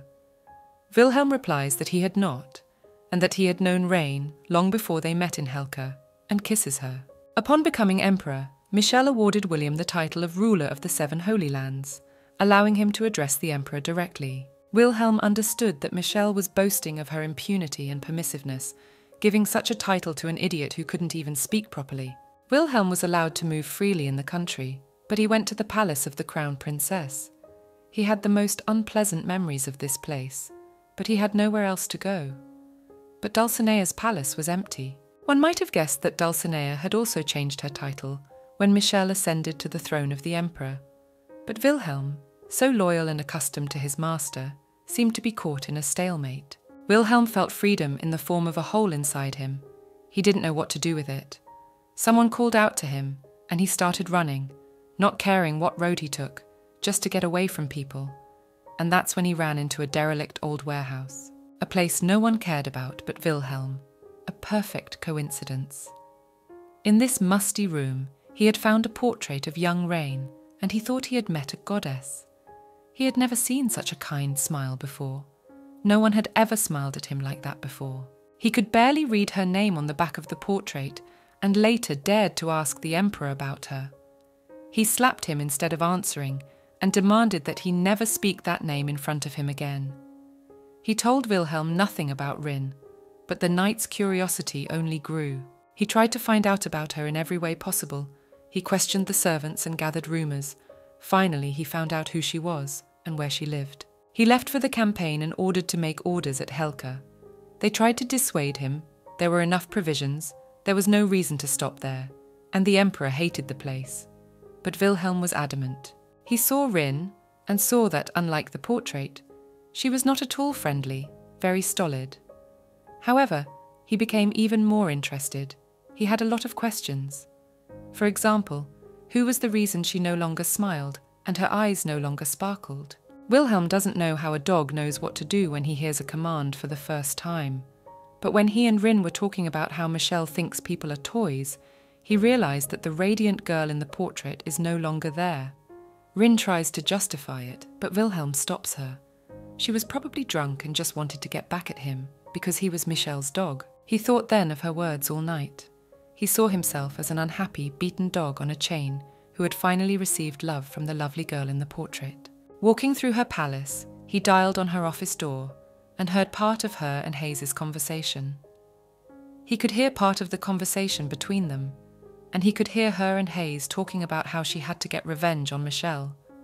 But Hayes said there was nothing she could do in her condition, and that only rebirth would help her.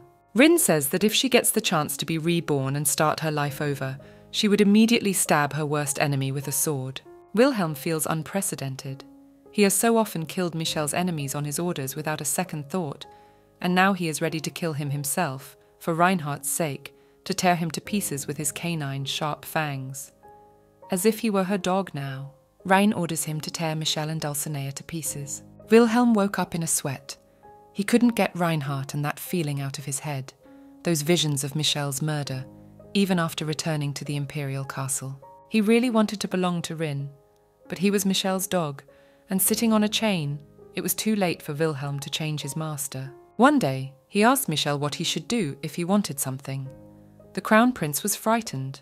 What could this underachiever want, if not the throne? Michelle decided to scare the knight into not even thinking about the throne. He tells Wilhelm that he needs to prolong the blood. Everything has a master. Wilhelm will have to kill either his master or whoever is out to get Wilhelm. Wilhelm didn't understand much of his answer then. Michelle ordered him to leave. Wilhelm decided to ask next time. But the next time didn't happen. Wilhelm was ordered to fight monsters on the northern border, where he was killed by Michelle's mercenary. After stabbing William with his sword, the mercenary apologizes and says that he has been promised a place and a knight's title for killing him. Wilhelm then decides that this is the end. He asks Rin what she thinks he was thinking about.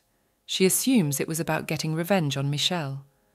Wilhelm replies that he was not without it, but mostly he was thinking about Raina. He thought about wanting to see her again, if only one more goodbye, and about how, if he could be reborn, he wanted to belong only to her.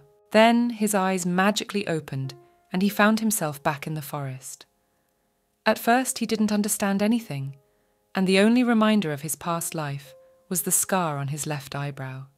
He wandered around the mountains, not knowing where to go, like a wild animal. At some point, he heard screams and saw Rin with the bastard who'd escorted her into the mountains. His body reacted as if automatically. Wilhelm saved her, and she took him to Ruden, and that's how he found his Reinhardt. Without knowing it, she had become his whole world. Rin thinks Wilhelm is like the wave that suddenly sheltered her and saved her. Therefore, some part of her personality is afraid of this man. She cries on his shoulder after his story. Wilhelm says that although he is glad he opened up to her, he is even sorry now. Rain says she just feels sorry for Wilhelm. He's been used by everyone, and in this life, she herself has become the new Michelle for Wilhelm. He disagrees and asks her not to blame herself. Wilhelm says that although he doesn't know how to win her heart, he himself is happy as long as he belongs to her. Let her just be happy around him. Rain, on the other hand, thinks that she is simply ashamed of the way she behaved, especially if Wilhelm remembers her past life. She suddenly thought of Dietrich, her good departed friend, and Wilhelm suddenly asked if she was thinking of Dietrich. She apologizes to him. She just wishes she could see her friend at such a happy moment in her life. Wilhelm admits that he often thinks about Dietrich too. He constantly asks himself what he could have done to save him. He apologizes to Rain for not saving her friend. Only after Dietrich's death did Wilhelm remember everything definitively. He was confused and not good enough. At first he had hated Dietrich, jealous of him for Rain. He had what Wilhelm needed, which was Reinhardt. They fought often. Dietrich was not happy with Wilhelm's single combat tactics. "The main thing in war is teamwork," he shouted to Wilhelm, and threatened to tell his mistress of his folly. Dietrich deliberately pissed Wilhelm off. He said that he would write to Rain how Wilhelm spent every night pacing the bed, sobbing and crying, his cries supposedly keeping Dietrich awake. Wilhelm realizes that Dietrich was actually trying to help him, and actually everyone cared about her. He pleads with Rin again, saying that it was his fault that the commander died. He hits the sobbing floor and says that if he could go back again, he would never do that. Rain comforts him, telling him that everything is fine and thanking him for being so honest with her. Wilhelm tries to object, but she interrupts him and says that it's not his fault. Dietrich was strong and tough. No one would have thought he would die like that. She recalls Fernach's words, tells him mentally that he was wrong. Wilhelm doesn't keep secrets. He just didn't know. She tells Wilhelm that there has been no love in her unhappy life, but how else to describe the feeling in her chest? She thinks it's okay. They belong together.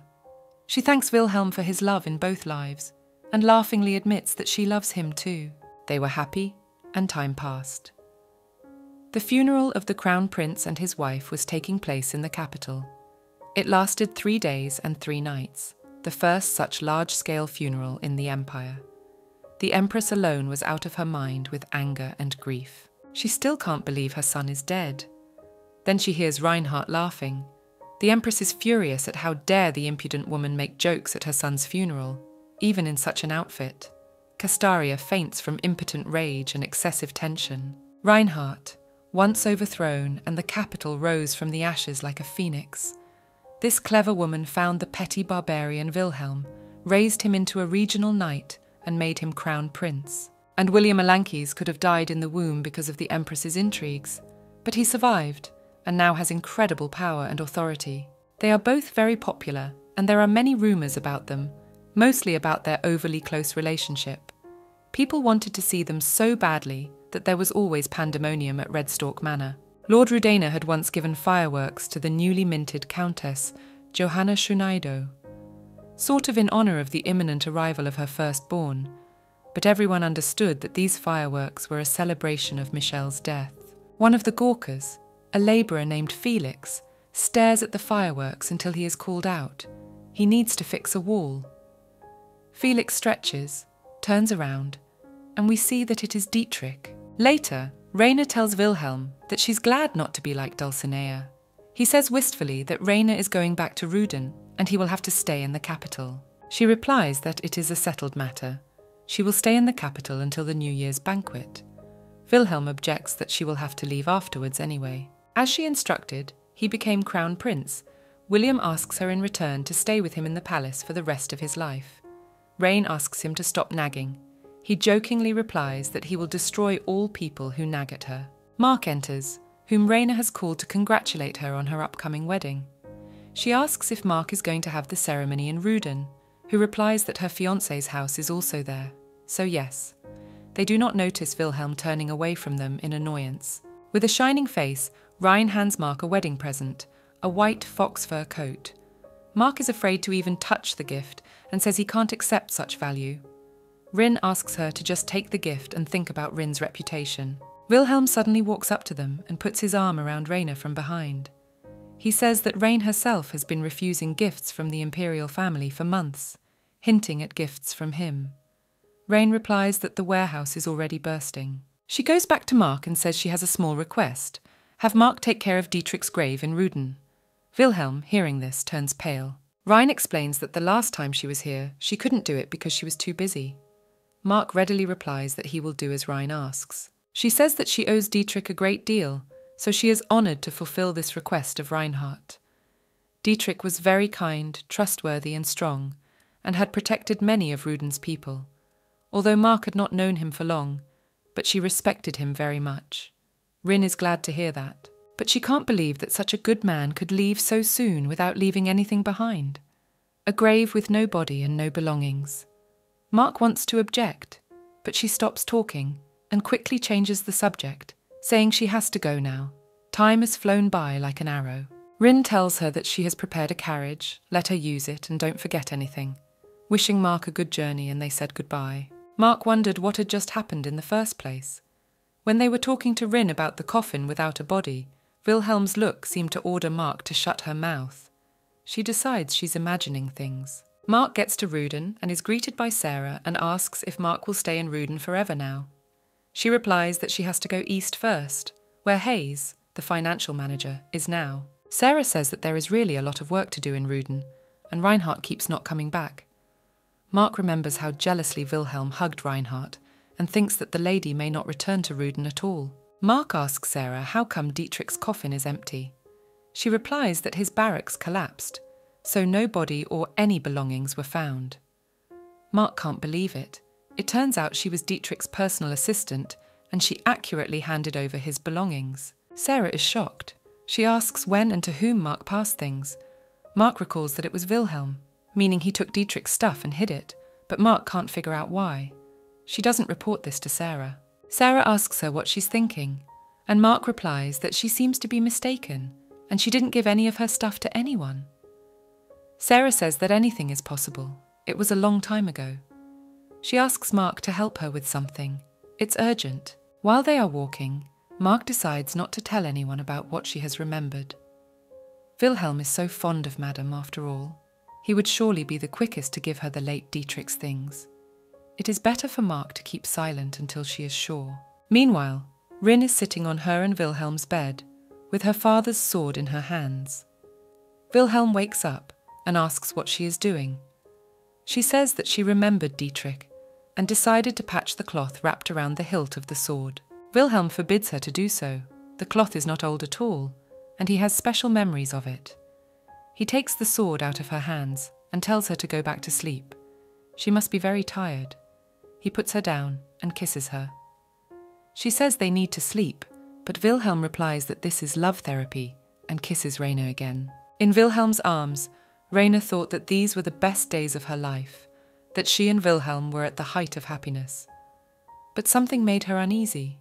She didn't know what it was. That's when Hayes rushed to Ruden.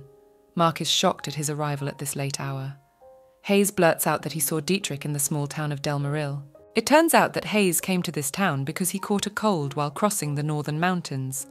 Thanks to the care of a local hunter living at the foot of the mountain, he recovered within 3 days. A hunter calls him to taste the rabbit stew his daughter has caught, but he no longer hunts.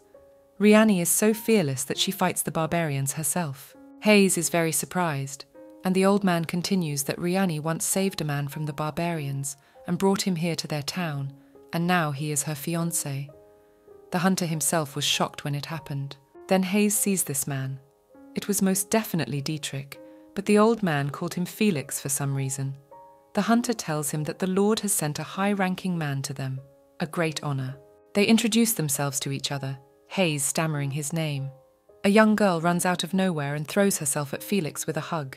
Hayes realizes that this is the same Riani, surprised that she is so small. The old man, meanwhile, reprimands his daughter for acting like a monkey in front of such a guest. Riani replies that she is an adult and there is nothing to reprimand her. Hayes stares at Felix in silence, wondering how it is that he ended up in this town. The Lord wouldn't let his knights chill in the nooks and crannies. Hayes suspects Dietrich is a deserter. He decides to find out, and if anything, write it down, since he is an official after all. He decisively asks Felix what his hometown is. He replies that he doesn't remember anything. He had hit his head hard and lost his memory. Hayes, undaunted, says that this is a blatant lie and that he will put Felix down as a deserter.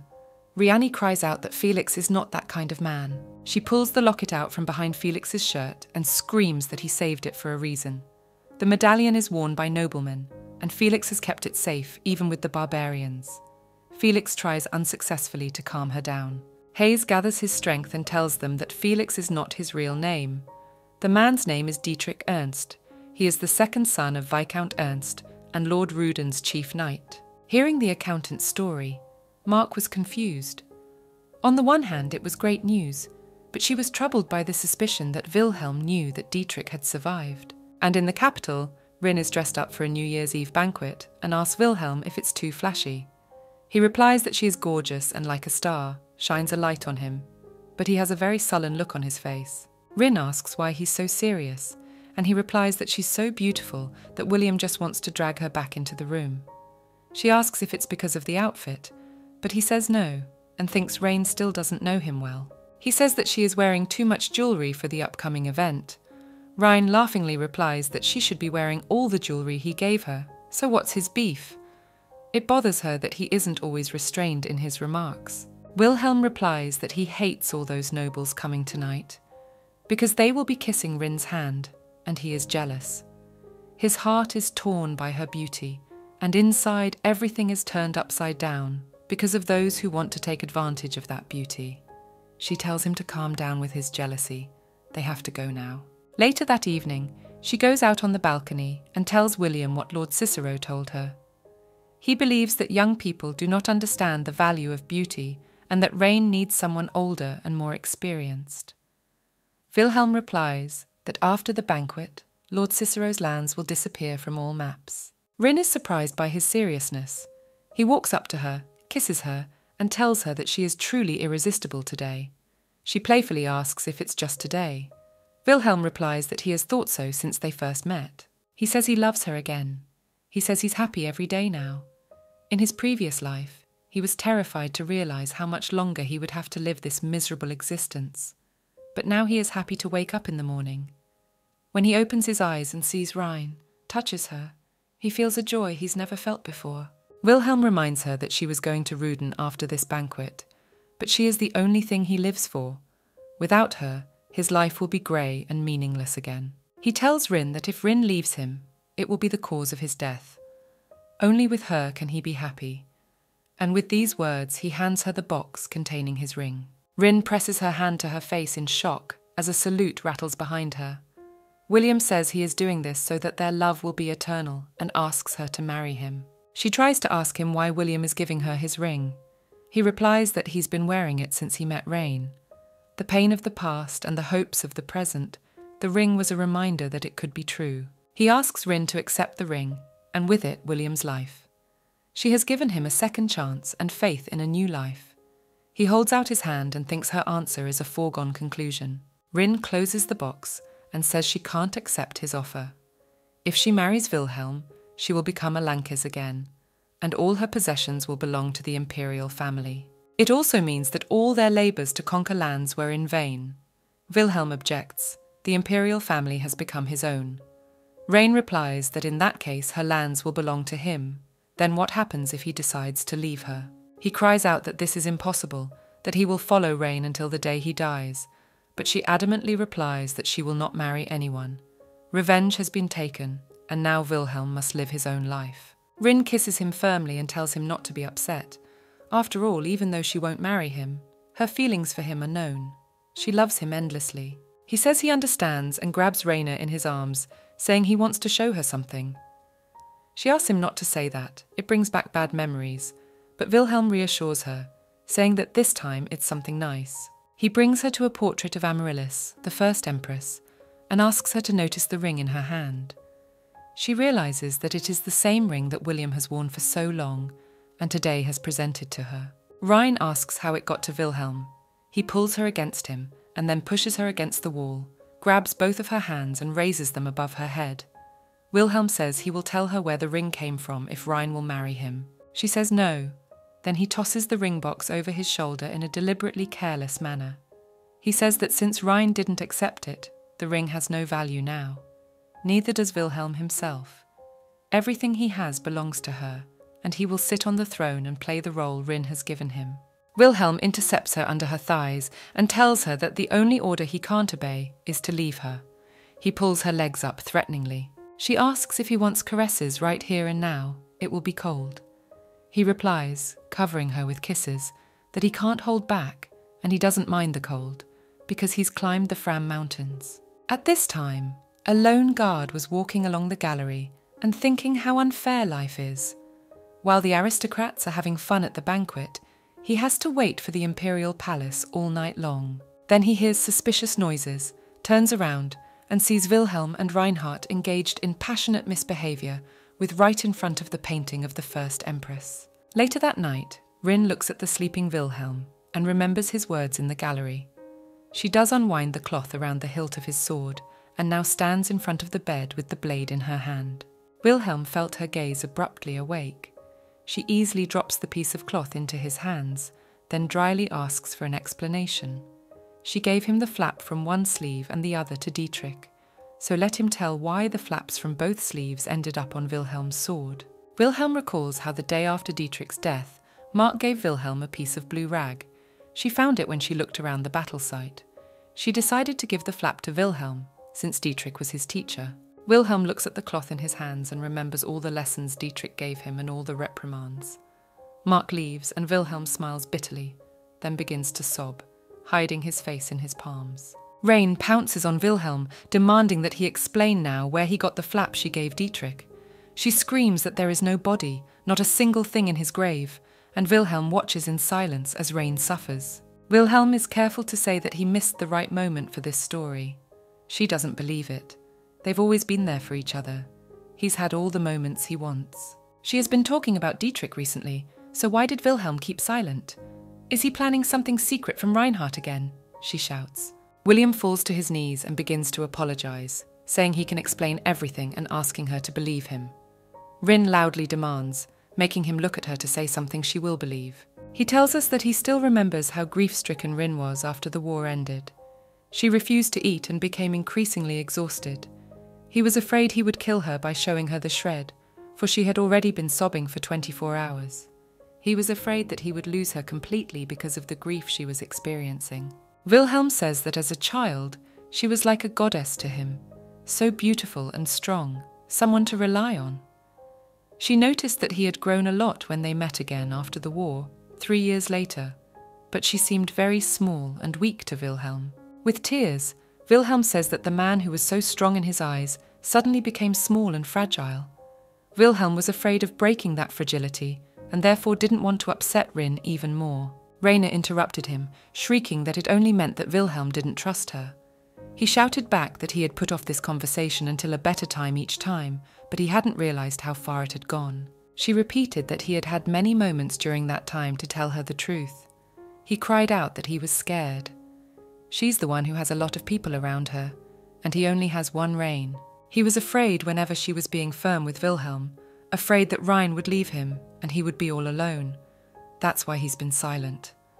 Wilhelm desperately apologizes for this. Rhine tries to calm him down and gently asks if there's anything else he's hiding from her. And if there is, let him tell her right now she doesn't want to go through this anymore. Her heart can't take it anymore. Wilhelm falters and tries several times to start. He tells that it was not her father who gave Reinhardt a second life. On the day he was killed, he did not die immediately. Wilhelm managed to climb Mount Fram. There he met a dragon who called his child Amaryllis and told him that William could try to kill him. If he succeeded, the dragon would give him his last life to live his own anew. But not just to Wilhelm, but also to a man of his choosing. It was Wilhelm who gave Rin her second life. He doesn't remember much of what happened next, just the cold and the snow. He thought about the fact that he had to survive at all costs. It was only through sheer willpower that he could climb to the top, thoughts of Rin keeping him from falling. He must see Reinhardt at least one more time, even if he died right in front of her. He got to the dragon, and the dragon told him he smelled blood on him. The smell reminded him of his longing for his beloved. He sobbed that his love, Amaryllis, had left him. She had promised him that she would return once she had lived her 9 lives. But after all these years, it was not she who had come to the dragon, but her descendant. The dragon asked Wilhelm to kill him. He once swore that he would die with Amaryllis, but she would never come back to him. So let Wilhelm kill him here and now. As long as blood flows from his wounds, the dragon wants to end his life breathing in her scent. If Wilhelm succeeded, he would give him life to meet the one he dreamed of. Wilhelm slit the dragon's throat, and in an instant the monster's body was reduced to a blazing ash. When the flames subsided, Wilhelm saw a ring on the ashes that caught his eye with its golden luster. He grabbed the ring and fell unconscious, waking up on a snowy mountain. Wilhelm says that every time he touches Raina, he's not sure it's not a dream. He's afraid he's about to wake up and find himself back in the cold, dirty world as a beggarly ragamuffin.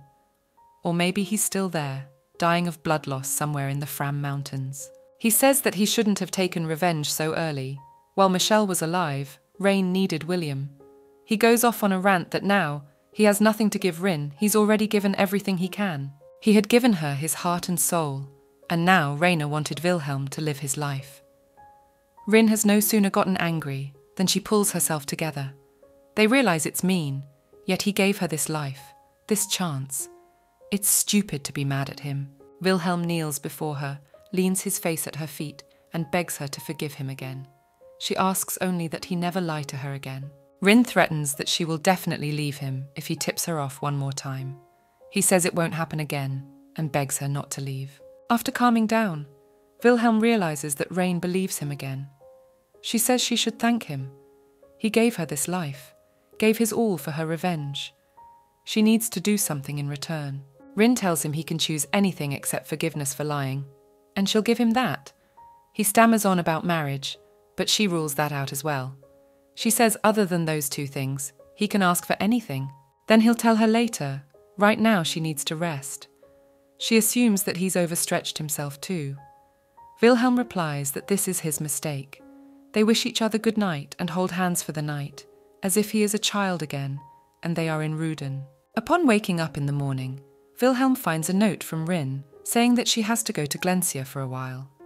He doesn't know why, but Rin wants to ask Fernak about how Wilhelm behaved in the battles. Fernak replies that it's rather strange, but it's as if William knew in advance what paths the barbarians would take, even though this child was quite clearly on the battlefields for the first time. Rain recalls what Wilhelm told her about his memories, as if they only began to manifest themselves after Dietrich's death.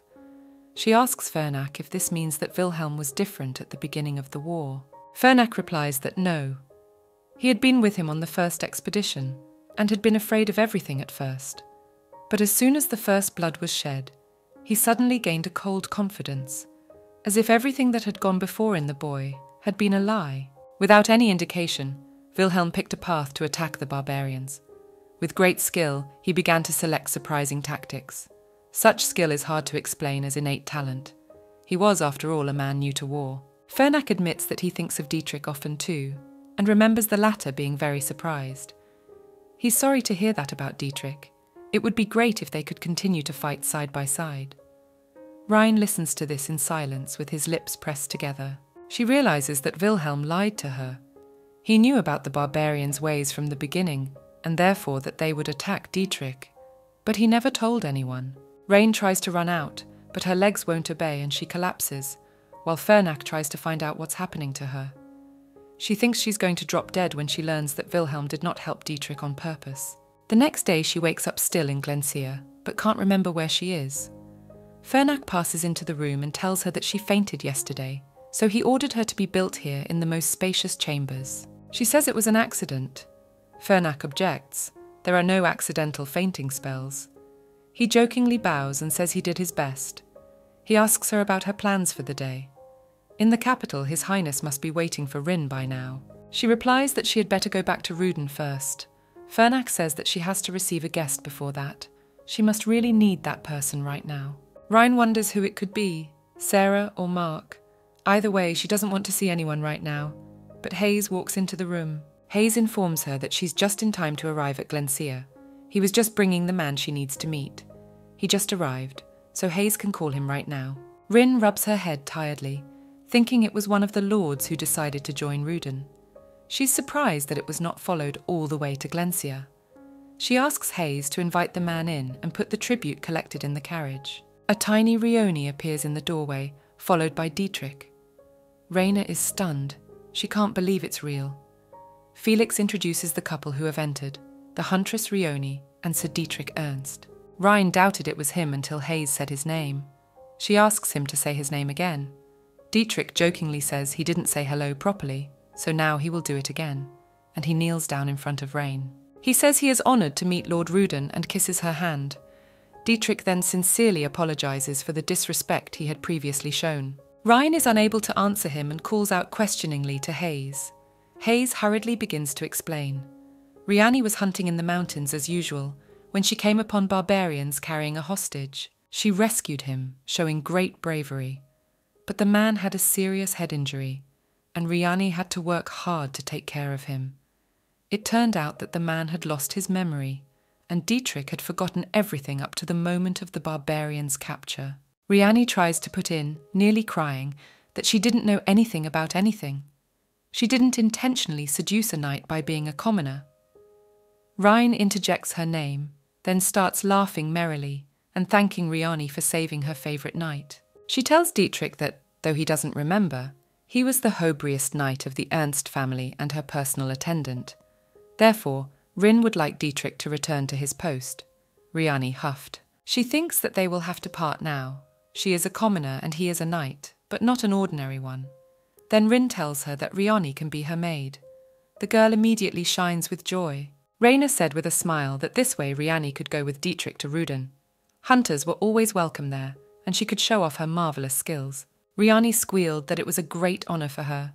She threw herself on Dietrich's neck with great joy, and he was happy too. Later, the guests leave, and Fernak asks Rin if she is okay. She asks to be left alone for a while. Fernak leaves, but warns that if she wants to talk, he is ready to listen. Rin ponders her feelings. She is torn between the joy of the meeting, the realization of betrayal, and loneliness.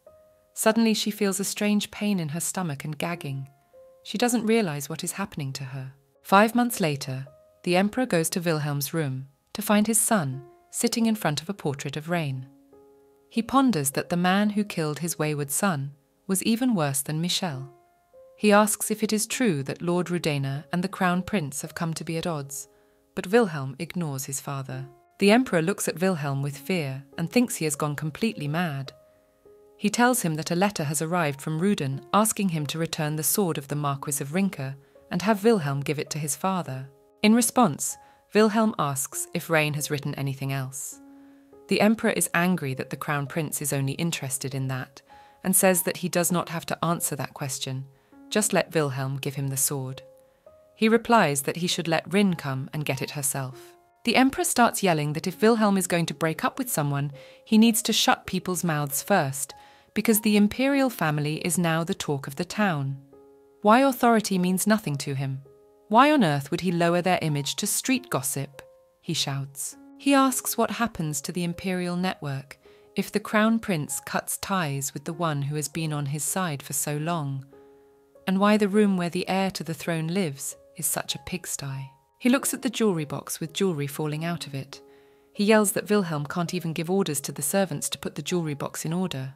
The Emperor grabs the box and is about to throw it away, saying that it is useless anyway. Wilhelm gets up, takes the box from him, and says he will go to Ruden himself. The Emperor tells him that Rain does not want to see Wilhelm, not even to open the gates. William replies that she will have no other choice, because he has a sword that is dear to her. Wilhelm throws on his cloak and calls his knights Jonas and Egon. He tells them to put the box in their bag and bring 6 horses. Already on the road, Wilhelm thinks that there is nothing more he can do. Since his mistress has left and refuses to return, the faithful dog can only go after her personally. It turned out that Rain had cut off the water route from the capital to Ruden, so Wilhelm and his companions had to take the overland route, which should take about 2 weeks on horseback, but they arrived in only a week. His knight Egon announced at the gate that His Highness the Crown Prince had arrived. There was no response, and then Wilhelm ordered Jonas to shoot. Then the gate opens, and Wilhelm, pale, sees Dietrich alive and on horseback. He calmly greets the Crown Prince like an old friend. Wilhelm quietly asks how Dietrich survived. He replies that thanks to Wilhelm's efforts, it took him a long time to come back. Anyway, he sends a message from Rayna that she does not want to see Wilhelm. Wilhelm is not going to take no for an answer. He says that one cannot refuse an audience with the imperial family. Dietrich replies that a person has the right to refuse if they are sick, not feeling well. Wilhelm tries to interrupt him, but Dietrich finishes by saying that pregnancy is also a reason to refuse. Wilhelm is dumbfounded. He asks if he has correctly realized that Reinhardt is pregnant. Dietrich replies that she is. All of Ruden is waiting for Madame to give birth to a beautiful baby boy. Wilhelm tries to say with parched lips that it could be his child. But Dietrich does not give him hope. He declares that he too is expecting this child. He emphasizes that he is the one who will have a beautiful daughter. Wilhelm is outraged. He reaches for his sword. Dietrich shouts to him that Reinhardt only spared Wilhelm because Dietrich is alive. But if the Crown Prince raises his sword against him now, Ruden will be out of the empire. The waterway already blocked, Ruden is ready for war. He adds that these are Lord Ruden's words. He goes inside, the gate slamming shut behind him. The three horsemen can't understand what's happening. Wilhelm grits his teeth and says that it's all just impossible. It's not going to happen. He starts screaming as hard as he can for Reinhardt to at least open the window and talk to him. He yells that she promised him she'd come back. Reinhardt stands inside and covers her ears with her hands so that she can't hear Wilhelm's voice calling her. When Reinhardt found out she was expecting a child, she was surprised, to say the least. She hadn't had a period for years. Her doctor explained it by saying that the cycle is disrupted when a woman is under a lot of stress. But amenorrhea goes away when everything around the woman comes to normal and the stress recedes. She yells to the doctor that she doesn't even have a belly. She can't be pregnant. Now she is amused because her belly immediately began to grow like a yeast. At that time, it was only 3 months to delivery. And now also pregnant Rioni is very worried. The mistress does not eat even finely cut fruit. Dietrich comforts her. He has returned from his conversation with Wilhelm and will now talk to Reinhardt himself. He knocks on her room and enters. He asks if Wilhelm has left. Dietrich replies that he hasn't yet, but they are setting up sentries for the night. Rain thanks him for his concern. Dietrich admits that it's like he's seeing Wilhelm for the first time. Rainer says it's normal for Dietrich to have lost his memory. But Wilhelm plays his part so well that she feels as if she doesn't know him either. Dietrich tries to cheer her up and jokes that he also got into the role perfectly. He wanted to get the most out of this conflict with Wilhelm. It seems that the body itself remembers what to do. Rain, after a second's silence, apologizes to him. She is not in the mood to joke. Dietrich is not offended. She is going through a very difficult time. He thinks that the guy he talked to today is not a man at all, but a predator. He had been told that he had been the one to train Wilhelm before. Dietrich had been very much surprised at this even then. And now he sees that such an apprentice could not have gotten out from under his hands. This fellow is as old as a knife that can wound even the wielder. It seems to Dietrich that he is like a wounded animal that wanders around, simply not noticing anything. If he had been Dietrich's apprentice, he certainly wouldn't have grown up like this. Rain asks if Riani is all right. Dietrich replies that she is full of strength, as the lady herself has seen, although she should have taken maternity leave. Rain quietly tells him that she too hopes he has a beautiful baby girl like Dietrich himself, hinting that she heard their conversation with Wilhelm. He begins to make excuses, saying that he was deliberately trying to mislead Wilhelm, hoping that he would just leave in frustration. Rain says that perhaps Dietrich is right, and that this will actually turn Wilhelm away from Ruden. She's just worried that there might be bad rumours about Dietrich. Rain is a wicked woman who has slept with both crown princes, and now has her sights set on the young knight. Dietrich promises her that he will shut up anyone who talks about her like that. She says she's glad of it, and asks him to take her to dinner. His wife will swear if she doesn't eat at least something, and Rain hopes she can actually swallow something. Dietrich wanted to say something to her, but changed his mind, looking into her trust-filled eyes. It just didn't seem to him that Rin was looking forward to this baby, but he couldn't bring himself to ask. At night, Reinhardt dreams of her father, who calls her Pi and asks her not to be ashamed of her tears, but to cry whenever she feels like it. They sit together on a bench under a spreading tree, and she cries on his chest about her soul being torn apart. Father asks why, and Rain says that she watched Dietrich and Wilhelm talking. If Wilhelm had shown any joy on his face at the sight of Dietrich, she would have run out to him as she was, barefoot, but Wilhelm kept his hand on his sword. Rin admits to her father that she even tried to get rid of the baby. She climbed to the top of the tallest tower in her castle and was about to fall down the stairs. But standing at the top, she couldn't bring herself to fall because her baby is just like herself. Rin was an unwanted child herself, but she was lucky enough to meet the Marquis of Rinka and grow up surrounded by care and love. So she can't afford to give up a child who hasn't even been born yet. Maybe she'll even love him when he's born. Her father hugs her and starts to tell her that love will eventually yes someday, but he doesn't have time to finish. Rain wakes up crying because it was only a dream. Dietrich knocks on her door with the news that Wilhelm has returned to the capital. Dietrich purposely went after him and followed the crown prince across the Ruden border. Rain thinks he left with more ease than she had realized, though he is not the kind of man to give up.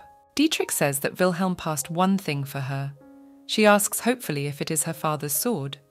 Dietrich replies that not really, and tells her to bring the package into the room.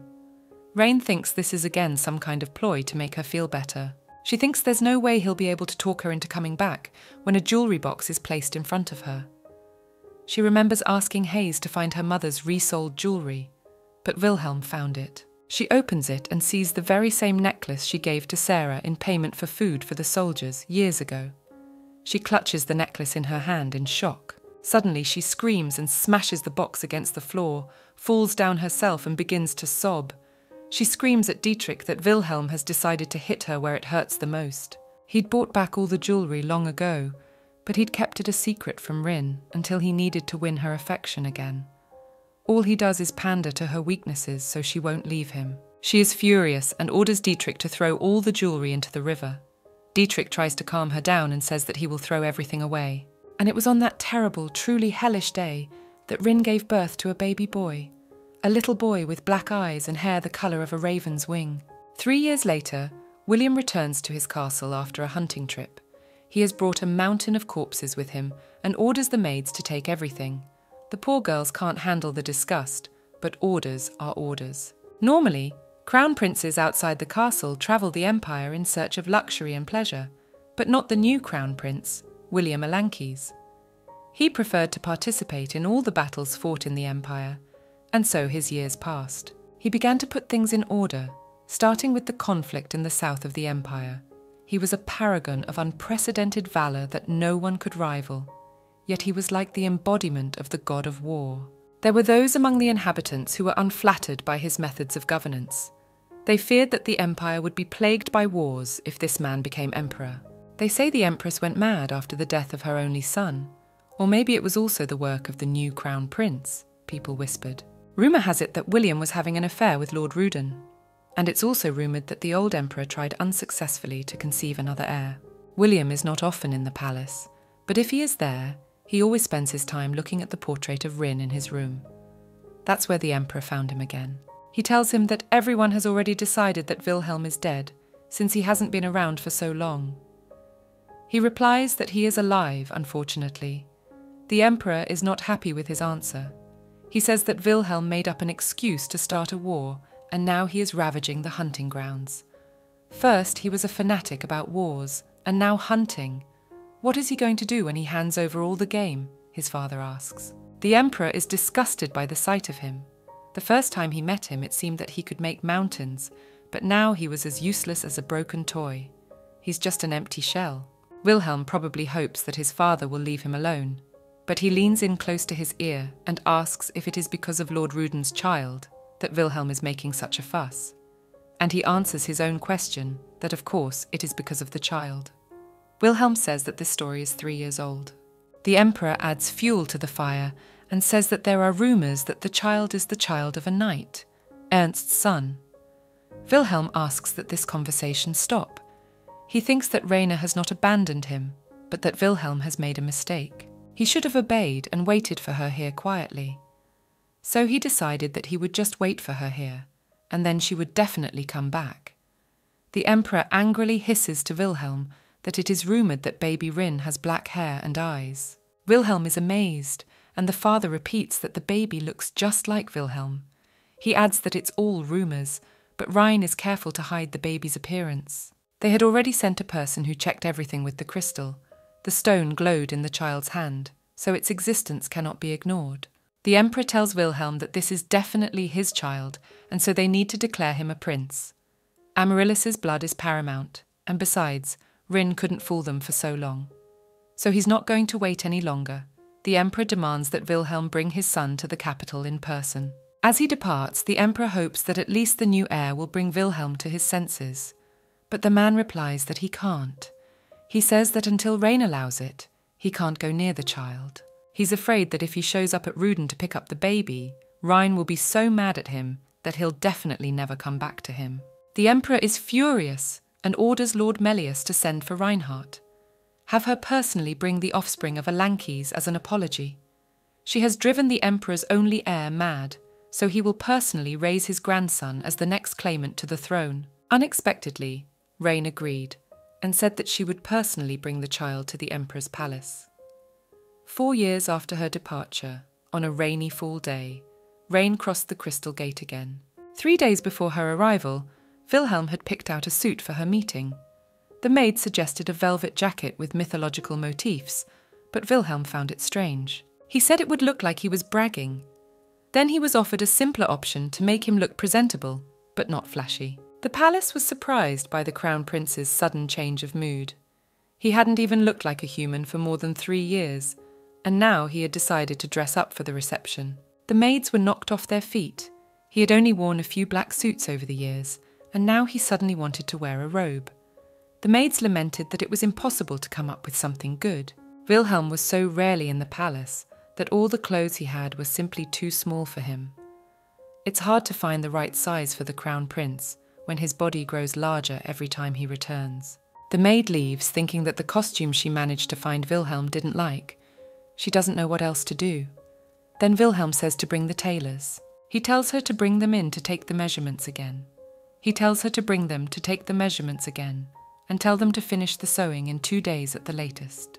The maid asks in fear, "How can it be done in 2 days?" The maid fearsomely asks how in 2 days, but then she remonstrates and says that everything will be done as the master commands. Will watches in silence as she runs away in terror. The day Rain arrived in the capital, it had been raining since morning. The fall season had begun much earlier than usual. Lord Rudena arrived at the Crystal Gate. Wilhelm was waiting for her, sitting on his throne, in his new dress suit. He ordered everyone out of the hall when Rain arrived, though Egon had warned him that the audience would be better with more people. He tries to contradict the Crown Prince, saying that they are escorts. Wilhelm replies that he has saved Egon's life more than once. He does not need an escort. Finally, all the guards, except Jonas, leave the hall. They still wait a long time, but finally Rin enters the throne room. Jonas thought, looking at her with all his eyes, that she looked remarkably lifeless. It's as if she's not walking towards His Majesty's throne, but towards death. But why has she come alone, the guard thinks. Why does she not bring her son, the Crown Prince's heir? And then they see Dietrich following her with a child in his arms. They approach the throne, and Rin thought, looking boldly into Wilhelm's face, that he had changed far more than she would have guessed. Now he looked rougher and more pathetic. She immediately forbids herself these thoughts. She still hasn't come to her senses. Life is so fleeting. Here she is again, facing her enemies in this throne room. Wilhelm stood up, and staggering and holding out his hand, took a couple of steps toward her. Rain and Dietrich bowed their knees and heads in synchrony, greeting His Majesty. Wilhelm is shocked. Meanwhile, Dietrich hands him a child with the precious imperial blood of Amaryllis flowing in it. They return him to the Crown Prince, as he has reached the appropriate age. Rain assures him that the boy has no injuries and is perfectly healthy. The boy is agitated, and Dietrich tries to calm him down. The child politely introduces himself, saying his name is Wilraj. The child rushes back into Dietrich's arms. He reassures the boy, telling him that this uncle is his father, and also the Crown Prince of the Alankes Empire. He picks up the child and holds him out to Wilhelm with an offer of a hug. The boy is still repeating, "No!" He breaks into shrieks as Dietrich persuades him to go to his father. The child utters only one word, and Dietrich remembers how once he himself could say nothing but the same word. Suddenly, Wilhelm firmly tells everyone to leave the hall, including a confused Jonas. Dietrich asks Rain what he should do. She replies that he should leave with the child. It is not a good experience for Wilraj. Everyone leaves the hall, and Wilhelm and Reinhardt are left facing each other. He tells her that they have met after 4 long years. She tells him that she never thought she could be so disappointed in someone. But life is funny. She pretends to bow and asks, in a deliberately polite manner, how the Crown Prince has been doing all these years. William asks her why she speaks to him as if they were strangers. She replies that she doesn't know what to say to him anyway. She, Reinhard Delphine Rinke, Lord Rudena, greets Crown Prince Alankes. He mentally asks him not to look at him with that look. She too feels out of place. She too was in a lot of pain. As the Marquis's adopted daughter, she decided to keep this child with her. She fed him, Dietrich played with him, and took care of him as if he were her own. She nurtured him, even though he reminded her of a hateful man, a man she missed madly every day of her life, tormenting her soul. As the child grew older, however, he became even more like his father, and Reinhard found it unbearable to spend time with him. Dietrich was taking care of the baby more and more instead of her. So she decided to give the child to the Emperor. She decides that she can't hesitate. She should just hand over the baby and quickly return to Ruden, no matter how touchingly Vilray calls for his mother. Already standing at the crystal gates, Dietrich asked if she was sure of her decision, if they still had time to think it over and say no. Raina said firmly that she was sure. It's a child she gave birth to, fed with her milk. She thinks she's a terrible mother to such an innocent child, giving it such a terrible fate. She is worse than any monster. And Wilhelm, she thinks, the one who swore her love, now stands before her pretending to be an innocent lamb. As if he is the victim of this situation. He's a monster too. Wilhelm reaches out to her, begging to let her touch him. He says he missed her body, her warmth. He missed her so much and needed her so much. She slaps him on the arm and tells him that she is no longer his mistress, but one of his subjects, despite having borne him a child. Tell him to stop acting like they are long-time lovers. In her mind, she tries to pull herself together. If she bends under his pressure now, she'll never be able to get out of his arms again. Now it seems to her that he has grown even taller and more handsome after years of separation. But she says aloud that he disgusts her. Wilhelm replies with a smile that she is lying. Rain told him she would be back soon, but he had to wait too long. He thought she would smile and hug him, but maybe she feels bad about losing 4 years. She tries to yell at him, but then William grabs her hand, first kissing, and then biting her finger. She tries to pull away but can't. He pulls her sharply against him, taking away her last chance to escape, but she keeps repeating that she can't go on like this. She breaks free from his arms though, just asking him to let her go. Rain asks him to stop pretending like he doesn't understand what's going on. But Wilhelm says with a sincere look that he really doesn't understand the reasons for her behaviour. She wondered tiredly if he had decided to build a victim all the way to the end, if she really needed to be blunt to make him understand. Wilhelm shouts her name, but she shouted even louder, asking why Wilhelm had not helped Dietrich 5 years ago during the Barbary War. She got Lord Glencia's testimony that Wilhelm knew Dietrich was alone at the outpost. Wilhelm knew that Dietrich had no support, but still did not come to his aid. He gave no instructions, just ordered the knights to stay where they were until sunrise. Wilhelm had memories of his past life, so why didn't he help Dietrich Ernst? Rhine had no intention of having a long conversation with Wilhelm, but once she started, she couldn't stop. Her poor heart clenched with pain. She forbade herself to drop a single tear. She can't show him her weakness, even if she kneels down again and begs him to forgive her. She can no longer have the feelings for him that she used to have. Wilhelm says with coldness that she is saying that name again, Dietrich's name. Reinhard thinks that Wilhelm has shown her his true face for the first time. He tells her that if he had seen it coming, he would have killed Dietrich. But things happened as they happened, and that's what they ended up with. I should have killed him. It would have been fairer.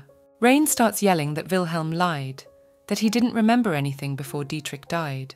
He deliberately didn't save him, and therefore killed him.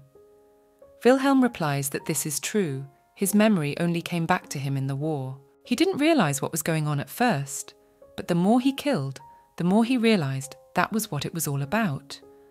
But that doesn't mean he killed Dietrich. He tells Rin that he had the sword in his hand, but he didn't kill Dietrich with it. Wilhelm goes off screaming that Dietrich is alive, and right now waiting for Reinhard outside the door. Wilhelm didn't kill him. Rain yells back that it doesn't mean Wilhelm is innocent. He wished Dietrich harm, and pretended he didn't remember anything. He asks if that's the problem. He went to war for her, cut down thousands of barbarians for her. brought her new lands, rebuked her lordly position. But despite all that, he became her enemy because he couldn't help Dietrich. He says, looming over her, that he is about to tell her the whole truth. He really knew about Dietrich being ambushed and really didn't go to his aid. Wilhelm pins Rain against the wall and asks if this all means he's to blame. He says again that he didn't kill Dietrich and asks what she's even thinking, with such a wild expression of fear that it really made her uncomfortable. Suddenly she pretended to steel herself and sagged. Wilhelm immediately became overwhelmed and began to apologize. He says he will now tell the whole truth. She swings his arm away from her with a sharp sweep of her hand, freeing herself from his captivity. She says that he tricked her, and now that Rin knows his true identity, she makes no more of hearing anything. He really is a Lankes. She screams that it was obvious. William has the blood of the imperial family she hates in his veins. She isn't even disappointed anymore. She announces to him with a smile that she will give them the child because he is also an Lankes, and Rin herself leaves. She asks Wilhelm not to try to contact her again, and mentally asks him to let her leave. Rein turns around, but he grabs her arm. He turns her around and yells that if he lets her go now, she'll never come back. Wilhelm can't just give up. He pulled her close to him and screams in her face that he promised her anything she wanted, confessed his fear of losing her. What did she say to him then? He asks angrily. That life didn't end with their revenge, but he's not going to play her games and remember the past anymore. He wonders in desperation why what he and she did has become mere memories to her. Slightly calmed down, he asks Rainer if it's all because of Dietrich, if she left Wilhelm because of him. He asks her to answer honestly whether she plans to live happily ever after with Dietrich. Rein tries to pull her arm out and begs her to let go. He flares up again, saying she didn't listen to him when he begged while standing in front of Ruden's gate. She screams that he betrayed her first. She was just asking him not to lie. He replies that he didn't lie either. She should know how weighed down he feels right now. Rein orders him to shut up. She had already done what he wanted. Why should she listen to anything from him now? Suddenly he puts his arms around her and pulls her tightly against him. Wilhelm tells her curtly that he will not survive if he lets her go now. He runs his fingers over her scars on her face and neck and reminds her that Rin loved him. The signs of that love are obvious. He can't believe her words that Wilhelm disgusts her. She replies scornfully that she would spit in his face if it wasn't impolite to the man who avenged her, so let William show her respect and let her go. But he replies that she can hate him, it's okay. Rin thinks how disgusting this whole thing is, and he says she can spit in his face. She thinks she can't. He leans in close to her ear and says it's okay as she looks at him. Hatred boils up in her, and with it, determination. She grasps her father's sword from the sheath on his belt, pulls it out hastily, and holds it to his throat. Wilhelm has a look of horror in his eyes. Reinhardt's mind flashes back to how much she hates him, and blood appears on the blade. Reinhardt remembers his words when he proposed to her, that only death would separate them. She decides that since he said so, it must be the only way. She falls down with her throat cut by her own hand. She thinks she's going to die as she was meant to in her previous life. Wilhelm holds her on his lap and calls her name frantically while blood oozes from the wound on her throat. He sees that the wound is shallow, and if he stays calm and stops the bleeding, Rain will be fine. He tries to put pressure on her wound, but Rin begins to wheeze. William apologizes for hurting her and promises to be more careful, but he has to stop the blood. He can't let Rain die. He yells to Jonas and Egon to get a doctor. The guards swiftly carry Rain out of the room. Wilhelm is torn with horror and grief and berates himself. He thinks he is the only one to blame for everything that has happened. Unable to contain this nightmare, he falls to his knees and screams loudly in pain. The bleeding Reinhardt, meanwhile, is carried out of the hall and smuggled into the welcome palace. The emperor was in an indescribable rage. He slapped his son in the face and shouted at Wilhelm that he would deprive him of the throne if he didn't deal with the situation.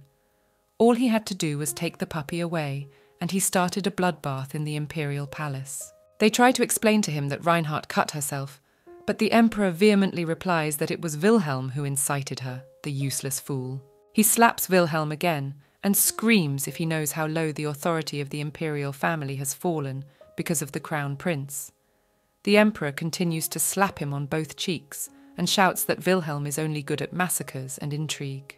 During the night, Reinhardt wakes up and realizes with regret that she is still in the Imperial Palace. She couldn't die, perhaps because she can't hold a sword. Since her wounding, she has been thinking about Fernach's words, about what would have happened if Dietrich had given command of the camp to her, whether or not things would have taken a new turn. Rin thinks it wouldn't.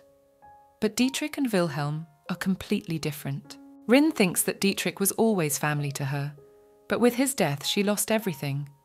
Rain blames herself. What was she thinking then? Believing in love? Was she so blinded? Her thoughts are interrupted by Wilhelm, who asks if Raina is awake. She gets up on the bed and asks if he has been here all this time. Wilhelm replies that he was wrong and apologizes. He says that Rin hasn't regained consciousness in 4 days, asking if he should call the court physician right away. Rin looks thoughtfully at his battered face. She replies sharply to Wilhelm that it is better for His Majesty not to be here. He asks her not to call him that. He agrees to leave and says he will return when her wounds are healed. Rin yells at him not to come over and throws a cup at him from the bedside table. She yells that she hates him, why he keeps coming to her, let him leave and never come back. Wilhelm tells her in a shaky voice that she shouldn't scream like that because of her wound. And then she clutches her throat in pain, the bandage on it quickly turning red. Wilhelm rushes to her to help her, but she pushes him away with an effort. She calls loudly for Dietrich. Wilhelm remembers all the times she had called Dietrich instead of him like that, and tears come to his eyes. Rin yells at him that Wilhelm himself said that she could leave him whenever she wanted.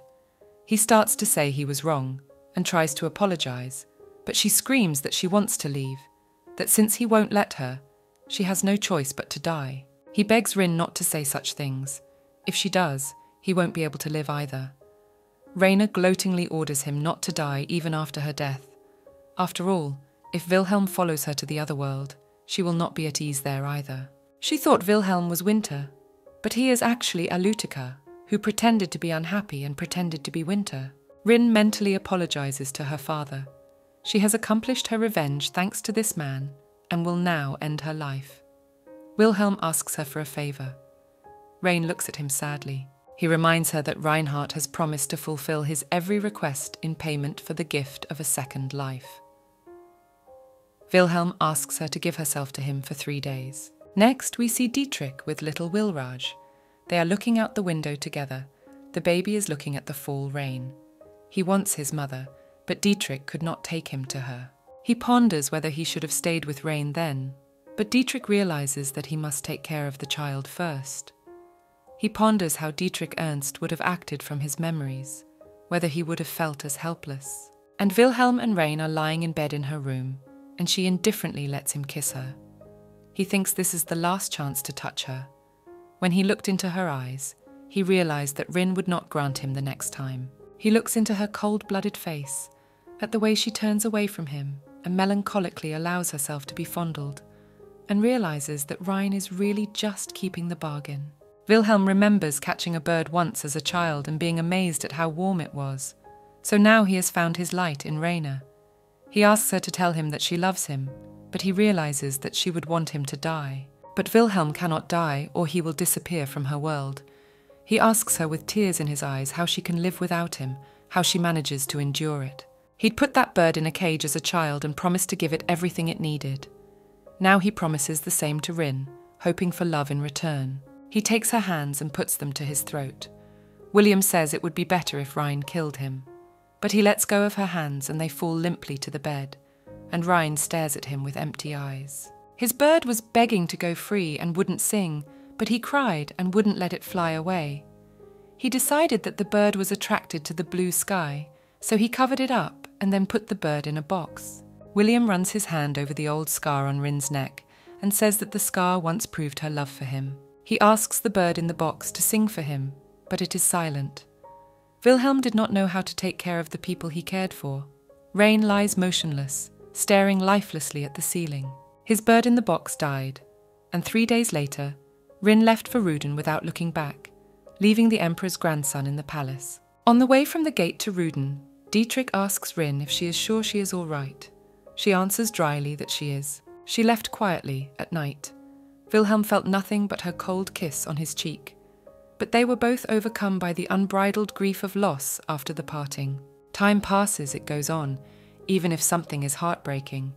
Empress Castaria died and a modest service was held for her. Fernac has come to the capital to see Wilhelm, but it is difficult to find him in the palace. But he met his old friend Dietrich. Even after losing his memory, he remained friends with Fernac. Glencia helped him fill in the holes in his sword-fighting memory. Dietrich had never held anything more dangerous than a kitchen knife since losing his memory. He thanked Fernac by saying that he had enjoyed learning to shred people like carrots. They sometimes had lunch after such lessons, and Fernac thought that even after losing his memory and living with a country girl, the manners of Dietrich's past made themselves felt. Meeting at the palace, Fernac asks Dietrich if he has come here on Lord Ruden's business. Dietrich replies that he had. Fernac would like to have dinner with Raina, but she is very hard to reach. Dietrich replies that he has already made an appointment with Crown Prince Wilrai. They parted amicably, Dietrich saying that Rain was not eager to meet with Glencia anyway, and there was a child languishing in the palace. He was gazing curiously at the street outside the window when Dietrich entered the room with welcoming arms. The boy throws himself into his arms and proudly shouts that he is 5 years old. Dietrich, laughing, praises his pronunciation. He says he is proud that Wilrai has put on weight. The boy doesn't believe it, but Dietrich assures him that the baby is most wonderful. After Rhine left her son as a sacrifice to the emperor and left, William Alankes no longer fought or hunted anyone. He spent a whole year hugging the portrait of Rin. The emperor gave him the crown without further ado and retired to a well-deserved rest. Wilrai took his name and became Devon Wilrai Alankes. But the poor child was not happy about the title and the luxurious palace. He dreamed of the cold stone walls of Ruden, and everyone knew it, down to the smallest palace staff. Wilraj brags to Dietrich that he can read now. He has grown a lot, no longer cries and eats a lot. Dietrich gives the boy a hearty smashing. Suddenly the boy asks with hope in his eyes if Mom has arrived. Dietrich replies that Mommy is very busy and couldn't come. The child's eyes fill with tears. Dietrich hurries to reassure him that the monsters from the far mountains keep squinting toward Ruden, so the Lord doesn't have time to come yet. She has a war to wage. Dietrich wasn't lying. The barbarians disappeared, but as the white flowers bloomed, the monsters came down from the mountains and invaded the northern lands. Dietrich pictured the horned, toothy monsters still advancing. Luckily, they had Amaryllis's book. Perhaps it was because of it that they knew the way to destroy the monsters. Dietrich tells the baby that her ladyship really needs to defeat these monsters, which is why she is so busy. Wilraj trustingly says that Mommy must be scared too. He asks Dietrich if he should lead the men instead of Mommy. Dietrich says he will be sure to tell her that Wilraj is worried. She will be pleased. He thinks to himself that this child is always worried about his mother. Wilrai asks Dietrich how many nights he needs to sleep to see his mom. Charlotte tells him that if he remembers one night, Mama will come. But he has slept 10 nights and Mama is still gone, just Dietrich. Dietrich doesn't know what to answer. He tells the baby that if he remembers the nights, Mummy will surely come. The little boy asks for a promise on his little fingers. Later, closing the door behind him, Dietrich marveled that he had to obey that woman, Sierra Glencia. It was Fernac's younger sister who had confessed her love to William at his coronation. She was publicly reprimanded and banned from entering the capital. But it was only after her banishment that she learned the sad fate of the new emperor, that Lord Rudena had used Wilhelm to achieve her goals and then banished him. Sierra was very angry with Reinhardt. She didn't understand how one could play with such a man and throw him away. Glencia and Ruden fought together against the monsters, so Sierra walked into the tent where Fernac, Rain and Dietrich were discussing a plan of action one day and told the Lord to his face everything she thought. She shouted at Rain that if she didn't want Wilhelm, she should give him to Wall. Fernac tried to reason with her, but Rain laughed and said that since she was friends with Fernac, she would pretend not to have heard Sierra's words. But she didn't give up and was eager to fight. She doesn't understand how Ryan doesn't want Wilhelm, but she's not going to give him up either. She decides that since she is forbidden to enter the capital, she will go to Ruden and avenge the emperor. And so it was to curb another of this woman's foolish requests that Dietrich came to the capital to meet Wilhelm. War is an expensive business. Thanks to the Book of the First Empress, it was quite easy to resist the monsters, but there was no end in sight for the enemies. The battles continued. Fernac cries out that since William has defeated the barbarians, there is no one to hold back the monsters anymore. And the previous emperor was afraid of Glensia, and therefore only sent 10 credits for support. Fernac fervently expresses his hope that Wilhelm will be different. After all, he has fought himself, and knows that they cannot give up the north. It turns out that he rehearsed his speech for Wilhelm in front of his adjutant Alsen. He said it was unlikely to work. They begin to fool around, but then the door opens and Dietrich enters, saying that he too has an audience with the emperor. Wilhelm lived as an outcast for a year, but then, unexpectedly, he accepted his role as emperor. At first he was lethargic, like a dog on a leash, but then people remembered that he was Ruden's mad dog. Fernac and Dietrich think that seeing all 3 of them at once, Wilhelm will just try to get rid of them. Fernac says that since he is so annoyed with his duties, he should give the throne to the receiver. Dietrich says that the crown prince is too young for the throne, and the boy has seen his father only twice in the last 3 years, at the coronation and at the crowning ceremony. Fernac reproaches him for loving the boy too much and advises him not to get too attached. It's presumptuous. Rhine will return to Ruden anyway, and the boy will live here in the capital. Alsen inserts that Fernac is also worried about the child. He orders Alsen to shut up and says that Dietrich already has children to worry about. They are finally summoned to Wilhelm's office. The imperial palace was built by Lilla Lankes. It evokes a special chivalrous atmosphere and is so luxurious inside that it has been compared to the most beautiful and ornate lady. However, the living room the men entered was musty, dark, and deserted. Wilhelm thinks that the furniture and everything else is just expendable. Fernac is horrified at how much furniture Wilhelm has destroyed and calls him crazy. Dietrich advised him not to talk about it now. Wilhelm entered the living room. Dietrich remembered with considerable surprise that the emperor was only 28 years old, and already he gave off an aura of despair and death. The emperor greeted them formally in a voice completely devoid of emotion. Dietrich recalls the last meeting at Ruden's gate. He greeted Wilhelm on purpose, so that the next time they met, the emperor's wrath would fall on him and not on Reinhard. Dietrich looked at him and wondered why he had changed so much. His gaze is absolutely poisoned. He speaks to them dryly and matter-of-factly. He calmly admitted that inviting 2 lords at the same time is against etiquette. But since Fernac and Dietrich are friends, they will forgive him this liberty. Fernac asked for sponsorship for the army. Wilhelm briefly agreed to provide it. Glensia is pleased that the emperor is finally supporting his troops. Dietrich asked for Wilhelm's attention. He had a message from someone. Alsen and Fernac looked at him in horror, but Dietrich continued. He tells the emperor that he is acquainted with old Glensia. She is now engaged in the fighting on the northern front line. Dietrich himself has done his share of fighting, but now he has put the battles behind him. Sierra and Lord Rudena remain in the north, and Sierra asks to deliver a message to Wilhelm. The emperor briefly grants permission. Dietrich gathered his wits and read out a somewhat bombastic message saying that Sierra is hard to fight alone, that Lord Rudena is a hard ally to work with, and that she, Sierra Glensia, is declaring war on Rudena. She hopes for the help of the Sword of the Empire, who also fought once in the north, and that is the only weapon they need. Dietrich is finished. Alsen and Fernac are shocked. Sierra wants to meet the emperor on the pretext of war. They ask Wilhelm to refuse her, which he does. Dietrich then informs, also in an official tone, that he has seen the young crown prince, who is very eager to see his mother, but he is only 10. He therefore asks the emperor to go with the crown prince to Ruden. Dietrich blurted out this request like a machine gun, and then jumped up, bowed, and said that he was begging the emperor to do it. He thinks to himself at this point that the emperor should help Devon to go to Ruden. William looks at Dietrich in silence for a long time, then replies that there will be enough knights in the north. Dietrich asks again. Devon wants to see his mother. He begs him to agree to it to himself. But Wilhelm stood up, saying he was not doing any more hearing. At the door, he suddenly stopped and turned to Dietrich. He speaks as if Dietrich had stated that he remembered everything, but that is a lie. Dietrich babbles that he could not lie to His Majesty. Wilhelm replies without turning his head that Dietrich would never have invited him north, and, on Knight Ruden's part, it was foolish. Dietrich lets out a chuckle and wonders what he has done. Wilhelm, left alone, reasoned that if he hadn't been invited north, He wouldn't have thought Dietrich was trying to fool him.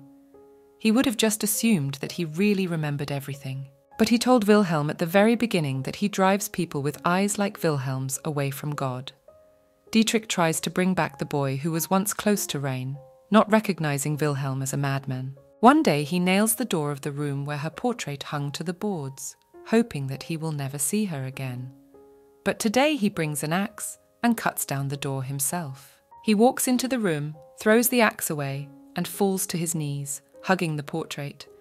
He thinks that Rain keeps only idiots around, and Wilhelm can't help himself from remembering and suffering when he barely hears her name. He tried so hard not to think of her or look at her again, but what can he do when her friend is so careless?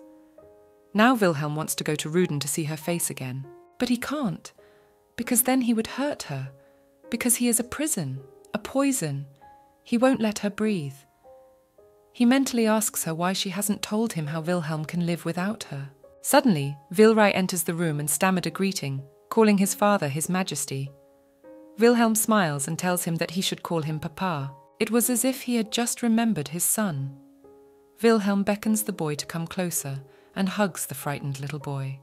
He thinks that Raina is so generous that she showed concern even for him, a ragged ragamuffin then, in the woods at Ruden's. Then William will be kind to his favourite son. He will do anything for little Devon, even meet the one who hates him so much. He takes the child in his arms and thinks the boy would make a great hostage. When Reinhardt arrived at the garrison, the fall of Ruden was about to begin. Sierra tells one of the soldiers, looking out of her tent, that she wasn't expecting her anymore, but Reinhardt has indeed arrived. She says that the great lord always took other people's things, but she was afraid of war and thought it would never happen. The soldier replies that Sierra would have been better off torturing the knights, but she yelled at him to bring Rin. Glensia declared war, but it was impossible to fight Ruden and repel monster attacks at the same time. That's how the Union army came into being. Dietrich usually commanded the army and kept Sierra in check, but now he was away, so she continued to cause trouble for Ruden. Rin rode straight into the northern garrison. The soldiers looked at her with all eyes, but because of the modesty of her outfit, and because of the little black-haired girl who rode with her, Sierra meets her and apologizes for the lack of luxurious wards. They didn't have a chance to build proper barracks because of the rain. Ryan replies that she doesn't plan to stay here for long, so they wouldn't be needed. Sierra is surprised. She looks at the child and asks Ryan what she must have come to show off. The girl, meanwhile, has crawled under the bed. Sierra shouted to her that you can't go in there and took the little girl in her arms. The little girl proudly announced that her name was Bianca. Sierra said that Bianca was now covered in dust. Reinhardt interrupted from her cooing and asked Sierra why she was making the soldiers gruelingly train. They go into battle already tired. She adds that she is aware of Sierra's hatred, but let her stop taking her anger out on Rain's people. Sierra drops the baby to the floor and cheekily replies to Rin that apparently the boys from Ruden have already complained to Mommy and she's come to protect them. She's the commander of the troops, so she's training soldiers who don't have a commander now. That's what they do in Glensia, and the soldiers have to adopt their commander's style. Ryan calmly replies that he won't waste his time on that. Sierra just needs to realize that Ruden's soldiers come from Glensia. Sierra replies that that's why she trains them with great diligence. She remembers her roots. Ryan, on the other hand, asks if the Glensia warriors would enjoy such training. In the afternoon, it rained, and the food was spread right into the barracks. Ryan notices that the food is too luxurious for this garrison. It was a dinner specially prepared for Sierra. Bianca asks her mum if she can eat it. Ryan replies that Bianca will have a hard time digesting it, but Sierra interrupts her that the baby can eat all the same things as the Great Lord. Bianca says that her mum won't let her eat fried food, and Sierra tells her that as a child you should eat whatever you want to eat so that you can have healthy eating habits in the future, and that's how everyone lives in Glensia. Bianca immediately excitedly asks her mum to let her go to Glensia. Sipping her wine, Sierra states that the Lord has come here in person, so they will treat Ruden's soldiers with the utmost care and respect. But after a few drinks, she starts talking about the Emperor and asks why Rin doesn't like him so much. Sierra doesn't hesitate to tell Rin that she's so noble and looks down on everything, which is why she ignores other people.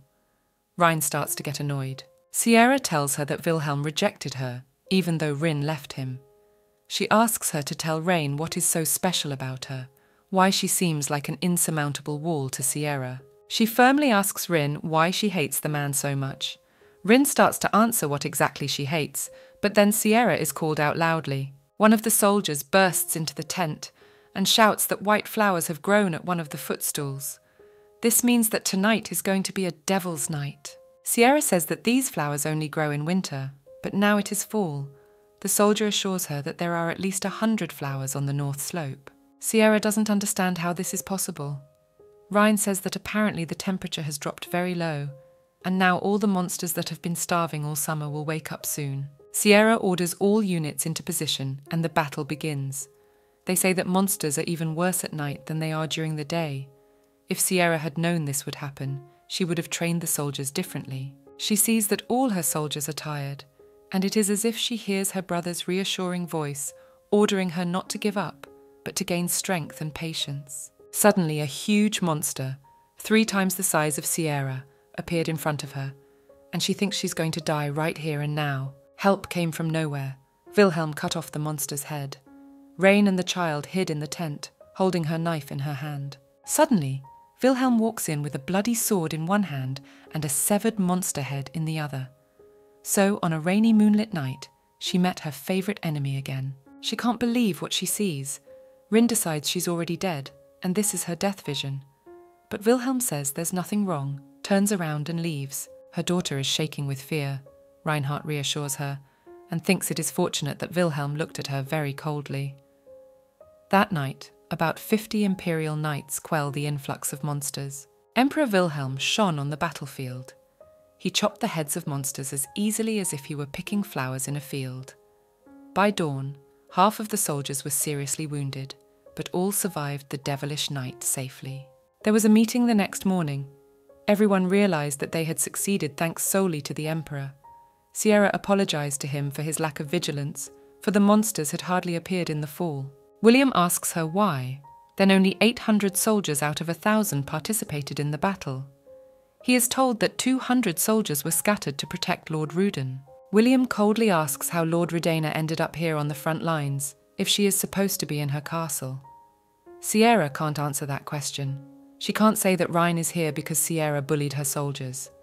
She apologizes again. Here, Rin steps in, and without looking at Wilhelm, says that no one could have predicted such events, and at least Sierra acted decisively, and the Allied forces were not defeated before the Imperial soldiers arrived.